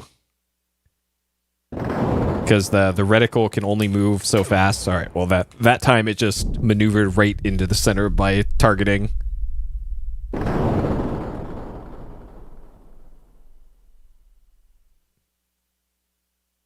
But moving the targeting reticule works the same way as controlling Roger. Okay, front. And it moves at a set speed. Alright, shields in rear. You can also control it with the mouse, but that's kind of cheating as far as I'm concerned. Shield depleted. This is it. Boom. Remaining enemy ships have given up and are heading back to the planet. Looks like you were just too much for them. Okay. And then O for off. F6 for cockpit. Man, oh man. You really showed those bozos a thing or two. Now can we get something to eat?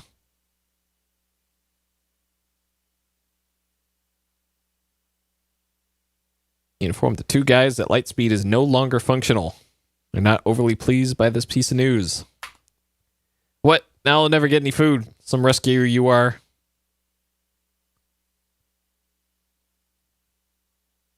Hey, what's this thing on the wall? It says Lightspeed Maintenance Access Panel. Gee, maybe I can fix this bucket of plastic bolts. Yeah, this is it. Fan belt thing came off the round thing it was on. Just a second. Okay, she's all fixed. Let's go grab a burger. Too late. You realize that you have no course laid in. Light engines kick in before you can override. You inform the 2 guys that Lightspeed is now functional, but it's out of control. They're not overly pleased with this bit of news either.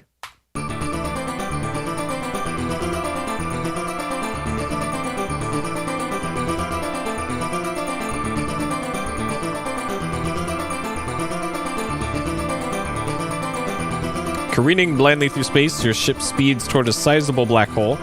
Once within the gravitation of the black hole, there's no escape. You plunge into destiny.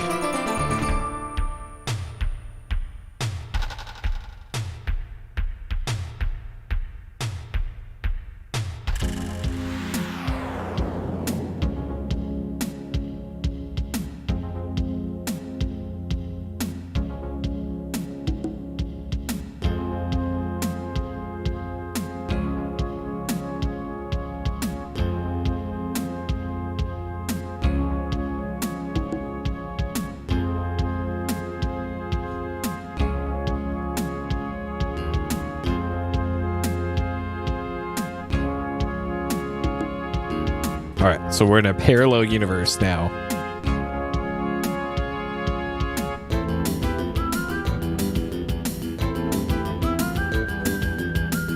Seemingly habitable planet. Okay. That planet looks pretty familiar.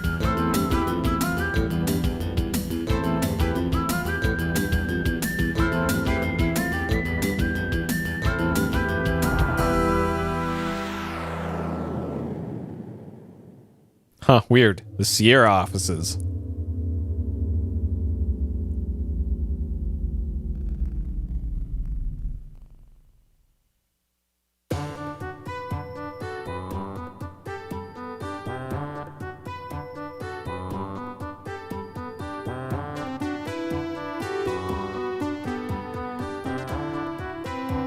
Greetings, Earthling. Two guys from Andromeda, universally famous software authors. I'm Roger Wilco. All around nice guy.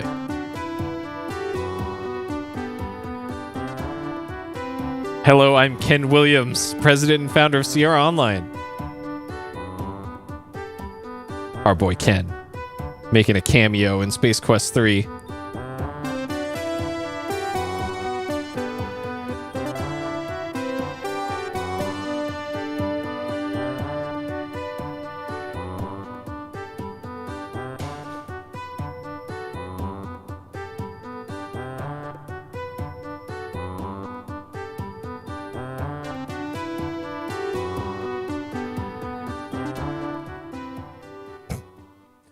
As our space saga comes to a close, Roger, feeling a little left out, struts off to his ship with the satisfaction of knowing his mission has been accomplished. The two guys from Andromeda go on to create the Space Quest series of adventure games, reaping fame and fortune. They grow fat on their success and soon become burnt out and begin a drunken tailspin into obscurity. Oof.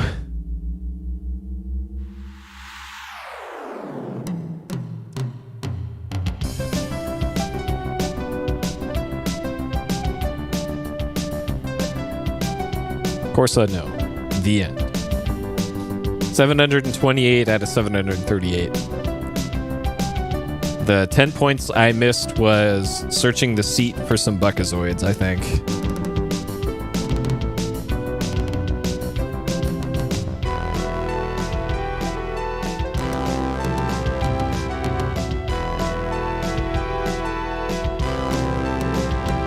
Hey, Ocelot.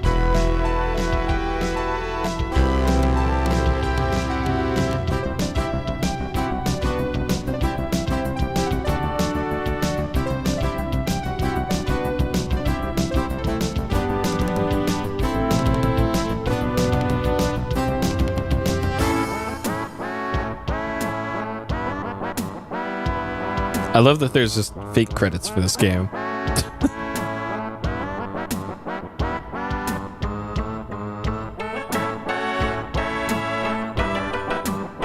Yeah, I guess not.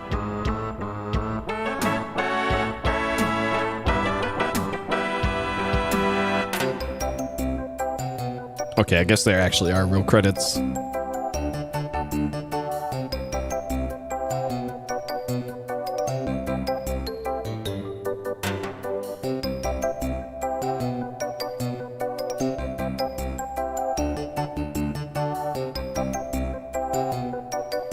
You shelling out your hard-earned bucks to buy this game. Sure. Space Quest 1 through 6 is like $1 on Steam. Alright, and then it loops. But of course, if we want to know how long this actually took, our timer here says 2 hours, 6 minutes. How long did this actually take? I get it. You don't want your boss to know you've been playing Space Quest 3 for 1 hour, 7 minutes, 59 seconds.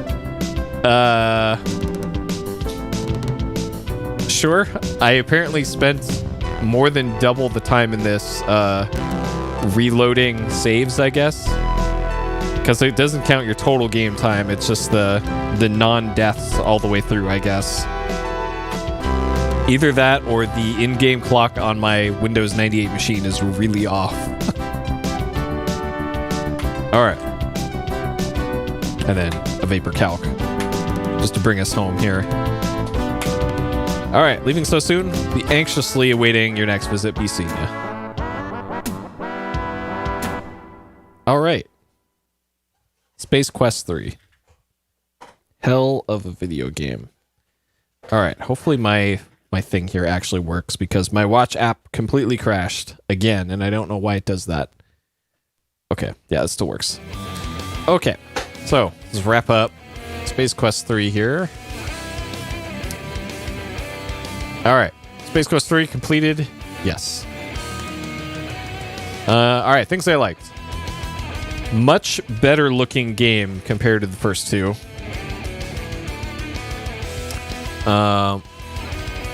Actually has music and sound effects. And the music is quite good. I really like the soundtrack to this game. Especially on a Roland MT32, which kind of is the only way that you get proper music in this game. I think on anything else, you either just get the old beeps and boops of the PC speaker, and I don't think there's I guess you could do the MT32 emulation on Sound Blaster, but it sounds like shit. It sounds so bad. Let's see, other things I liked. A few puzzles had multiple solutions. Much more variety in locations and deaths. Pretty much every puzzle had a solution that made sense. There was very little adventure game logic in this. Let's see. Mini games were actually fun. So if you compare the mini games in 3, which would be Astro Chicken and the robot fighting, and I guess technically the combat, the space combat, compare that to the Sand Skimmer in 1, and I guess the slot machine in 1. 3's vastly superior. I think that covers everything I liked about it. Things I didn't like. Having to decode that coded message yourself. It would have been nice if there was like, if you could type in like, decode this message for me or something, rather than having to do it yourself. Like, at least give the player the option to opt out of having to manually decode that message. Though really, you can actually complete the game without seeing that message at all. It's not like a required plot trigger for anything to actually happen. It's just something that you could do to get score and something to give you a clue along the way to solving the game. But you could do a whole playthrough and never come across that. So, I don't know. It would have been nice if they did give the player the option to not spend 10 minutes staring at these symbols. What else here?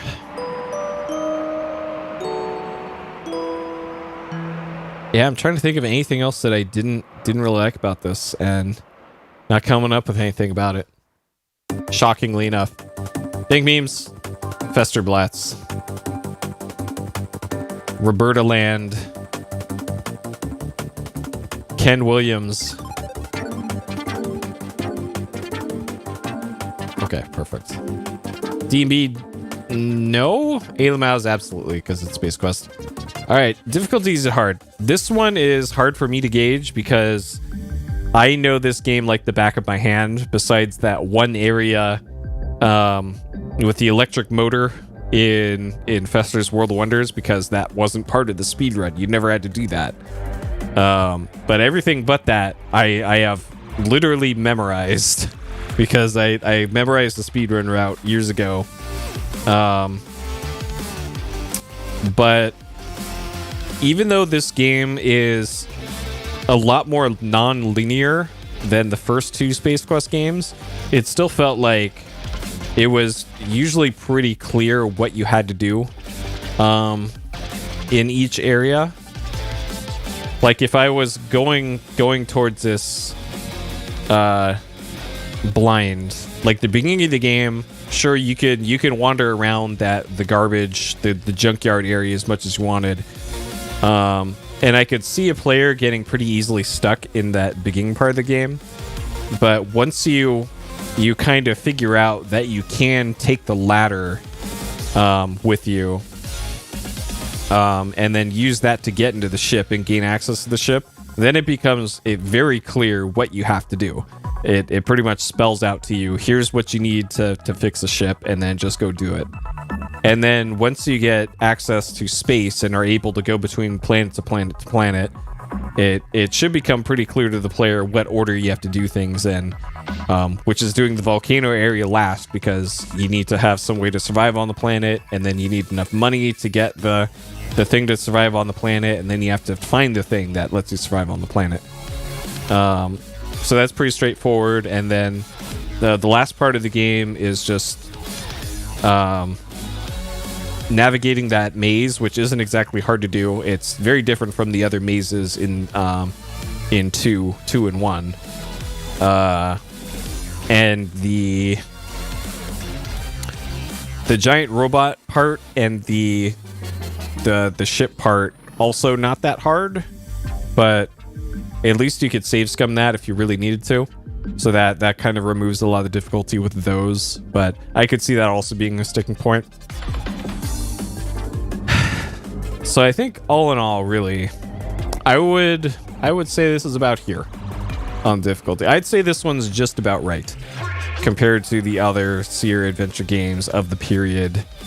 The game certainly doesn't hold your hand, but it doesn't put up like huge roadblocks for the player for a lot of it. So I'd put it right there in the middle.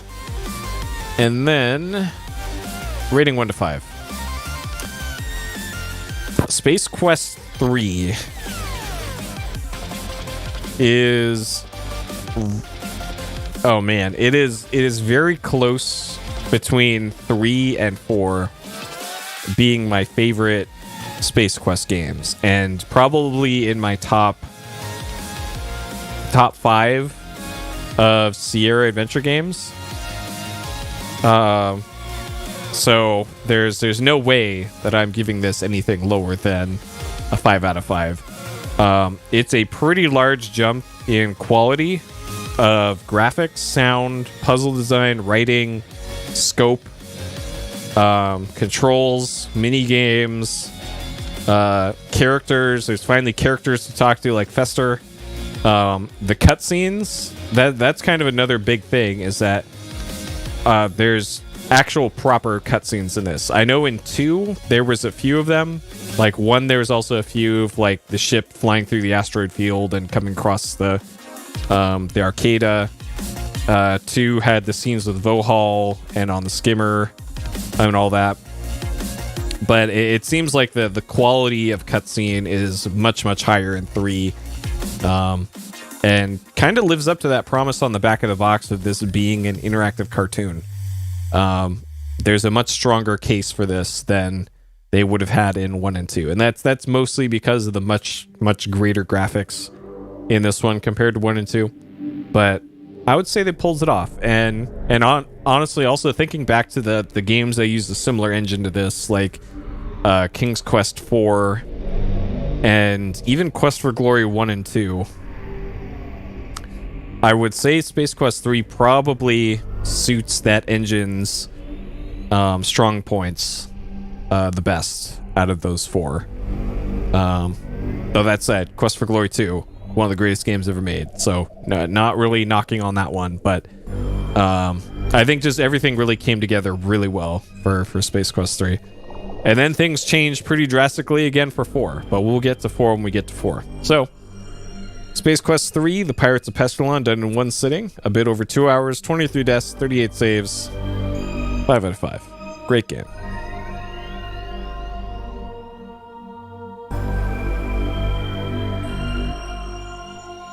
Okay, so that will do it for tonight. We're able to get through Space Quest 2 and Space Quest 3 today. Next one up is Space Quest 4, which is gonna be a one-sitting game for that one, assuming nothing goes wrong with it.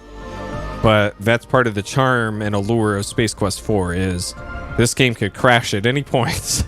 And it'll be a miracle if we make it through that one without the game exploding into little pieces. But we'll see when we get to that one. I'm still going to try and repair my PlayStation tomorrow. Because, God, I'd really love to be doing some Saga Frontier and Peace Explosion. But my fucking PS1 is completely inoperable again. So I don't know when I'll be able to get that thing working again. And right when I need it to be working, because I need to Game Shark my way through Saga Frontier. So I'll have to figure something out that one. I don't know. Anyways, it's late. I have class I got to get up for class in 6 hours from now. Looking forward to it. Even though we're literally not doing anything in class today. Like my professor already emailed me and said, we're doing a short 5-minute class today, but I still have to be there for attendance. So, oh boy, gonna be a fun long day. Anyways, that'll do it for tonight. Thank you for joining me as always. I hope you all have a great day, night, morning, or evening, wherever you are, and I'll see you next time. Take care.